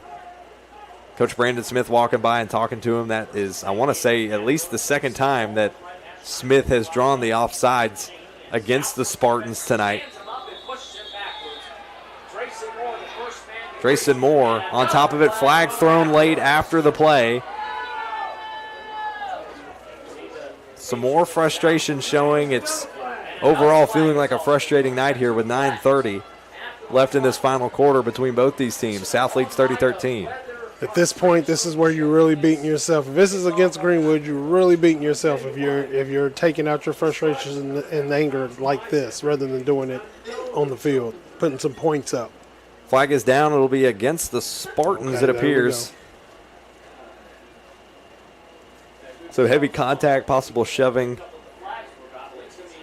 round, and it will be a personal foul against the Spartans that will shift the Gators well past the first down marker, and it'll be an unsportsmanlike on the Spartans. So another blowout first down off a penalty for the Gators with 9:31 left in regulation. At the same time, this could damage them. This right here could turn the tide for the Gators. Gators will now snap this one from the 38 in their own territory. 1st and 10 now on the way. Wow. And another penalty on the Spartans will send the Gators even further up, and another blowout first down off a penalty, back to back. Wow. 2 unsportsmanlike penalties against the Spartans, back to back. Is there another one? A lot of, oh my goodness, I don't even know what we're seeing right now. Potentially another flag down on the play. Uncertain whether it's going to be another unsportsmanlike. Oh, and it is. Another unsportsmanlike. 3 straight unsportsmanlike penalties against the Spartans. The Gators have gone from their own 35 to now the Spartans 30. I haven't seen this before. They have gained virtually 30 yards off of penalties alone. And now a timeout called for South Warren after those 3 straight penalties. I heard the whistle blow. I thought it was another one. Wow. I've never seen 3 in a row. I don't know that I have. I don't think I have either. I'm so seen baffled 2. right now. I've seen 2 in a row, but I've never seen 3 in a row. It's a late night. I think we're all baffled. It's 10:46 at this point in time. 9:28 is left in regulation, still in this game. Spartans lead 30-13, and they just received 3 straight unsportsmanlike penalties.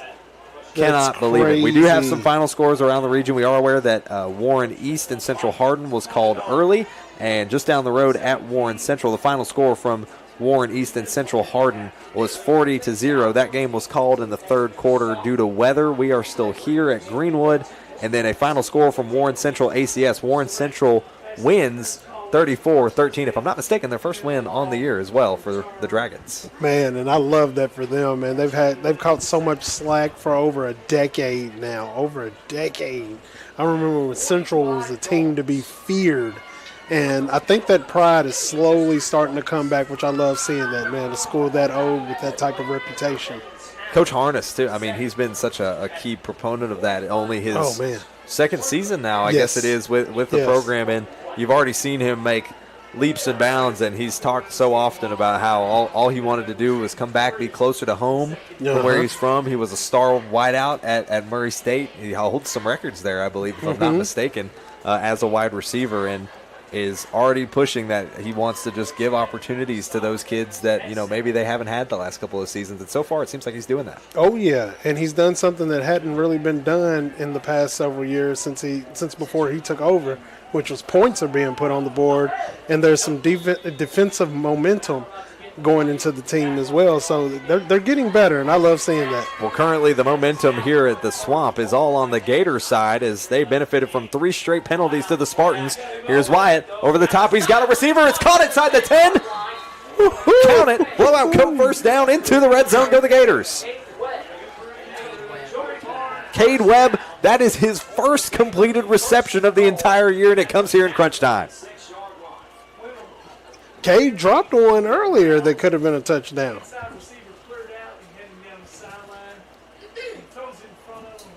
.906 now left in regulation. The clock is winding down, 23 on the play clock. Gators setting up here. They've got plenty of options to stretch with 1st and goal opportunity on the way. They're snapping it from the 6. Here comes Wyatt out of the shotgun. Fakes a handoff to Self. He's going to take it up the right side. Dives for the end zone. Looks like he's going to be called just short of the goal line. It'll be 2nd and goal. Yeah, they need to hurry it on up and get back on the line. Quick play there, a short gain for the Gators, but they're wasting absolutely no time. It looks like this could end up being a direct snap to Davis Cheney. Cheney set for the snap, going for his third touchdown tonight. Here it is, off to the right side, diving to the end zone. No contest for the Cheney train. Edmonton State Bank touchdown number 3 for Davis Cheney tonight. Puts the Gators back on the board.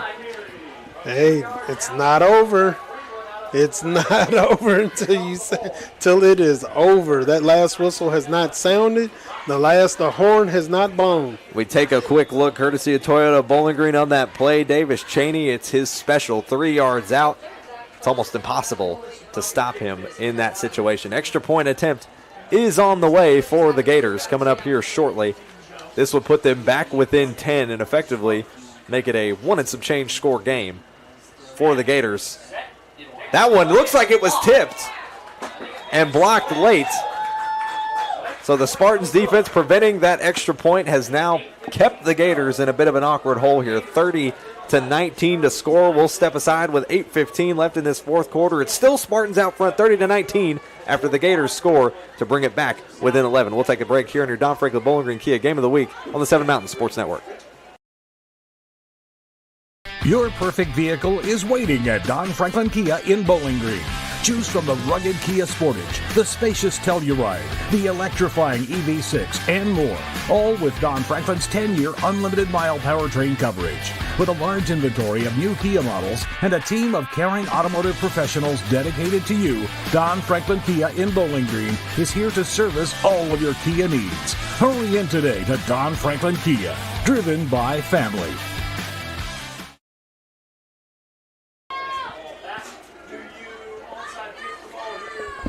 Welcome you back here to the Swamp. It's South Warren still out front of the Gators 30-19 after a drive for the Gators in what can only be described as a short one that benefited greatly from penalties placed on the Spartans. 3 straight unsportsmanlike penalties that essentially gave the Gators 30 yards and put them in prime position just outside the red zone. Ultimately led to 3-4 quick strung together plays leading to a touchdown. They now trail by 11, 30-19. Gators send it back the other way. That ball is going to bounce around the 20. It's scooped up by the Spartans, who now head back the other way. Here's the run. There's some space down the sideline to the 40, almost to the 50. Knocked out of bounds is number 23, Riley Aller, with 8:05 left in this fourth quarter. A strong return for Aller as we take a look at the Toyota Bowling Green replay.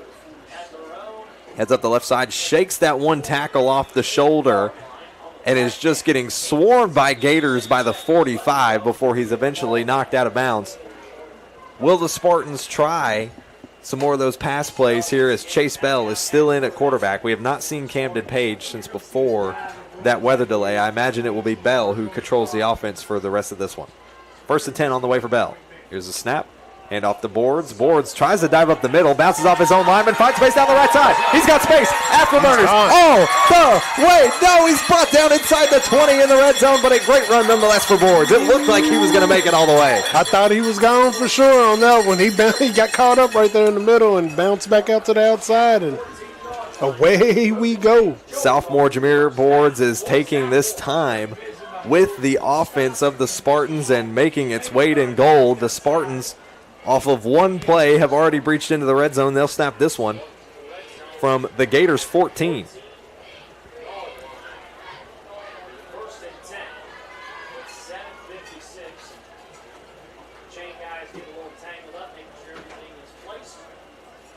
Chains getting set here in the red zone. 1st and 10 on the way for Chase Bell and the Spartans. He's got Boards lined up on the right side after a 35-yard run that time around. He's going to let him do it again, this time up the middle. A couple of yards on that play before the Gators push him back.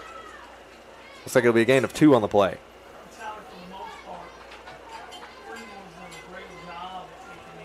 .730.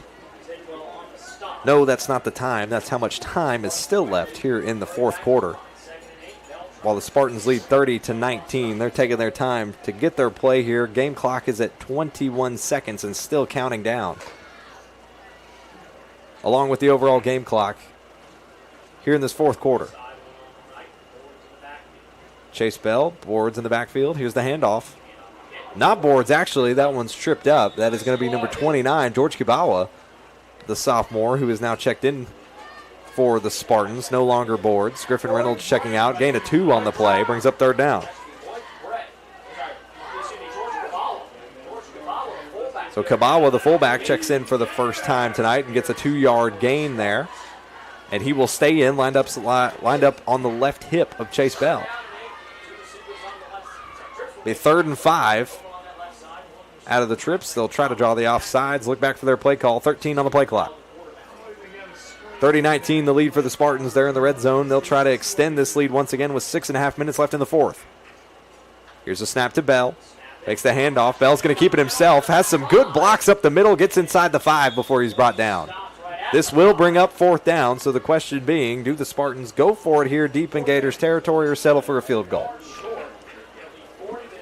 Might as well go ahead and go for it.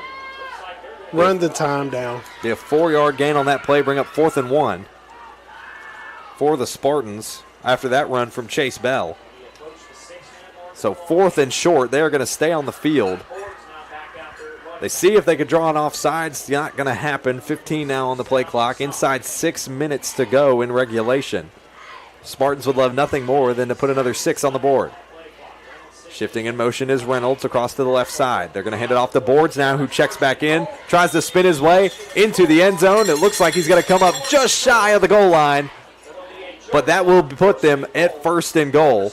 So the Spartans will hold on to the football right at the goal line. But I'm telling you, the Gators are holding them the best that they can as the Spartans are giving them all that they got.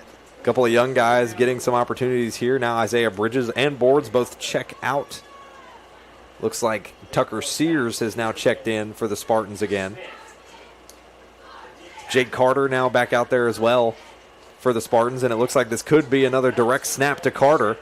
We saw him score a touchdown off this similar play, this time snapping from the 2. Here's the play. Caps looks like he's going to try to jump over the top. Carter tried to leap over his lineman, and he's going to be short of the goal line, bring up 2nd and goal. Did an old school leap right there. That's what they used to do back in the day, get that stretch over. Carter did his best. I think he may have slipped a little on the turf because I think he's got the hops to make that jump. Oh, yeah, he was up there. 4:30 now left in regulation. The Spartans are running as much clock as they can. Chase Bell checking out. Camden Page is now back in with Jake Carter lined up behind him. They may try to push this one in like they did earlier. Here's the snap to Page. Flicks off to Carter. Carter trying to spin his way into the end zone, but this Gators defense is on a goal line stand. 3rd and goal. They will not breach the end zone here. It'll bring up 3rd down. Strong goal line stand here for the Gators with 4 minutes left in regulation. Thought KC was down there for a minute.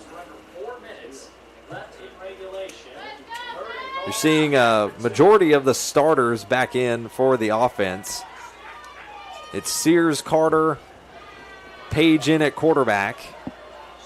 They tried to do a handoff to Carter last time before the stop. There is stoppage now currently on the play. They're going to send Keith Smith back to the sideline. He will come out, if not momentarily. He will have a substitution, and that will be Mason Dimmerly filling in for Keith Smith, and Boards checking back in as well. Camden Page still in at quarterback. This is 3rd and goal from the Gators 2. 13 on the play clock with 3.5 minutes left to go. And it looks like we're going to get a timeout called by the Spartans. Some confusion, I think, possibly going on communication-wise there on the South Warren side. South Warren just wants to put a nail in the coffin and just call it a day if they can. I feel like if Greenwood gets the ball back and gets the momentum to flow back for them, they absolutely could have a chance to get 2 more in. Well, in just a few plays, too, they've managed to take the clock from what I believe was about 7 minutes left when they got possession to now 3.5 minutes.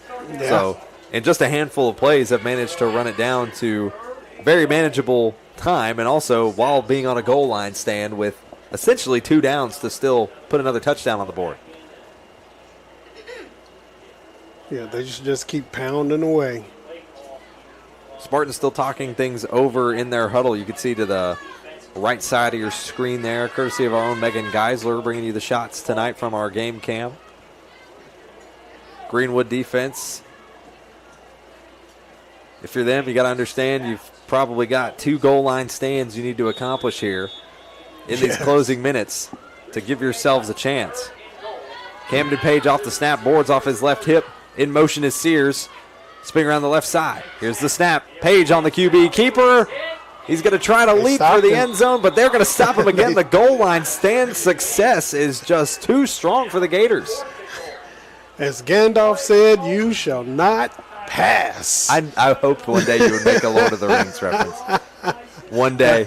And then now it's happened. I almost done the voice. I almost just, you shall not pass. So wait, if you're Gandalf, what am I? Can I be Aragorn? I want to be the dude with the sword. There you go. I want to be the guy with the sword. Come on now. My microphone is a sword. We'll just call it that. Hey. However you want to look at it. For Frodo. We're not doing things for Frodo, but it's Alan Alec who's going to send this field goal up for the Spartans, and there's no doubter about that one. That field goal is up and good. 33-19 Spartans with 2:35 left here in regulation. So a successful scoring drive still for the Spartans. They come up short after a goal line stand against the Gators. But now the Gators potentially with a chance to respond. 2:35, so whatever they do, they got to do it fast. Got to do it fast. Try to get as much on this as they can possibly, and then just, shoot for it. Looking out to the field, we experienced rain for much of the second half after we resumed from the weather delay, but now looking out to the field, it doesn't look like there's any rain at all. At least if there is, it's at most a very, very light drizzle. Most fans in the stands have removed their umbrellas and removed their hoodies, so it seems like the rain has passed us by, and we can wrap up these 2:35 minutes left. It's amazing how we were on a burn ban here a few days ago. We were, and now it seems like we're in a flood advisory. It's the best. You get one or the other. One or the other. That's how it rolls. The Alan Alec will return this or kick this off to the Gators. Davis Cheney once again back to receive. He's the one you want to try to make an explosive play. I doubt they will aim for him as that one goes off to the left side. Tries to get scooped up by Webb. He's now on the run. He's brought down quickly. Stopped at around the 27-yard line in their own territory. Man, he tried. He tried to make a move and make a play on it.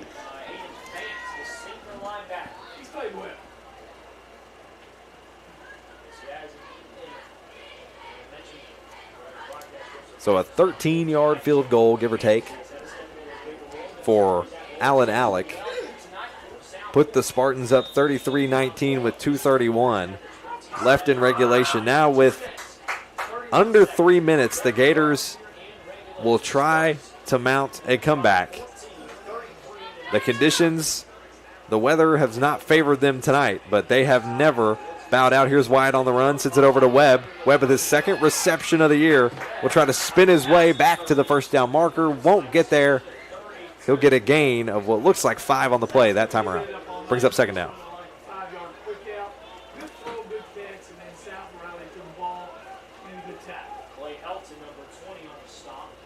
So Cade Webb, the sophomore, got his first reception of the year earlier in the game. He'll now have his third off that pass from Wyatt, which looks like will come up just shy of shifting the chains for another blowout first down and bring up third and short this time around. So 3rd and 2 on the way for the Gators. Here's a snap. Makes a handoff. Wyatt's going to go deep off to his right side to Cheney. He's got him there around the 47. He's forced out of bounds. 129 here. We'll shift the chains and bring up a blowout first down again here for the Gators with 1:29 left. Time has stopped for the game clock since Cheney was able to make his way out of bounds. So the Gators still on a run here. They'll snap this one from their own 42. Or 43, it looks like. 1st and 10. This is definitely a good time to practice, just getting in line, going, and just moving forward. Here's a snap for the Gators. Fakes a handoff to Cheney. Wyatt drops back. He's under pressure, has to flee out to his right side. He's going to throw this one out of bounds, incomplete. Just to get that one away and stop the play clock. Give him another opportunity. Incomplete, 2nd and 10. Absolutely a smart play by the quarterback right there. Get it out of bounds, stop the clock. Don't try to force anything, no interception. What they want to try to do here is try to get a score on the board. I mean, that shows that they can still do it, and I love the persistence and the resilience, again, that the team has. 2nd and 10 after that incomplete on the way for the Gators. Keith Smith checking out under center. Here's the throw over the top to Cheney, who's got space up the middle. His run is broken up just before I think he gets to the first down marker. He got just at it. Just enough for the first down. Another blowout code first down for the Gators on this run as they breach Spartans territory. Next snap on 1st and 10 will be from the Spartans 47. 1:08 left on the game clock. Time is running down now. Now down to a minute left in regulation.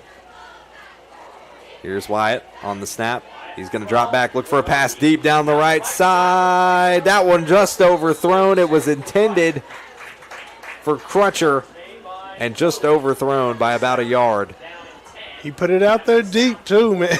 He put it out there deep, but it looked like, from my angle, it looked like it just went out of bounds. He just couldn't reach it. Crutcher was down and in range, just not close enough. Wyatt slightly overthrowing it, hoping to give them an opportunity downfield. 51 seconds now left in regulation. Gators looking to strike in the closing minute. Spartans lead 33-19. Here's Wyatt on the run. He's looking downfield. He's going to throw it out deep. That one incomplete. Lands at about the 10, but there is a flag thrown late. Pass interference. I imagine this is going to be against the Spartans and give the Gators a chance. Yeah, neither one of them turned around and looked back for the ball. They both kind of trapped the receiver to the outside, pushing them over to the sideline. It was both Isaiah Bridges and Tucker Sears in the secondary, and while both were on the chase, neither looked over their shoulder. None even attempted to locate the football, and that is when they get their pass interference called against them, and that will bring up another blowout first down for the Gators. Spartans fans, if you can hear them, aren't too happy about that one.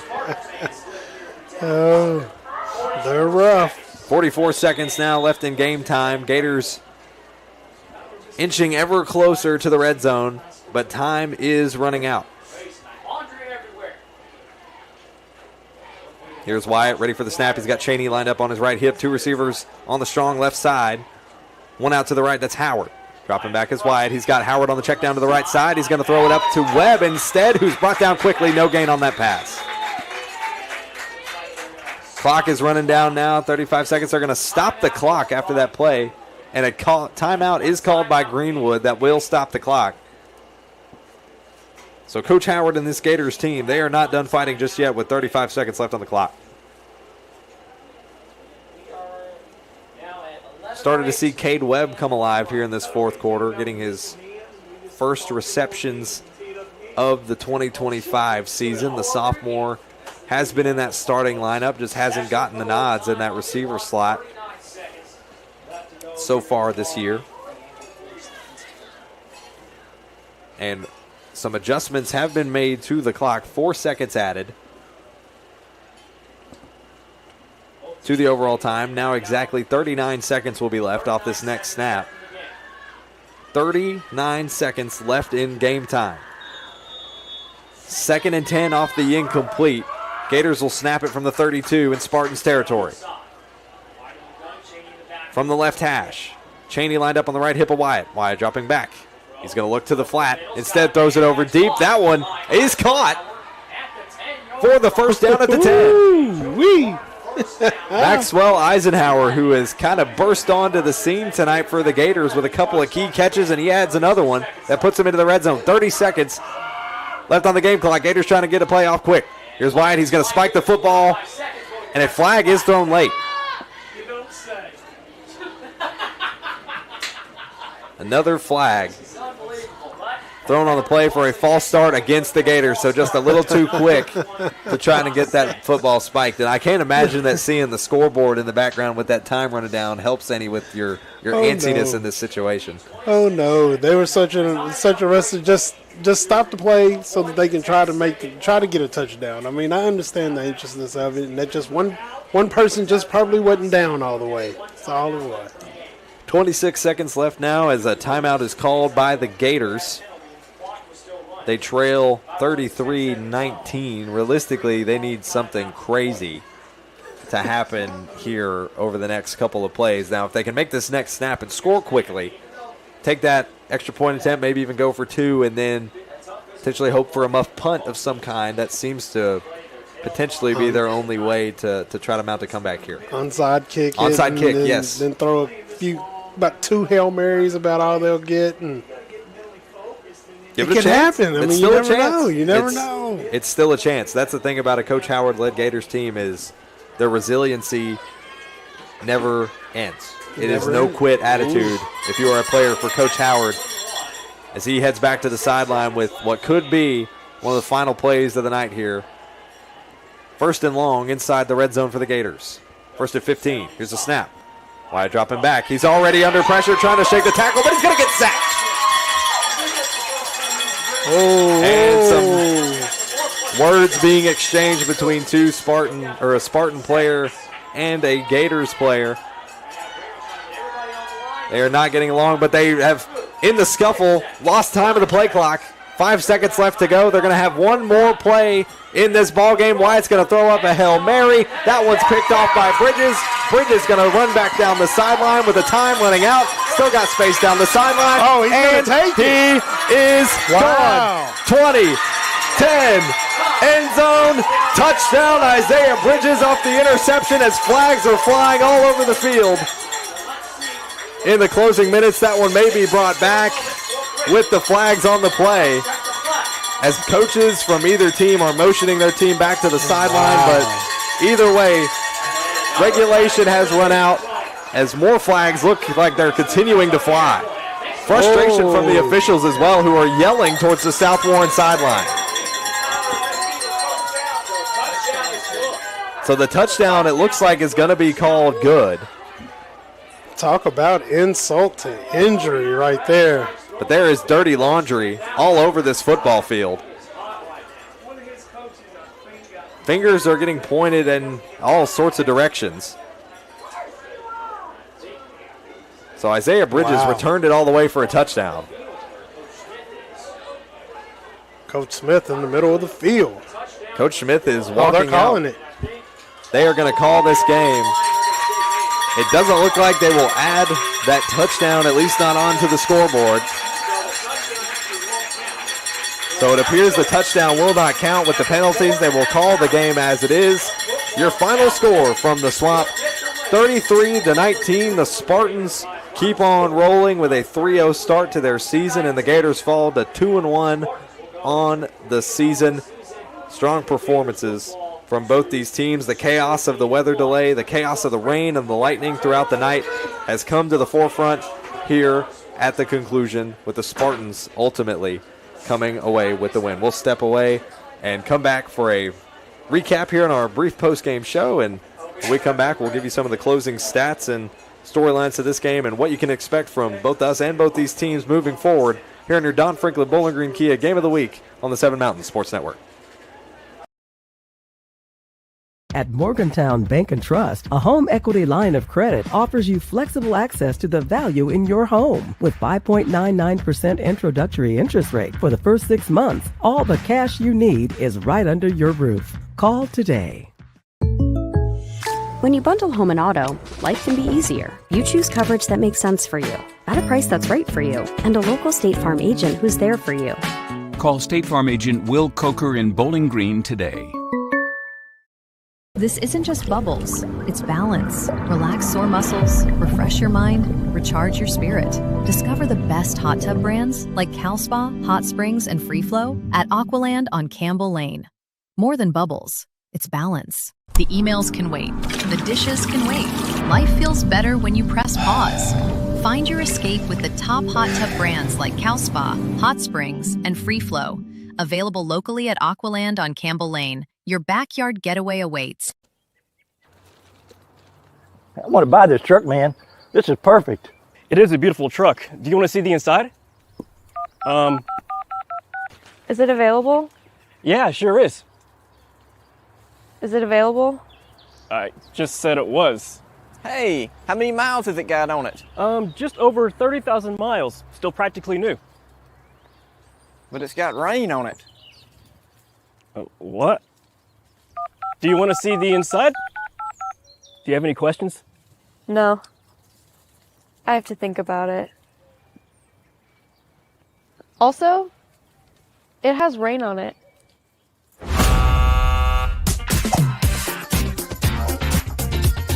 Selling your car shouldn't be a pain. Bring your vehicle out to Toyota Bowling Green and we'll make sure you get taken care of.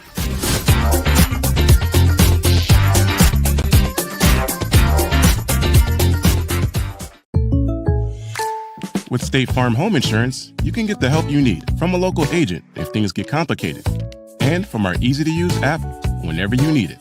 Call State Farm agent Will Coker in Bowling Green today. At Morgantown Bank and Trust, a home equity line of credit offers you flexible access to the value in your home. With 5.99% introductory interest rate for the first 6 months, all the cash you need is right under your roof. Call today. Your perfect vehicle is waiting at Don Franklin Kia in Bowling Green. Choose from the rugged Kia Sportage, the spacious Telluride, the electrifying EV6, and more. All with Don Franklin's 10-year unlimited mile powertrain coverage. With a large inventory of new Kia models and a team of caring automotive professionals dedicated to you, Don Franklin Kia in Bowling Green is here to service all of your Kia needs. Hurry in today to Don Franklin Kia, driven by family.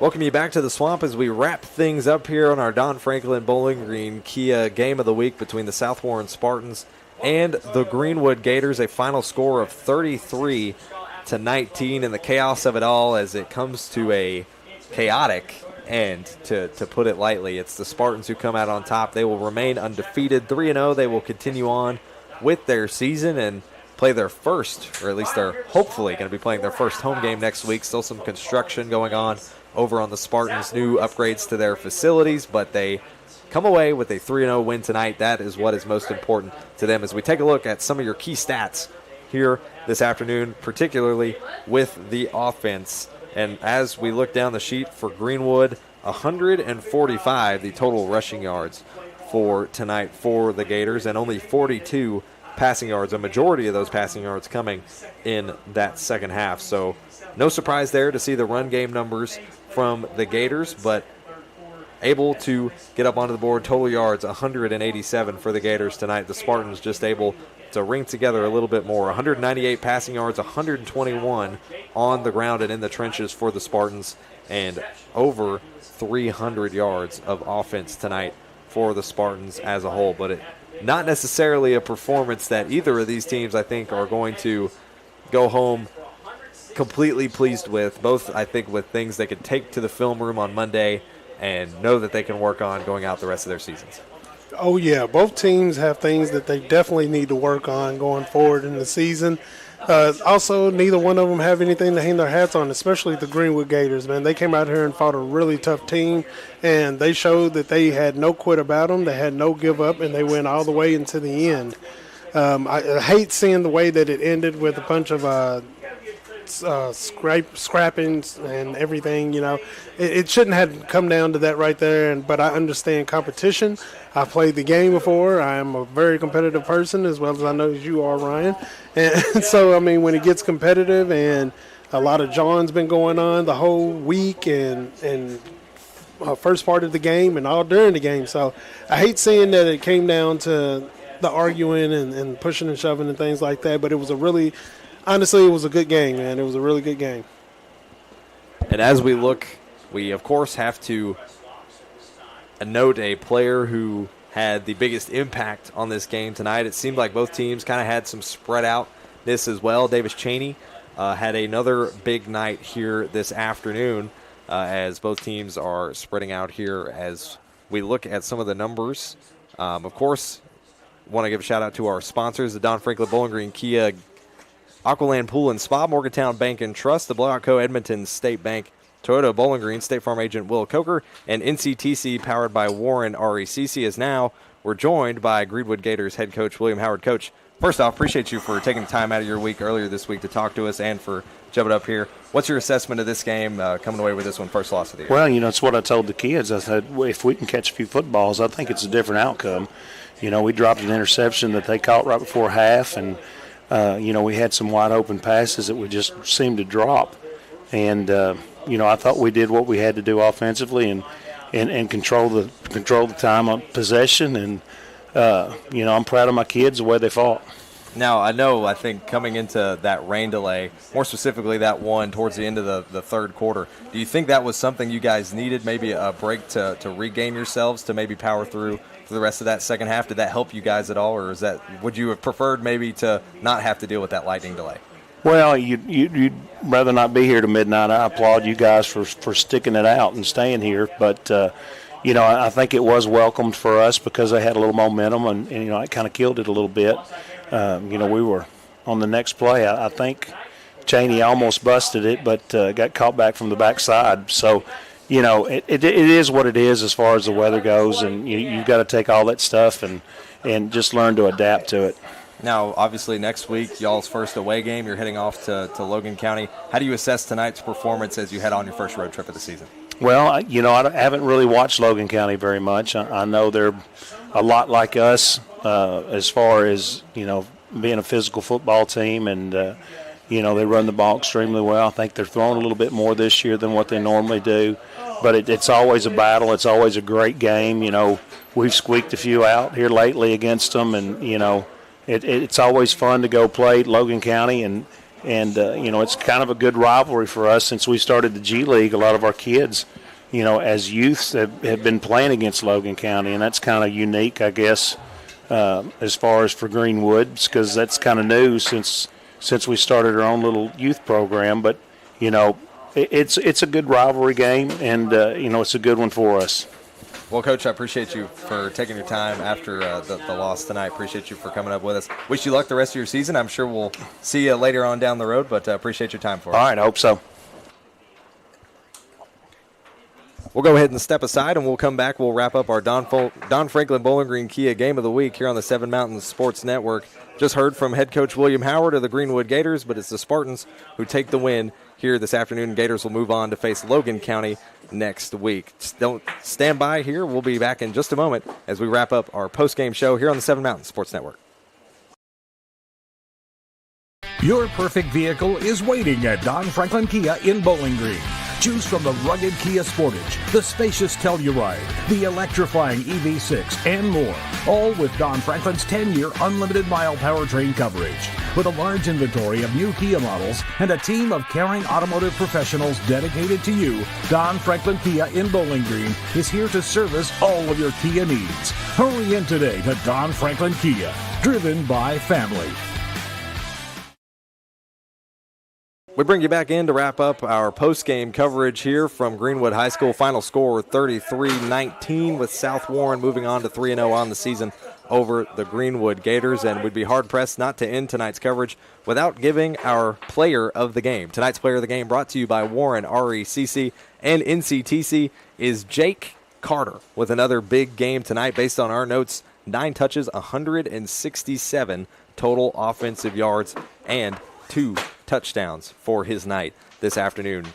Jake Carter is tonight's player of the game. For your high-speed internet needs, choose NCTC, powered by Warren RECC. It's fast, reliable service with a hometown touch. And that makes Jake Carter our player of the game. Congratulations, Jake Carter. First person not named Davis Cheney to be named our player of the game this season, but an exciting game nonetheless. You saw that hometown rivalry flourishness come out despite the rain delay. We pushed through and we got a full football game in. Oh yeah, it's a really, really great game. we saw something that was really great, which is a lot of persistence and a lot of resilience out there. A lot of people put out their blood, sweat, and tears, and you can tell it. And they both teams played well tonight. Now, of course, as we wrap up our coverage here, it's the Spartans who take the win 33-19 on this week's game of the weekend. It may be a potentially even bigger one there. Make sure you tune into our social channels as we prepare for our next couple weeks of games. It'll be us there covering it all. We'll bring you all the awesome coverage as the season continues. Of course, a huge thank you to our sponsors for making tonight possible: Aqualand Pool and Spa, Morgantown Bank and Trust, the Blowout Co., Edmonton State Bank, Toyota, Bowling Green, State Farm agent Will Coker, NCTC, powered by Warren RECC, and a huge shout out to our presenting title sponsor, Don Franklin Bowling Green Kia, for allowing us to come out here to Greenwood High School, where we kind of been camped out for the first 3 weeks of this season, but I think we may take a little road trip around town starting next season. We appreciate you all for tuning in, whether it was over the radio waves or here via our live stream on the website or via our YouTube channel. We would not be here if it were not for you watching at home. We appreciate you all for tuning in. It's South Warren who takes the win 33-19 here this afternoon. I'm Ryan Murphy for Big Hamp, Matthew Clark for our camera folks, Megan and Ian. Signing off for now. We'll see you next Friday night for more Friday Night Lights coverage here on your Don Franklin Bowling Green Kia Game of the Week.